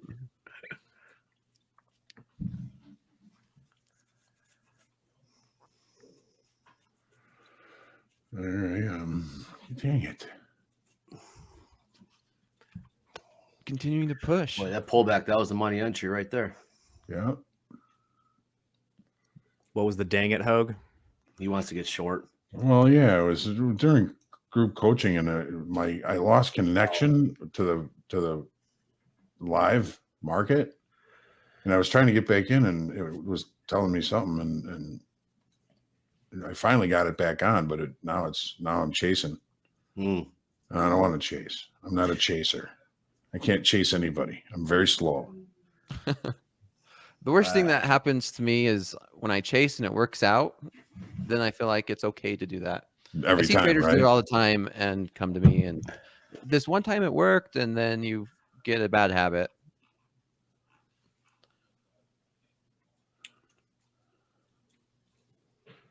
I look like ICT's little brother. I have no idea what ICT looks like. No idea. We're gonna find out in January. I guess we are. I think January 25 is the day. All right. So ICT, is he a YouTuber? I believe so. His I'm name not seems to well carry a lot of versed weight. on who's who anymore. Yeah, there's a lot of them popping up here. But yes, tune in January 25th, I believe, and we'll find out if I am indeed his little brother. Maybe I am. Brother from another mother. Who knows? Hell of a reveal. Hell of a reveal. Yes, Yeah. we're all part. Oh, we're breaking, baby. I'm tired of this. Okay, I gotta have another contract. We're starting to build some liquidity above, so I think there's likely to be a pullback. I'll be able to sell. I'm going to try it here at 20, and we'll see what happens. I think we get that 17. Oh, we just got it. Yep. We're Yes. pushing. Out. We're pushing. Nothing irks me more than calling a move and then missing it. Yeah, you're there with me, Hoag. You just that's I couldn't frustrating. get an order in. Oh, just hit the bid, John.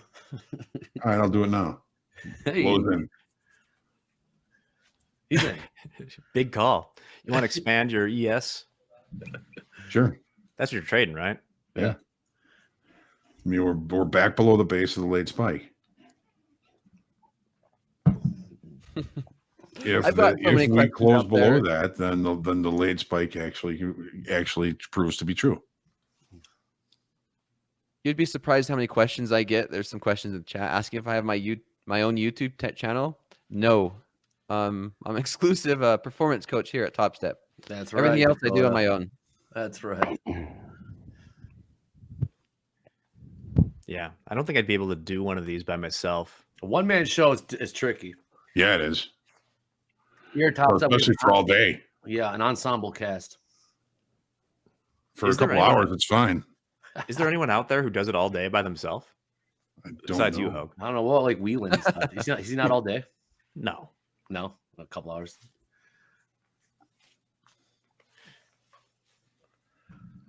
They're not every day either, are they? Well, that's the good part about being your own operation. You can just do it when you want to do it. Yeah, well, yeah.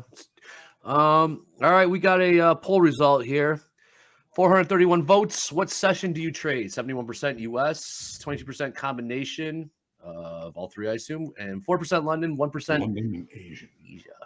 I'm the 1% Asian. I love the Asian market. I missed this New York session, obviously, but I still love the Asian, where it's a little more calm, relaxing. I could put on a Netflix and just watch the markets, put my orders, and then go to bed. We used to have Netflix in the office when we were working overnight. Yeah. And then when things started turning south for all the bond market, they took away our Netflix. Did they? Why? You guys are getting distracted?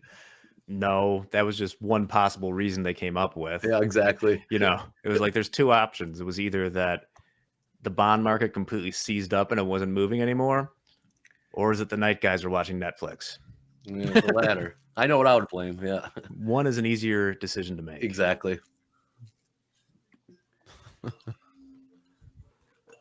We're getting a little bit of pullback.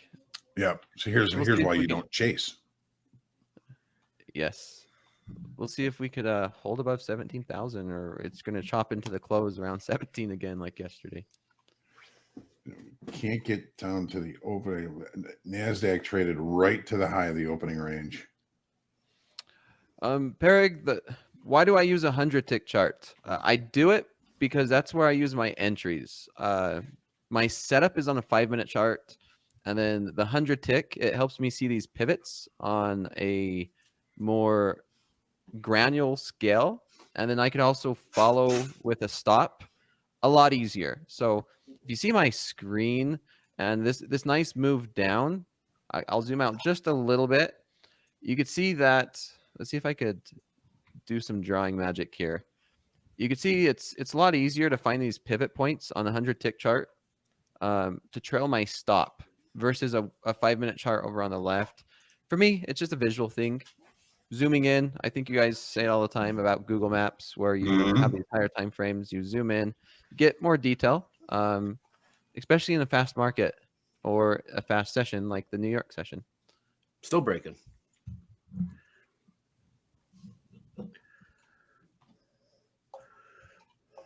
What are you thinking, John? I stopped thinking about an hour ago. It's been a long day, man. Remember we crashed? I forgot. We actually crashed this morning. Yeah, we did. Oh, yeah. I remember. Let's keep pushing down. Let's just push down. I have my energy drink here, guys. This is my wake up drink. What's the drink of choice? It's a V8 energy. V8 energy? I love that with vodka in it. He's talking about a different type of V8. Oh, we're breaking, guys. Last time I put something here, I had a poster behind me, and I mentioned it during, I think, TopstepTV and Slow Markets. Then they sold out, and I didn't have any affiliate links with them or anything. We are breaking. All right, here we go. Stops just went off. All right, new lows. Wow. I'm still in my one contract, up 60 points. Nice. Nice. John, your brother wants to know if you're still short. Yeah, I'm still short. Good job. I'm getting paid for bad behavior. I don't know about that. I think it's you jumped on, you saw the momentum. Hey, that isn't that right? I was long. That's why you stopped, everyone. Just mind. This is what I was expecting earlier if we couldn't get above the base of the late spike. I know. But Wow. the late spike rules, man, it looks like we're going to close lower, and that's acceptance of lower pricing. We had to go the long way. Sure did. The longest way possible. But I mean, for all of you that were in group coaching, I said, this is the ruling reason. This is the key nuance in the equities right now. It's the fact that we could not take out the failed auction that occurred in C period. We couldn't get there. I said, it's going to take a lot of energy. That's right. Couldn't do it. And that's the key nuance, or as Dalton calls it, the ruling reason.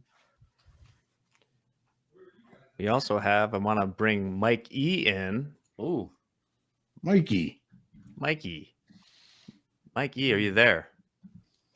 I am. How are you guys? What's up, Mike? Good. What's up? What is happening? Just breaking here.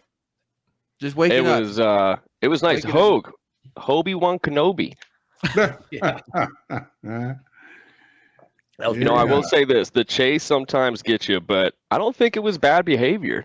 I had a couple of order blocks pulled up, and I mean, it was sitting right in there, like between 70 and 80, a fat order block. So I mean, you tapped it for at least $200 to $300 if you had a contract on. All right, we're getting ready to break maybe London session lows. Damn, we are moving here. Ooh, shit, get on board. Just move my we stop already loss. broke London session lows in the S&Ps. She gone, coach. Up 64 handles on this. This is life, right? Where you just wake up, make a couple thousand. I'm up 3,000. Then I'll go about my day. Is this going to be a 100 handle trade? Maybe. So Dakota, what you're saying is happy hours on you, right? Happy hours on me. I actually have a meeting coming up. How convenient. I have a meeting every Wednesday as well. House. But yeah, I don't think I'm on power hour. Maybe next week. Sounds good.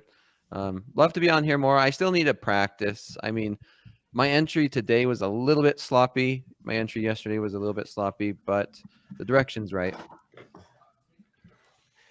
All right. Do you have to head out of here, Dakota? No. I'm okay. here until what is it? 2 p.m. Central. 20 more minutes. Excellent.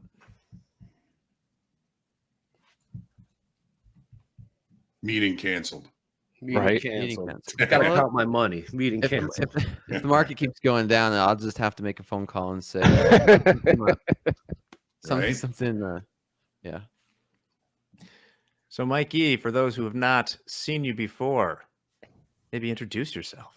Sure. Well, last time we explicitly said that I'm a Green Bay Packer fan at heart.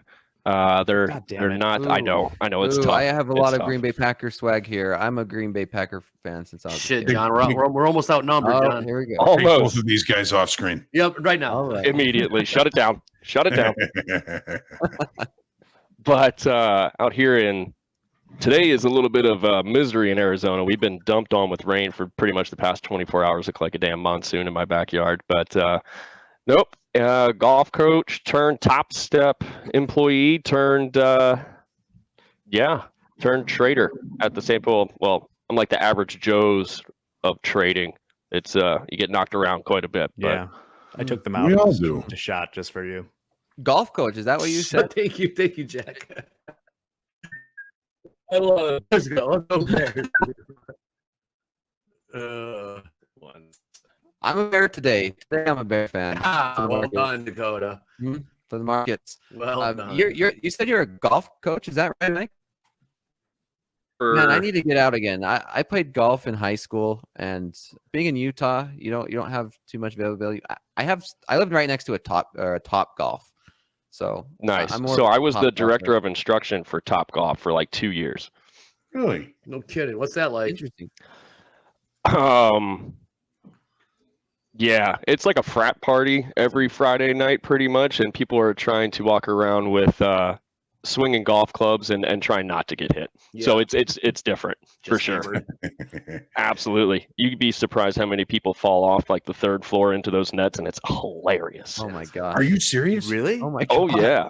And I'm, sorry to say this to whoever's out there listening. I hope no offense whatsoever, but when it's ladies' night and they wear stilettos trying to swing on the second or third floor, man, those stilettos go, and the next thing you know, they fall into the net. It's quite humorous. Sure enough. Holy cow, that's scary. How do you But get them out? they have to get out on their own, or we have to call the fire department, and they pretty much fish them out from the other side. That's got to be hilarious. Oh my gosh. Needless to say, when it's ladies' night, they want the fire department. Go figure. Joe says that he's done it. You've fallen into a What? net at a. Oh, we got the market crashing like a ladies' night participant into a net at Top Golf right now. Right. Golfer on stiletto heels. Telling you. And hoop, yeah, man, it is raining. We need it though. We need it. Get a little green grass out there. Yeah, I Yeah, got Hoop, I think, is a lot of golf snow here in golf Utah. coach as well. Yeah, hoops out here. We still need to go ahead and play there, hoop. So if you're listening in the chat, man, we need to make a tea time, brother. Hoag, you still in that trade? Yeah. Nice. Write it down. You got any levels below here? Let's see. Here we go. We're Straight gonna up here. continue to push. Oh boy. Yeah, I mean, point of control from Monday. I'll say, Hoag, you also got like 3 order blocks sitting anywhere between 940 to 955 on the NQ. Still selling. Yeah, I'm just chilling. Still following my stop loss at these pivots on the 100 tick chart. Almost at 100 handles. Damn, 180. nice. Nice Dakota. Look at you. Gentleman and a This doesn't scholar happen you all the are. time. This doesn't happen all the time, just so everyone Don't tell knows. him that, Dakota. Don't tell him that. I mean, I I don't know what always you're just, talking about, man. just wake up, put on a couple trades, 5 Yeah. contracts to make 100 handles. To Nice. be honest, sometimes trading is really just can be very easy and simple and basic and not very complicated. This is a victory lap. Other days it's so freaking frustrating. Yeah. So basically what he's trying to say is go take his class because you too could be exactly like Dakota today. Uh-huh. Yeah, just come to Topstep Discord and then I'll Listen, teach you. This is definitely going to set up for an interesting close. Thank God we got this going here. Mike, are you joining us for the close? I'm here for at least another 15 minutes, Okay, I fair believe. enough. I don't So know. Fair enough. Awesome. I'm excited Mike- to see where it ends up. Mikey, they're asking what's an order block. Tell them what an order block is. So essentially it's just like take for instance the ones that we're seeing. I'm on TradingView as like a side panel for myself right now. I got a couple of order block indicators up, but essentially we have a bar that goes down. We got a lot of trades, and then let's say if we have a buy side order block, that you see a big ass wick, and then all the buyers came in and just bought everything up, and then we just had a huge move. So there's just a lot of kind of like orders sitting there, a lot of liquidity right there. So it's where price just kind of hung out and then just shot up like crazy. The one that I like to use is Lux Algos. They have the smart money concepts. I just use their order block because it pans out really nice. Right. So that's essentially what I look for. That's Or I've something been similar dabbling to in it. like Bookmap. Pretty close, like yeah, exactly. So we get to see the heat map on the book map when we got 300-400 orders at a certain level. I do the Right. same thing, and it's the same concept with the order block. It just kind of gives me a nice parameter all the way across, and I make a play off of it occasionally if it's the one that they have can overlap the order blocks for multiple candles. So Heads up below. Look up below, guys. We're absolutely. Here we go. look We're up. getting Tipper. if we get to 100 handles, I'm just going to close out this trade, and then I could say I had a 100 handle trade on within an hour on TopstepTV. That's awesome. That's huge. We'll get you a bumper sticker. Very nice. Yeah, no pins for that. All bumper stickers. So remember, if you're trading this too, there's just less liquidity right now, less volume in general on this day. So the moves can be exacerbated. Yep. Yes, they are. Yes, they Absolutely. I'll say that's always the hard part at the towards the end of this portion of it. If the sellers got it, they're going to take it. Quit overthinking this shit. Oh, you bad Look man. at this thing. Here we go. Look at this thing. I'm out. F it. There we go. 100 handles, 100 I points. should be short so much higher. I had it Right now. nailed. Oh, F it. she I keeps just jumped going. in. Screw it. Let's do it. Wow, look at this. Man, instead of hump day, it's called dump day. Good Sure, gracious. man. It had to happen one of these It days. seriously did on the 10th day. And, On the 10th day, there 4,800. I'll take it. All right. You're just there waiting were to. things that were told of it. I mean, it's that's amazing. spike. We opened below it. We looked above. We put in the all-time high in the regular trading hours, and it just fell apart after that. About damn time. Yeah, I finished 3,800. 38 Dakota. Hundo. Nice. 45 minutes of work. How about that? Yeah. It's you always like, oh man, I wish I would have held. Makes the my full 700 5 look contract. paltry. Here we go. Right? You always think you could have held the full 5 contract, Wow. right? But there's nothing wrong. How do we expect a move like this, right? You cannot plan for it, but you can position yourself to take advantage if you do get a move like that. Sold. Look at this. So this is where the next order block is. The next one down is literally not until 870. So if it blasts through That's this, in the NASDAQ, right?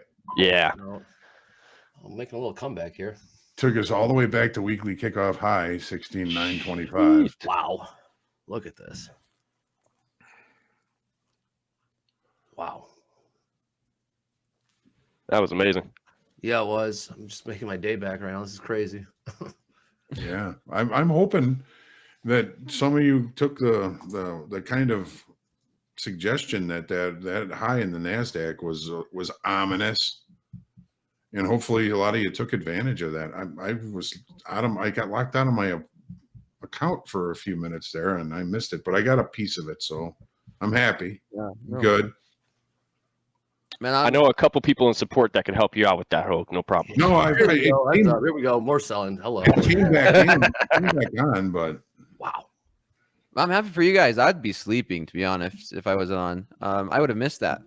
So we just got to that point of control from Monday. Mm-hmm. There's so much weak structure down below this market. You want to expand that chart, Hoag? Yeah, sorry. Last week's high, naked point of control down here at 47.66. This pullback low, I've got it on here. I put it on there for a reason. This is CPI, and that's the pullback. That's the lowest it went after we popped on that CPI. Hammer every bid. Hammer every bid. Jesus. Yep. Keep on going. We're just falling sold. knife. Gotta sell something. Just Falling sell it. knife. Bam. Is that what did you just sell it, Andre? I'm selling all in this. Just I'll move go it. in with you, Andre. Hell yeah, Let's man. do Just it. close your eyes and sell, everyone. Let's Don't do it. overthink this shit. We're going to do a Brendan special. 2 contracts, 3 contracts. Woo, look at Sell. this. Let's go. Look at this. Look at this. Boom. Take it. All right. I'm back to freaking scratch. I'm going to put, let me see. I'm going to put a TP at just above 860. Wow. Maybe 865. See if we drop a Just 30 spot. hammer it. Yeah, we went through that 200 session. We're moving through average everything. on the 30 like nothing. We got any news out there, anyone? If anyone sees any news, holler it. Holy. Look at this Here, shit. let me see. I'm looking on the old financial juices. Yep. This is a Get the technical juices break, flowing. man. This is a technical break. There's nothing big. I mean, we got some exactly. Yeah, Japanese for news, sure. some Korean news More coming sellers up. than buyers. Well, who's going to step in front of it? I mean, I know it's hard to get short here. I applaud you guys for doing that. F it. But like, Like on Andre said, December rip off that 20th, banner. Right, Jay Cook. The news is going down. yeah, at 2 p.m., who's going to step in front of that move? No shit. Well, this has been a wild one. Right? Yeah, I love this. This is This is more as good as it fun gets. than slow markets. Yeah, it's just a Here we technical go. break. It's Keep going. Come on. Give me 15 more. too far, too fast. We got liquidity at 84. We Come got on. liquidity at 82. Right now, the position's up a nice little 7 hundo, 8 hundo, 9. Jeez. Keep going. Yeah, I'm short again too. Yep. Hell yeah, man. It's fucking Help it out. Let's go. now, guys. It's just printing money. It just never happens. Next up, the Cleveland Indians printing money. Oh shit. Go ahead. Keep on going. Fuck yeah. I mean, this is so it's like the circuit breaker. That's nowhere near. No, circuit. No. D's watching the fireworks with beer and popcorn. All right. Absolutely. Bam. If it gets close, though, I'm going to pull a Boom, there we verbiage. go. Oh, there it is. Come on. There it is. Boom. There we go. Yo. That was a nice little 15 hundo trade. Hell yeah, man. You guys are having fun. Wow. Yeah. Look at all this shit. Keep on going. Look at this. Come on. Man. Wow. Pour one out for your Holy 401k. No way. Wow. I mean, it's just 1%. Come on. All right. 1% at this time. I was going to say, this time of day for 1%, that's... Who's going to buy it now? Who's going to buy it? Anyone in the Not chat? me. Is anybody buying this? Not me. I'm flat though. I just made 1,500 on that. On a There you one go. lot. Oh, yeah. It So what's can't your keep total going down. P&L, Hug? Oh, I don't know. The market can't keep going down. I got 1526. 1591. Oh, you got me by 70. Yeah. You could- Ah, shit. It's not a competition. What? But it is. You're right. No, it's not Looks a like lot of competition. people Dakota got smacked some us. money on that. Look at that. Pulled 1,300 from Justin. There you go, Justin. Nice. So You know what? In the chat, go ahead and fire out if you made money. Let's see how much you got. I saw somebody made 5,800. 5,800. Damn. That's why everybody likes short. It happens fast. Right? Yep. 1,500 here as well from Dave. I saw Fred Deckers say earlier in the chat. Well, I'm gonna get caught short here. Shit. Hoag says contrary moves can be vicious. Would you say this is a contrary move that was vicious? Yes. I would say so, yeah. Yes, this was vicious. Oh shit. Ooh. We still have room to the downside. I think we as do well. too. Oh yeah. We got a little bit. Yeah, we definitely back can see now. 800. Oh, let's see. Manuel Caesar, he was down 1,800. Now he's up 4,500, 920. That's what I'm talking about. Just made Tell you another one. $6,000. Tell you another Philippe. one. Short four. Did you see Constantine up 29? Nice. 29K. Very nice. Damn it. I'm giving it back now. Andre, I told you to get out at 60. Are you selling? Or are you? I'm selling. I'm still- selling more. Ron Stewart, 46,015 contracts from 17,035. Nicely done. We're filling in some liquidity above here in the S&Ps up to 47.91, Here comes the hammers. which Here is comes the last hammers. week's high. Beautiful. Here comes This the unit set up hammers. for a nice power hour. Man. Boom. Boom. Boom. Boom. Boom. Holy shit. Go down a little bit. Let Andre get some cake. I'm positive now. Shit. Give him some cake. LB 6,600. Nice I- job. That was $800. Dre, you all right? Yeah, dude. I'm loving this shit. Yeah. There you go. Oh, dude, I'm just commentating this stuff. I'm just trying to jazz it up. That's all. Come on, man. I'm good. Yeah. Trying to make good TV here. Well, the markets did that for us right now. I gotta wonder what. Back to scratch. I was down 800. Back to Yeah, scratch. yeah. Getting long. That was not a good idea. We're still breaking. I'm just sitting on my hands. I'm just gonna trading wait. it. Yeah, I'm out right No now. sense in putting money into the market right now for me. Now that everybody posted their winnings, we're going to sit around and have some fireside Sell this chats shit. reminiscing Sell about all this this. All this shit. All right, fucking positive now. Well, that was fun. Hell yeah. Man, that was There we good. go. Well done, guys. There we go. We ain't. I don't Bravo. think we're done either. I think we might have to transition here to power hour. Well, we can let this go for a few more All right, seconds. yeah. What was the Do it live. Look at this. final totals here. Hoag, what are you up in the day? 1571. Good job. And 1591. sorry, Andre, we have the wrong one. Andre, what are you at? I'm up 88, but I was down $800, so I was able to get that back. Oh, beautiful. All right. Yes, I'll take it. You did that too yesterday, right, Andre? I Where did. you were down and you Unfortunately, it's were been able a to comeback type of come in week, on but I'll take positive, it. Yeah. There you go. Dakota, what was your final number? I finished at 3,800, 3,833. Well done. Well done. I was done like 30 minutes ago, right? I didn't catch the full move. Tell you what's not done. Sell some more. This one right here. This thing is going, baby. They're coming to sell it again. He is really thin right now. I mean, there's double-digit bids and offers on both sides. Yeah, everyone's like, I'm out. Shit. It's getting thin now. Yeah, it is. That means I want to sell something. Whippy. Get in there. Come on. All right. So, I mean, Do you think it's max 800? Do you think it's max 800? There hasn't been enough even volume to create like high and low volume nodes on this move down. It's all just low volume. Yep. Do we break again? Do we break that? No shit. What was that? Oh shit. Wow. All right. Heads up. Sit on your hands here, everyone. This is yeah, the liquidity's coming in on the upside now. This is wild. Wow. Look at this NASDAQ ladder. You gotta be kidding me. This is beautiful. Boy, fucking buckle up, everyone. We got a hell of an hour coming up. This is the words of Jurassic Park. Hold on to your butts. Guess what? I think is MP up 10K? Nice. Starts right now, but I'm talking to Mick. Oh, he might have caught that move. Well, I know he was around because I was getting. Oh, we're still selling here. We're still selling off. MP is a perma bear, right? And this is what he lives for.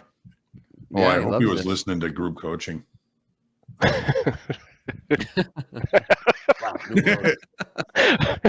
Because that's when I called this. You did. You did. Sold. All right, just sold 4 more. You did? Goodness Well, gracious. All right, I'll hop in with you. I'll do 3. Man, you guys have Out. All right. Quick you short. guys have a pair to be in and out of this market. Fuck it. You short? What do you think? 20? Yeah. I don't know. I'm not even looking at prices right now. Just You're short spoos. yeah, I just got out. Quick in and out. Ah. Wow. Ooh, that one. Oh boy. Hang on. Nope, she's coming back up. Shit. Wow. Just right back down. Don't give it back. Don't give it back. Yeah, the liquidity's coming in above. Yep, maybe a double bottom right there. I'd be cautious being short. Yep. Take out that liquidity above and then see what happens.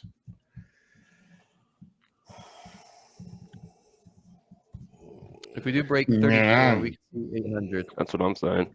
Wow. If we break 34, we'll definitely see 800. Grind in here. Come on. Dakota, if you have to leave, just let us know. You don't want to Okay, go no, nowhere. I'm fine. I'm fine for right now. Yeah, he is. That's the good thing about being a boss, right? Where I can push it. Bam, hammered. Do what There you you want. go. Hammered. Okay, so I'm doing a breakout trade. I'm setting up for a breakout trade. 1683 or 16834. It's going to be a sell stop limit, so that way I get filled. Maybe I don't. There we go. Look how fucking There it sold. is. You're in. Come on, baby. Tickle it just a little. Go. Tickle it some more. Go. Here we go. Here we go. Fuck it. Shit. There we go. This is going to be a quick scalp for me. Yep. Yeah, you don't want to just time stop it. If it doesn't go, get out. Yep, that's all I'm doing. Yeah. If you can't catch the runner, get out. All right. Well, as much fun as this is, Boom. and it is, I think we need to take a quick break right here for changing the guard. We We're do? trying to get Mick in. I'm going to here close as it well. out. We Yeah, didn't get fine. that break. Minus 2 handles on that. I could live with it.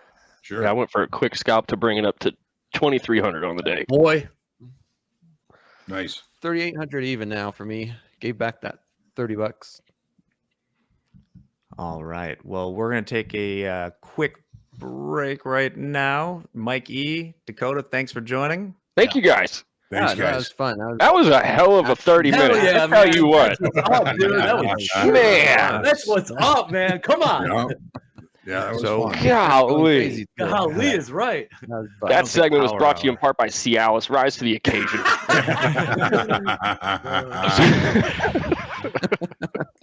All right, I can't beat that. All right, we So, got to wrap this sucker up. We'll be back in a couple. Mikey.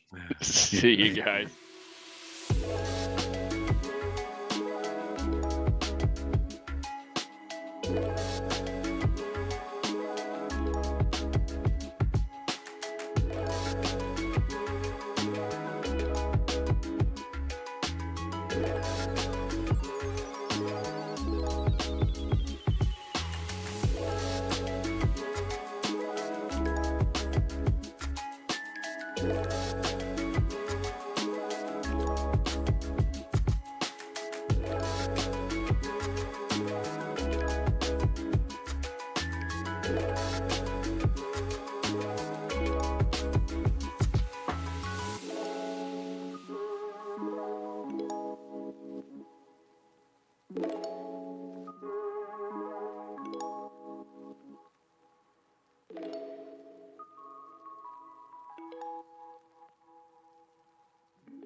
Well, here it is. It is time for the end of the day. We got Franz Klammer with us. You guys know who Franz Klammer is. I do. I know exactly what that means, John. Power Hour. We just had a Power Hour in Back to the Futures. We got another Power Hour coming at you live right now. Coming off the slopes. Yeah. Was it Giant Slalom star Michael Patak? Andre let me know things are selling off. I just got out there and now I'm back. Wow, Morris, we're still selling. We're still selling new lows. Yeah, so this is me and my ski gear and my New boots lows. are still on and all that kind of good stuff. I hit my loss limit, but I had to move it up. And then I was down 5. Now I'm down 3. I got caught both ways. Hasn't been a good trade. I got caught long initially too. I was down in the hole almost a G. Yeah. But yeah. Wow. God, I love breaking markets. NASDAQ. Still getting hammered. This is like one of those ones where It's been a minute. It's been a minute since we've seen this. This might be the first time on TopstepTV we've had something like this. No, it definitely is. I mean, we just got too far too fast. The technical move. Background. Well, there you go. Andre, you know NSTB. I do. I'm guessing you hauled ass down the hill. Oh, nonstop, top to bottom, and that's exactly what this market just did. Yeah, from the top of the mountain, to the base right now. I don't know. Is this the base? I wouldn't jump in front of it. No, you can't pick that right now. No, this is a technical. There we go, dude. Fucking sell something. There he is. There's the guy. This is a technical move. Oh, we got 800. We got 800. 800 lot just came down. 800 S&Ps. Oh shit. It might have just come down. This is a technical move. We don't know how far this can go. I'm saying 47.37 in the S&P. I'm selling 4, John. No, I sold the one guy. I'm short for what I sell. You guys play. I'm taking my money. Got to be careful selling in the hole too. Mm-hmm. We had a lot of guys that were up money on the day earlier today that are now down on the day. Really? You know, Piranavan was up $9,000. Now he's down $3,000. Oh. I talked to Danny's trades earlier. He was up $9,000, $10,000 today. I told him, worst case scenario, make sure we walk away up 5. He said he was going to stop at 7. I said, okay, even better. He stopped at 7, got back in the markets. I texted him. I said, WTF. He got back to me and said, FOMO, I'm done. But he still ended the day. He's still positive. He's still positive. Yeah, he's up $4,000, but he's got to work on that a little bit. Yeah, I texted him when I found out he was up after your segment and told him keep it in your pocket. That's what we do here, guys. Sold the lows and puked. That one hurt. Oh, come on. Who's buying this now? NASDAQ's the weakest. Look at this shit. Short in the hole. Oh, God. All right. Hey, I mean, these equities, they're on extended runs up. So, a sell-off day like today could set up a buying day the following day. This stuff's at discounts, there's always these flushes, new contract highs, every new contract high has got a sell-off that sets up a good buy opportunity, Vic, you would say this is a technical move, right? I don't see any news. I don't see anything else that would have created this. We got too high, too fast. Someone was asking in Shoulder Tap yesterday. Yes, John. Someone was asking in Shoulder Tap about, market environments. Like, it's year end, if you were trying to, work on your books and stuff like that, I mean, taking profits from any longs this year, new contract highs coming into the end of the year. We got Christmas on Monday. There's only a few more business days, a handful of business days left in the year. Where's this? Yeah. Who knows, man? This is holding on the floor. Why did it choose this area, John? I don't know. I got caught short in it, thow. Are you looking at? I got out right away. I did it, dude. I got stopped out. It fucking hurt. Why did it choose this? I mean, the only thing I can relate this to is the value low from Friday, but that's a pretty weak level. I mean, that's nothing that's going to stick out. Well, last week's high was 8.7. I think we're overthinking it, guys. I think we're overthinking. Not really. I think it's everyone's like we got too high, too fast. It's so illiquid. We don't know where it's going to stop right now. That's true. But this is a technical move. I mean, we got too high, too fast, and it was foretold in the NASDAQ we could not take out the high. We left a finished upside auction, a failed auction, whatever you want to call it. We were talking about it during group coaching. I said, this is the ruling reason to stay short today. And lo and behold, look what happened. Yeah, what's the low? What's the low on the week? I'm too far away from the screen I'm looking at right now. My eyes are good, but they're not that good. This is the low of the week. Hey, Mick, are our traders doing well? You said some big guys were up, but in general, you seen more green or red? Because tilt, don't go off tilt right now. I'm not. Told you, Mick. Told you. Yeah. Tilt looked like they were getting rich as F. Told you. Yeah, you did tell me, Andre. Yeah, there's a lot of green on the board. There are, some names and numbers that weren't up there earlier this morning when we were doing shoulder tap or prior to shoulder tap. So no doubt, I mean, anybody that had a one lot on right now this afternoon with the sell-off is getting paid really well. You talk about anybody trading size. Yeah, there's more 5-figure winning days on the boards right now, especially from our group of express funded account traders. Anybody who was short. Express funded account guys, if you're crushing it, keep it.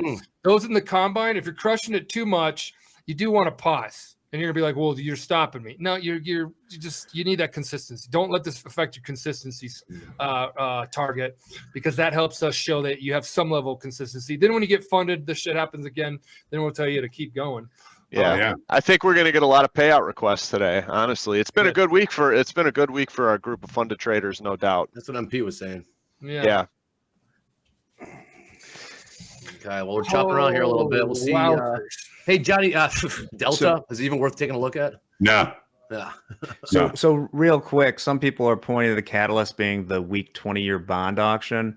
Really? That could be some. I mean, like, 20-year started. Well, that was at noon. Right. Just kind of starting it. Right. I mean, I'm grasping at straws here, guys. Give me something. Yeah, for sure. Yeah, right. Dick, you don't know? It could, it certainly could be an exacerbating feature of it. Something started it. Something started, and then, when the sellers come in, the sellers come in. Hey, Tekka, it's okay if you blew your account. Look, I'm down 3,300 real dollars, so we're both learning today. How about that? And Daniel, I'm glad you recovered your losses. Awesome shit. Year-end tax selling English. Who knows on this one? This is exciting, guys. What are our traders saying that they think this is all about? Hoop's very upset with you, Jack, right now that you don't know the real reason why this is saying. Damn it, Jack. It's all interpretations. Maybe I'm a dum-dum, but people are saying year-end tax selling too is, I don't know why you do that at the all-time highs. Oh, come on. Really? I thought that was a joke. I don't think I think, as my boss would once tell me, just more sellers than buyers. Unfortunately, it's a lame-ass answer, but that might be it. It was overbought. There was nobody left to buy it up there. This has been all momentum buying up here. I'm looking at my notes from this morning. I called all the buyers up there laggards, laggard momentum trading longs. The laggards are the last ones in, and they're the ones that take the biggest heat. I think we were the biggest pain. Believe it or not, John, I think we were quoting your dad right before the sell-off, right?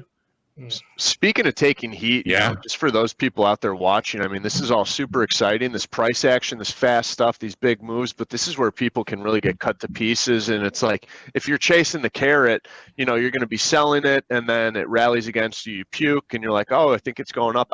This is a scenario where you see a lot of people get short and get smoked, then they get long and they get smoked, and then they sell again and they get smoked. This is tough, Patak shaking his head. Yes, he's getting gutsy right now in the markets. I'm getting a little one. Get in there, Patak. Just with one Let's get that money, dog. Come on. This was one lots. I've already overtraded today.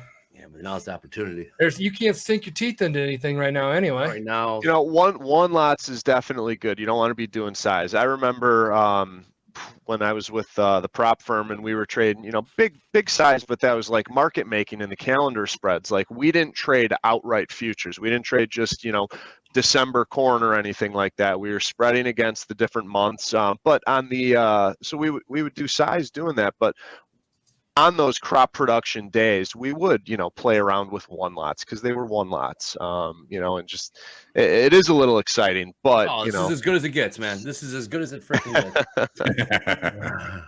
I was in a meeting when I started hearing that I was being called to come on. I was like, what? Very distracted. Yeah, what the bleep? So you're gonna move or it's not? You got 70% on tilt, but that's I'm not seeing that. I don't know how much weight that buying pressure could easily rip this back higher. Exactly. I mean, these are great prices. These are great prices to get long from. Yeah, I mean, I don't think we're going to go back and see the highs from today, but this is, you know, for me, this is a nice opportunity. I sold a little of my Russell yesterday, as a matter of fact, on the close. Your long-term Russell? Good timing. Yeah. Russell's been killing it lately, right? Yeah, Andre, we were talking about it, and I think, I was talking about it with, I think, all three of you guys. We were talking about those coils on the daily charts. This is like three weeks ago, because it wasn't long. It was days after that I went long that. But the Russell was the one that busted out of that coil to the upside first, so it was telling me it was the strongest one, and just put a little bit on. But okay, well, we're rallying. They're buying it back right now. Explain the bond auction, how it affects the market. It sounds like Jack, you can help me out here. It sounds like it was a weak bond auction. Yeah, I mean, we've been seeing the last like week or so. 30 years been weak, 10 years been weak, 2 years been weak. Now the 20 years been weak. Yeah, people don't want to buy our debt as much. I was grasping with that, and also that signals the higher rates are not good for stocks. Right, people are looking at that. But grasping at something else. There are some news stories saying that she told Biden directly at the summit, and they seem to be coming out like an hour ago. I'm not saying this is it. It's probably technical, that China will reunify with Taiwan. Now, what's he gonna say? What the hell does that mean? And well, yeah, what does that mean? I don't want. I think I know what they mean by that. Yeah, I think 2024 was their target. You want to absorb them? Well, yeah, I've always wanted to do that, but that would not be good not good for stocks. Well, I got short 3 up there at 67. Careful with the tilt, man. I don't know how much that matters. At 67, I got short 3. So we'll see if this can carry me out of the. Yeah, something like Andre was saying. Careful with the tilt. I think about those tilt readings and stuff like that. And when there you go, Michael. There you go. In and out, baby. Like this happens in the market, you got a lot of people like doing quick reactions and high emotions too. So I don't know if that indicators, has got given right there, Michael. Take it. That time. I don't know, Andre. I need a runner right now. You runner. The runner just happened. I don't know if there's any more freaking runners right now. All right, man. I know. Okay. I didn't have very much risk in this one. All good. I do need a runner. If it's not going to run, you're not going to make it all back in one trade. That's all I'm saying. I know, but I can cut it in half with this 3 lot. That a boy? Like that. I need the floor to fall out. But well, as I start talking about it, the famous last words: you need something to do something. I need something to do something. Be careful if you catch yourself saying that. Come on. There'll be another shot. Same as I hope it goes up. So. Yeah, so we're saying it's tax season. I don't think anyone do. We're looking, we're searching high and low. I think once the snowball started, there's no stopping. I'm loving this action. I'm a terrible influence. Hell no, I'm not, man. I'm fucking people's. Yeah. Well, I think there could be some profit taking from big institutions, and then you think about it, damn, there you go, Michael. When contracts are making new highs, stops get trailed up and whatnot. Obviously, this isn't all stops, but you've got big institutions with stops on the day, stops on the week. Overall, hit it. Bam. Keep going, Mick. I'm just cheerleading over here. No, it's all good. It's all good. And what that NASDAQ tag? Did that tag the?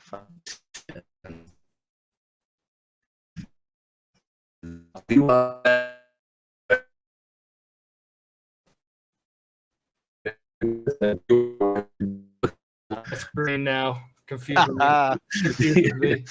The shiny indicator of the month. The shiny indicator of the month. Yep. Yeah. we Fibonacci this missed me with that. We tend to cycle through those when things aren't going well. Not that I'm saying anything about you in particular. And it's like, oh, what's that? Woo, this is the shit right here, man. We actually got a couple people that had big stuff on that were on the wrong side of this. There's some.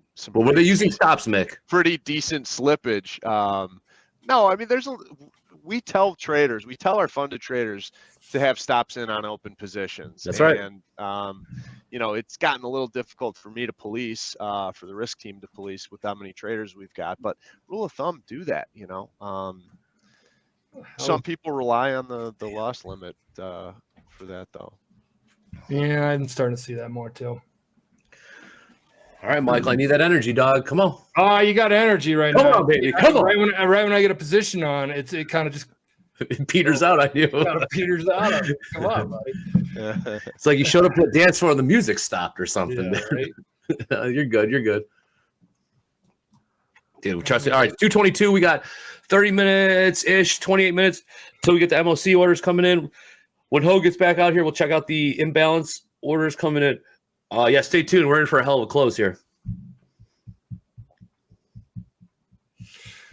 Oh, just all it needs is a break. I need his little head fake breakdown. I haven't taken any risk on this, but it's just hanging out here way too long, so it's gonna get a head fake up, scare me out. Dude, you guys want to see dedication? He's still in his ski gear and he's sitting there trading. Come on now. Hey, Who else it's we get there? entertainment. It's Founder and entertainment. CEO in their ski gear trading up. Come on. Let's get it. Okay, here you go. All right, let's go. Fall out of A little bet. push Show me down. the 30s. Show me the 20s. Show me that. You know, I mean, on the shorter time frame charts, it does look like a bit of a sell here. That's why he's wearing his helmet, NJ. It's rocky out here. Fucking buckle up, y'all. Here we Bracing go. for impact. I took one off. There you go. Oh, you sounded thrilled about that. I want it on, but I don't want to like not take profits. I got you. I haven't had a winner all day. Well, Looking there's like a one. mature trader. You can't have two winners without having one winner, Michael. Yeah, Mick. I don't even know what my commission. Who knows at this point, baby? Come on. Yeah. Just give me a fall out of bed. Yeah. There you go. Fall out of bed. There you go. There's Like, S&Ps. how about that? Yep. Let's go, baby. Go. You still got two on? Yes, I'll cover sir. one. I'm going to cover Yes, one. sir. This one's going to be a runner. Oh, I like hanging on to it. I know, Mick, but I need to take profits today. I said it earlier. You're not going to go broke paying yourself. Keep I a runner know. on, though. Keep a runner on. I had a $5,000 losing day going, and I'll take it under. If it's under $2,000, Oh, huge win, man. Huge. if Down it's under only- $2,000, I So, will. yeah. I will be so happy. Down only 3 right now. Yeah, got 2 of that back. There you go. Heavy. Oh, we got Hoag back. What's up, John? Yeah. Johnny. Watching for the MOCs, but that won't happen for a few. For VIX is 10, 15 spiking minutes. right now. VIX How much? is spiking. I don't know. Max saying VIX is spiking. Why don't we put a VIX It's- chart up there? The VIX is up. I mean, it's up 6.5% or something That's- right now. That's pretty damn up. It's up a point, and I have it at like. Come on, baby. Oh, 1 sec. Yeah, I got it up 10%, Let's go. We're going to up make a point those. 30, but that's it's a little bit of a delayed quote. So Hey, who's blowing up my eardrums on the rejected orders? Might be me. Yeah. Why am I getting? Hey, Mick. Why am I getting rejected? I'm Orders? getting rejected too. There, I'm out. Never mind. All right, I'm down. I'm only 2,000, dude. I was down 5, It ain't over, dude. Order price outside of bands. Ah, that's what it is. and I made 1,500 yesterday. So, guys, I was like really like hating myself on the mountain, though I forget my losses. Being down $5,000 and skiing, you don't feel it like being down $5,000 and hearing your desktop fan. Michael's like, it used to be like if something happened on the floor, like during lunchtime, and everybody was at lunch or up in the office, Oh, they'd God. all be running. You want to talk about FOMO? Guys, Danny Miraz, come on. 09s. That was a good They'd all cover, come guys. running down, Yeah, nice cover, helmets and Michael. everything. What's the update, Mick? He's only up 1,000 now after telling me he was going to stop at 7,000. I texted Yeah, him. talk us through Fuck everybody. Is P&L is moving right now, so everybody here can see how much shit you deal with. Well, and it all happens freaking fast too. All right, so I hit up Danny when he was up $10,000 earlier today. I said, "Hey, really great job. I want worst case scenario. I want you walking away up 5,000 at least on the day. That means keeping half of those significant profits, like we talked about earlier on Shoulder Tap." He said, "Got it. I'm actually going to walk away up 7,000." I said, "Even better, excellent." And then he stopped at 7,000. He was paused for a little bit. I saw him start trading again. I, texted him. I said, "What the heck?" We said we were going to stop at 7,000. He said, "FOMO, couldn't help myself. I'm done." Then he stopped again, and now, he's not sticking with what he's saying he was going to do. He had a $10,000 day, and now he's up $600 on the day now, and it's probably going to go negative. You guys want This to know why is we're talking fucking about Chop gaming Shop trade? here. This is such a chop sure, here.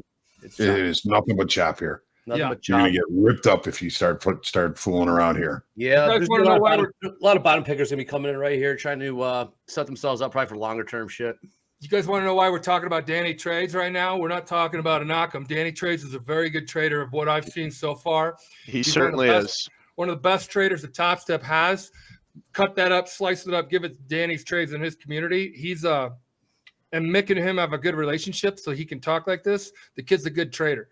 He's a live trader, funded trader, and Mick's saying this because he cares about Danny. So that's your 401. Yeah, he was a fabulous call up. I mean, that's why we're texting each other, because I've got a good relationship with him. He's got a great head on his shoulders, but we all make mistakes. And right now, I mean, yeah, he's slipped off the top of the board. He's in the red right now. But that's why, like, you know, obviously this excitement, you want to be involved in the markets. You want to be doing this, but you also need to stick to your guns and say, I'm going to call it quits at $7,000 and call it quits at $7,000. Because this was I think that's easier said than done, Mick. When you see this type of movement, how do you see it in your hands? Totally. Well, you know, people think about the money. You know, oh, I could make so much, it's moving. It's like, this is where you really want to preserve your capital, and that's coming from someone who's very, you know, very conscious of risk. Yes, I understand. Yes, yeah, but right. these are the days that you'll get quote unquote. There's good trading, and these are the days where you can get that lucky huge effing day. Yeah, these are the runners that you see once every 6 months. Yeah, once every so you're like you're on the short side, it just keeps going and going, and you get that runner that you've been looking for every runner you've ever put on that didn't materialize. Can I call out somebody? Dalal Street Wolf, you're welcome. Nice job. What they say? Thanks for telling me to short. No, he said he's up 4,500 in 3 days. Thank you, Hoag, sir, for the education today. He's up. Hoag was patting himself on the back with that one. 2.5. No, I didn't. I didn't say it. I didn't even say it. I just said you're welcome, man. You said you're welcome. If I helped, that's wonderful. That's all. That's all I'm saying. I think I'm getting your name right. You Lugbeck. I was not up 10K. I had asked Mick to move my loss limit to 10K because I was down 5K. I've been wrong both sides of the day. Not a good trading day. And then I heard there was a sell-off and all these boys are having a good time trading it. So I skedaddled in here off the mountain. Yeah. I mean, I saw you hit the loss limit, Michael, and I messaged you on Slack. I'm like, you know, what do you want me to do? And I'm meeting with Brett talking about some stuff, and Brett's like, hey, people are looking for you. Michael's looking for you. I'm like, where the hell are they looking for me? I just messaged them directly, and I didn't see anything from them. Get in there, Mike. I got a little. Get in there, dog. All right, 2:30 just hit. We got a half hour left. Nice. And Mick, that was a game of telephone there. I confused when you said MP's up to 10K. I'm like, oh, MP's up 10K. Telephone. So I apologize for saying that on the air, but thank you, MP, for coming in and that would have been nice. Being transparent. Mm-hmm. All right, here's your little bounce off that low again. Yeah, it's gonna be another low. Let's go trading combines. We'll find out. Another low. Let's go. Who's the one by the dip? Don't trip. What was it? That was Matt. He did. Trades by Matt. No, we've been talking about it all day. Trade the markets. You would say that as an LOL. Whoever did that today would have been very painful. Not today, I should say, in the last 30 minutes to an hour. Gnarly. What's CNBC talking about? Some dumbass shit. What are they talking about? I don't know. They cut the commercial. Are they even? There is a commercial. They cut the commercial. Some Viagra medicine shit. Well, Mick, what would you say to Danny about his FOMO and how to deal with it? I mean, you know, you got to do what you say you're going to do. I mean, you say that in like the right frame of mind, you know, and obviously he was pretty happy at 7,000, but I don't know, people's emotions, you see excitement like this, that's an emotion, and you want to get in there. And I know he's an aggressive trader, which has allowed him to be such a good trader and such a profitable trader. But, you know, aggressiveness will get you caught up in the wrong side of the market sometimes. Yeah. Eric, we don't know why the sell-off happened. That's what we've been talking about. Johnny's saying technical, and that's so far the best one. Unless Jack, you have some news headlines that we deem heavy enough. But. No, and I think it is tech. I mean, put it in perspective. It was a quick sell-off there and low liquidity, but where are we? We're back to where we were on Friday's close, basically. Yeah. Okay. CNBC still in commercial. Still in commercial. Carmax. Bathroom job remodel or something. No, it's Sephora. Sephora. Face lotion. All right, here we go. Still under pressure. Oh, I'm burning up the dashing trader. I'm about ready to go back out though. I need to talk to my therapist. It's on the mountain. Early MOCs, 722 million sell side. Say that again. One more. Early MOC imbalance, 722 million to the sell side. I would have to say it's probably going to be a lot bigger than that, but that's just speculation. Tell everybody here what that could mean to the markets.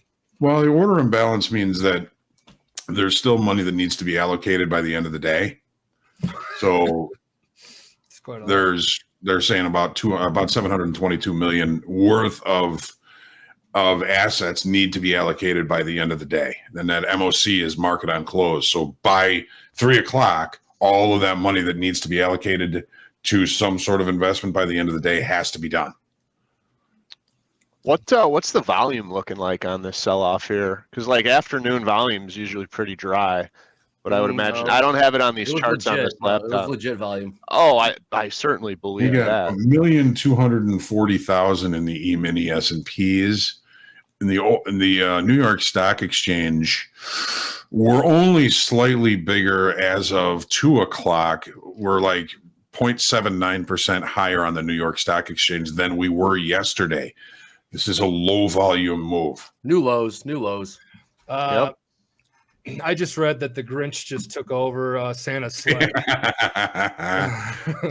All right, every low is being met with some bids, guys. Every low is being met with some bids. If we're going to go lower, it's going to be met with some support. So if you're getting short, by all means. But, yeah, it's going to be a tug of war. Yeah, I mean, I'm not surprised we're finding some support here around these lows because if you have a higher time frame bias, you're buying these markets, 100%, these indices at a discount. 100%, Nick. You know, and you're going in line with the trend too. This is a classic buy a pullback kind 100%. of thing if you're looking at a higher time frame. But on the short time frame, it's super high risk because you don't want to get in front of the falling knife and you don't want to sell something in the hole. This is a massive, massive sell-off here. It's a Grinch rally, right?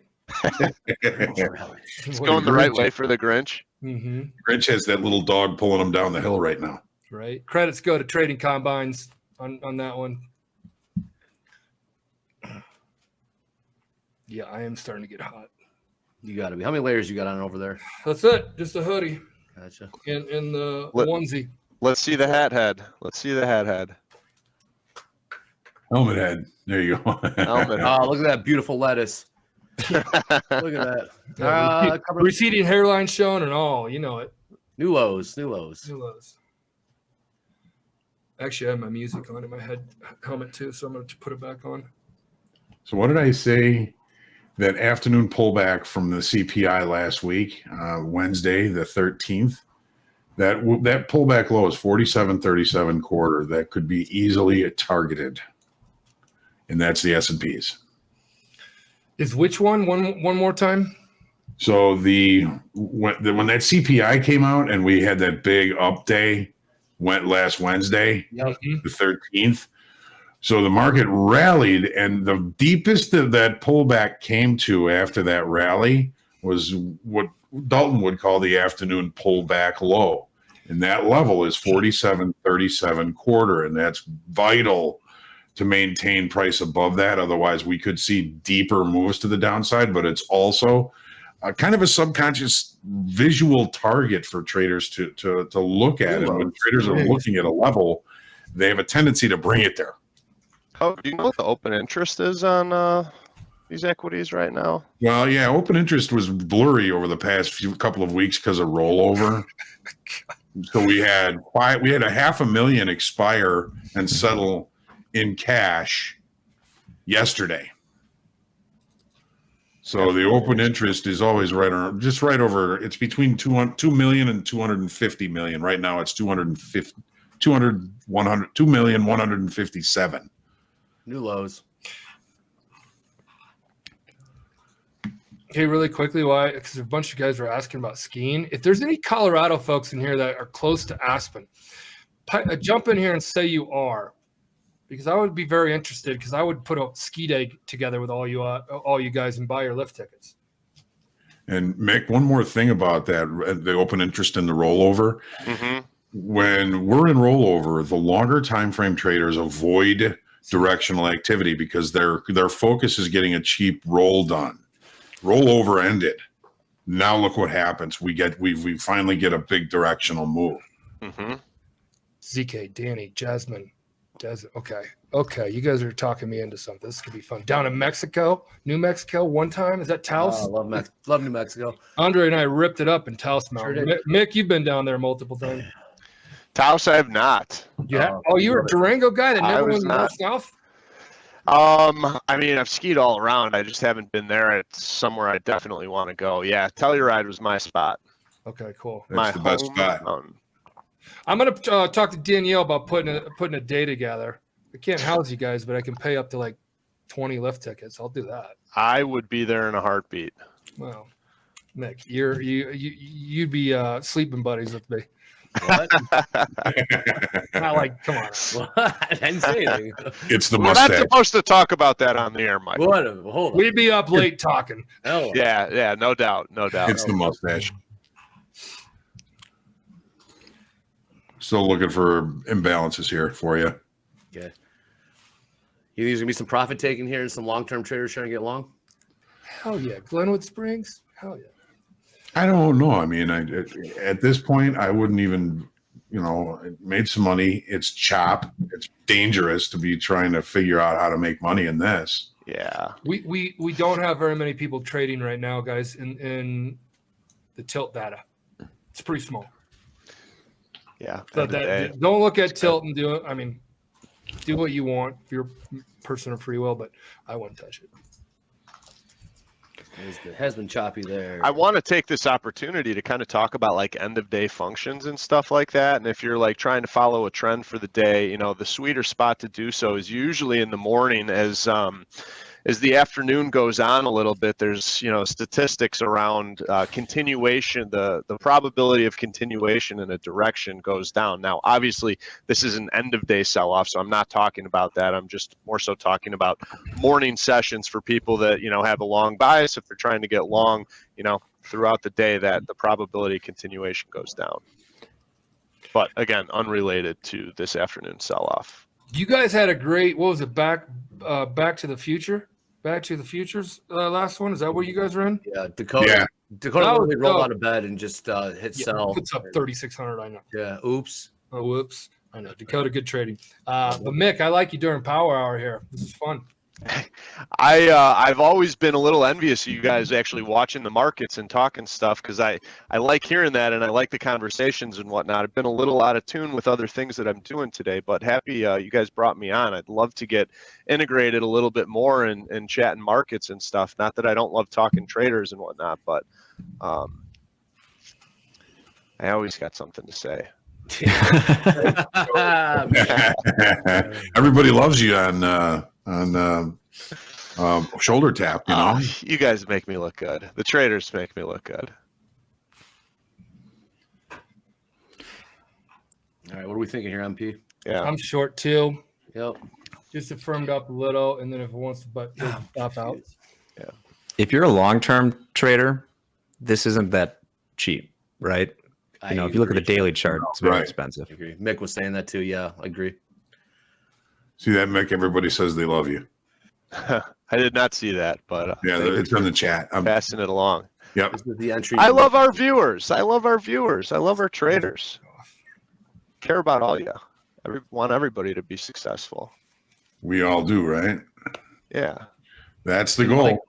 Michael, they're saying this is like red zone for the markets. I mean, I feel it's like NFL when I get hit by a truck.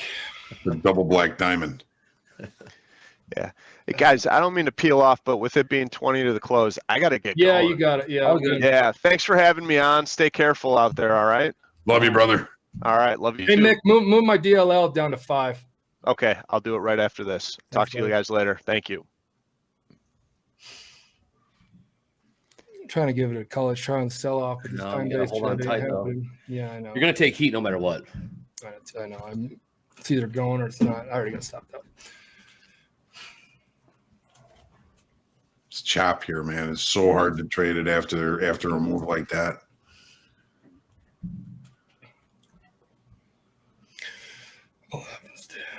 All right, 2:42 Chicago time. I'm still seeing the same imbalance of 722 million to the sell side, Andre. Okay. I'm not getting these things.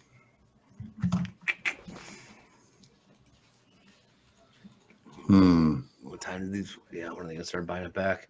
Yep. Well, the laggard sellers down here, they might get squeezed back to the upside. Who knows? That too. Well, we got a lot of people saying retrace on the poll. Great poll, guys. Yeah, Dre, we got negative 19,000 and yeah, I'm long. I bought 2. Yeah, this is to me, you're rolling a dice a bit. I am. But if you know where your risk is, then that's the whole key, man. Where is your risk? Where's your risk? You got it going here. What's up? I came back for the end. Here we are. Hey, there's Jack. Hey, what up? You guys hear me? Yeah. Okay, beautiful. Maybe a little low, but I still hear you. Little low, eh? Shit. You're doing that. You're doing that, huh? Yep. It's just So not. I mean, it's still in this. I'm with all you bell to bellers. I've been on here bell to bell. You really have, John. Mm-hmm. I'm having a blast. I love it. Animal. Today's been a hell of a day. Yeah, it is. These are the days that can wipe you out if you're on your personal brokerage account with no daily loss limit. Wipe you out. I blew out of days like this. You've also made a fortune trading days like this. Yeah. My best trading day was these type of days where you just kept widening up the market. So you're long from where? 66 in the orders. I do like that. What's up, Wheelan? Good to have you back, man. 16,792 long. Want to see 16,820. Roy, I'm with you. Little bourbon, maybe. I'm gonna have a drink after Kentucky this. Snow Cone after the close. I'm gonna be thirsty after this one. I got the in-laws in town, so of course they brought a bunch. Out a couple bottles. Oh yeah. So you're going out with the boys? Hitting up the yeah. I might pick up some eggnog on the way home. We got bourbon. Hey, I'm going to the Chris Kindle market after this. Okay. Yeah. It's where you go with the boys. Drink some what's it, glug? What's that stuff? Glug wine. We went to the Chris Crab Leg Market on Saturday. Yeah, you said you're going to. With the boys, right? Yeah. Well, it was raining so much, everybody came. We just hung out at the half shell. I'm long with you, Andre, but it's light and tight. I'm long from 17s right now. Okay. It's going to be super light. I just can't dance with this thing. It has to make a move or I'm not. And it's not saying you should go up the data, but the tilt is getting kind of long for the small amount of people that are trading right now. Oh, shit. Yeah, they are. All right, might get out. Fuck. So I saw a few people mention, and I'm not comparing the two before I say it, but a few people mentioned the flash crash, and I'm kind of interested. Were any of you actively trading for that? Because that was a move in the S&P from it was like already minus 2% went to minus 8%. I I definitely traded it. I actually made a couple bucks on that one. Yeah. We still don't know actually what it was. I remember it was coincided with the riots in Greece, and that kind of like tripped it maybe, from what I remember. I was on vacation. I miss all the good stuff. Although I don't think that was a good thing. Yeah, well, it is when you get back, or it's not when you get back to the pit and they go, "Oh man, Friday was the most kick-ass day in a long time." Yeah, everybody who's here made money, and that's usually towards the end of the year, or like the last, like this week and next week before New Year's Eve, where nobody really comes in the pits. Ghosty's asking about the limits. Yeah, there weren't the same limits then.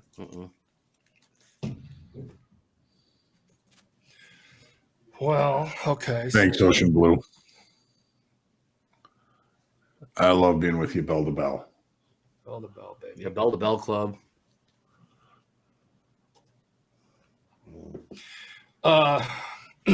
We just negotiated some really good stuff on that phone call that I got.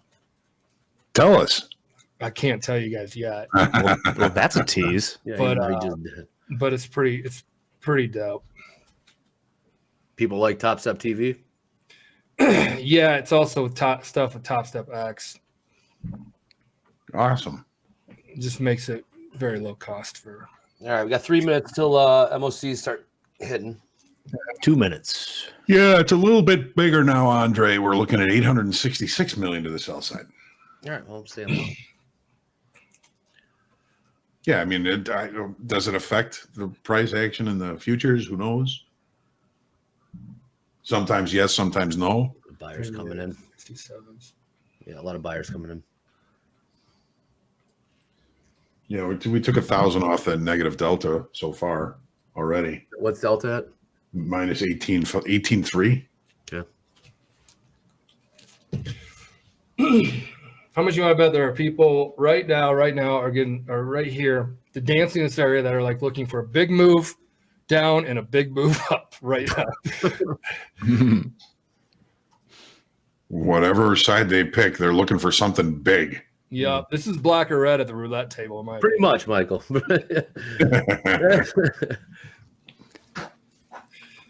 And I have seen it go sideways and end on a wah. So be careful. Wheelan, you're saying 16, 828. 828's 20 handles higher, pivot.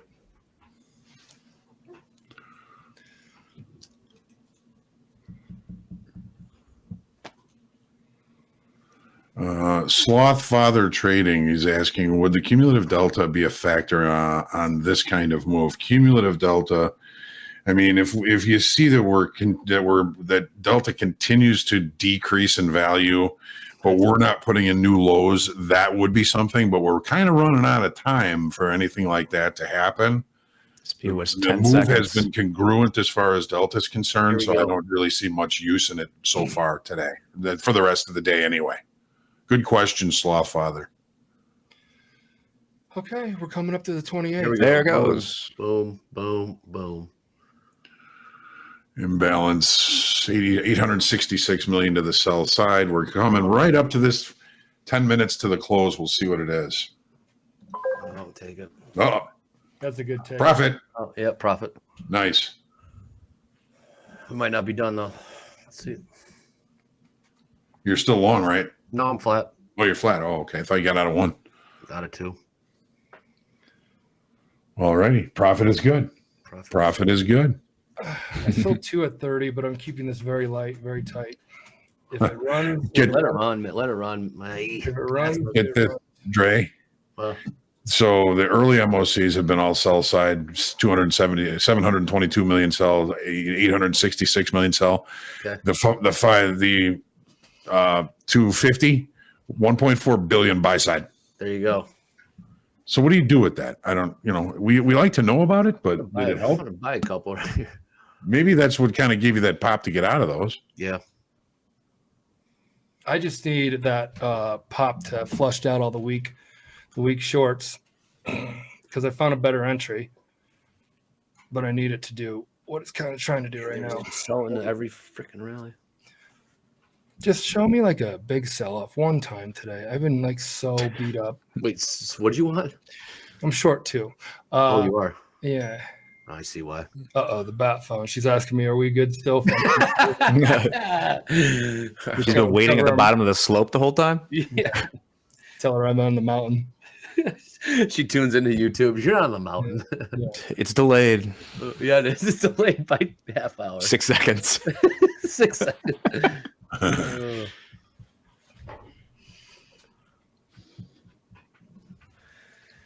I mean, this would be nice. This would be. Yeah, don't start cheerleading. Oh, I know. Don't get me wrong. It comes back, test my entry. I'm pretty much done for the day. I will be done for the day for sure. You short too? Go get about 10,000 vertical, huh, Andre? Nothing. 10,000 vertical. Sounds like a plan, man. I gotta take my. I forgot to take my leg medicine this week. Wow, what an afternoon! Yeah, that was. Hope everyone enjoyed that. Great pullback. What are those pills you're eating, Michael? Sports legs. Oh, they moved toxin or whatever lactic acid through your lactic acid. Was that the negotiation? Topstep TV brought to you by Leg Pills. I like it, Jack. Oh shit! All right, 7 minutes. Just like, damn, man, the sellers are strong.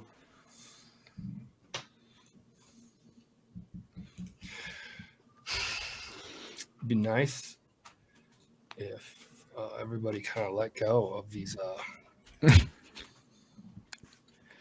right, 2 minutes till come on, run. Here we are. I'll take one off. This one I'm ready. New low. Good job. New low. New lows. Buy one for the break. There you go. Damn, I sold the dead ass high there. All right, I'll take it out. I'm under 2,000. Whatever. Good job, dog. Come on. Nice. Well done. Good job, man. Well played. That was $5,000 down. Hell yeah. Moving my daily loss limit. So I'll take Yeah, you saved yourself $3,000. Hell yeah. Yeah, I know. That's good. And your week is still alive too. Well, I was up 1,500 yesterday. Yeah. 1,900 now. But if you go commissions, I'm down probably 1,000 on the week. There you go. Which is way better than I wanted to be. Yeah, dude. Especially going into holiday in-laws in town. Dude, jab, jab, jab. Yeah, you want to be able to buy the G.I. Joe with the Kung Fu grip. Right. We buy Legos at my house.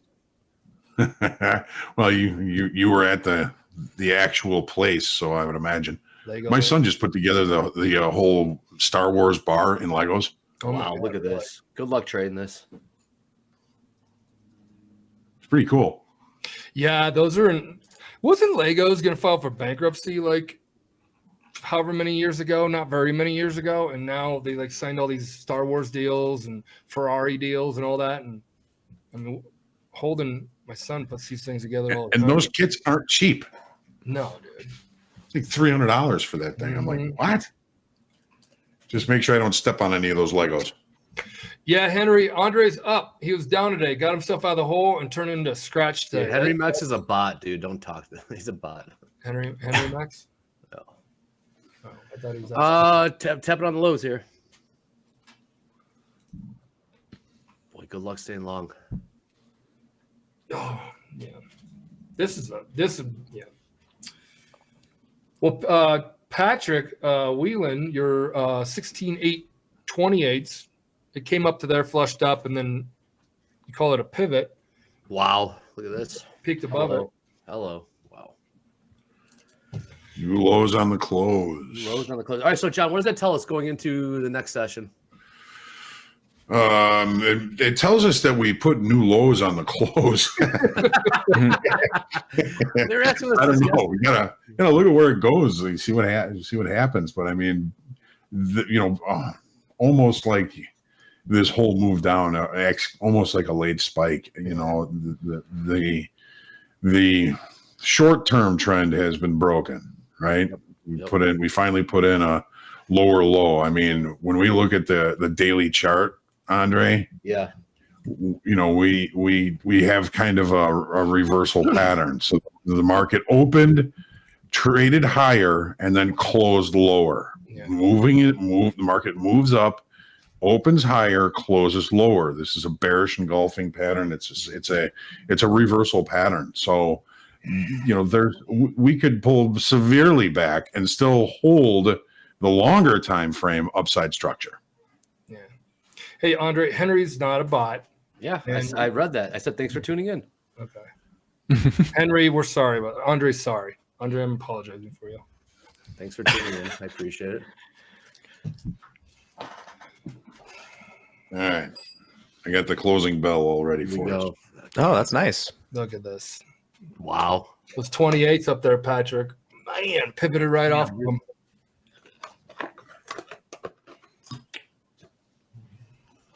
Did you get that from a Hilton or something? Which one? What it's from Pitt. Oh, okay. Okay. We used to have that we big played bell. that. We used to have that big bell. Yeah. I don't know what happened to that thing. When the office liquidation party. We let Somebody everybody take got it. I tell you right now, my wife would not want that in the house. Damn. Here we go. 47.37 coming at it.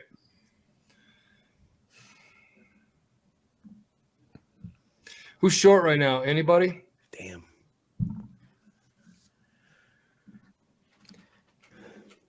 Henry's not being a dick. Come on, guys.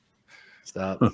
Someone asked. Third of the pot. Andre was like that. He didn't like. Someone Thank asked you, if Roger. Andre's a bot. I am a bot. Yeah. You know what, Henry? Andre's a bot. I am a bot. Yeah, Andre. This is all AI. I don't know. I've never seen a bot dance like that. Thank you. Same. Henry likes you, Hoag, not Andre. We love everybody. We're all traders. This is just joking in the pit. We love everybody. We want everybody to succeed, even if you are a bot. Johnny, you're coaching. Your coach, and by bot, we mean Andre and Henry are having the bot off. Your group coaching session is great. I was hearing it. I was in meetings on the mountain halfway Good. through. All right, we got 1 minute here. Wow, just sell. Glad you enjoyed it. Closing thoughts from everyone. That was a hell of a day. Hope everyone enjoyed it. Yeah, I watch your downside. Right. For me, I could have traded a lot better, but I didn't blow. I didn't make myself untouchable for a good week. It's still attainable. Right. Well, we got 20 seconds. Andre, last thought. Hell of a day. Crazy day. It was fun. I hope everyone, like I said, everyone enjoyed it. Michael? Short. Yeah. That's it. I hope everybody again did the exact same thing Andre did. Yep. Jack? Low liquidity environment. Yep. And there's the bell. See you all tomorrow. Yep.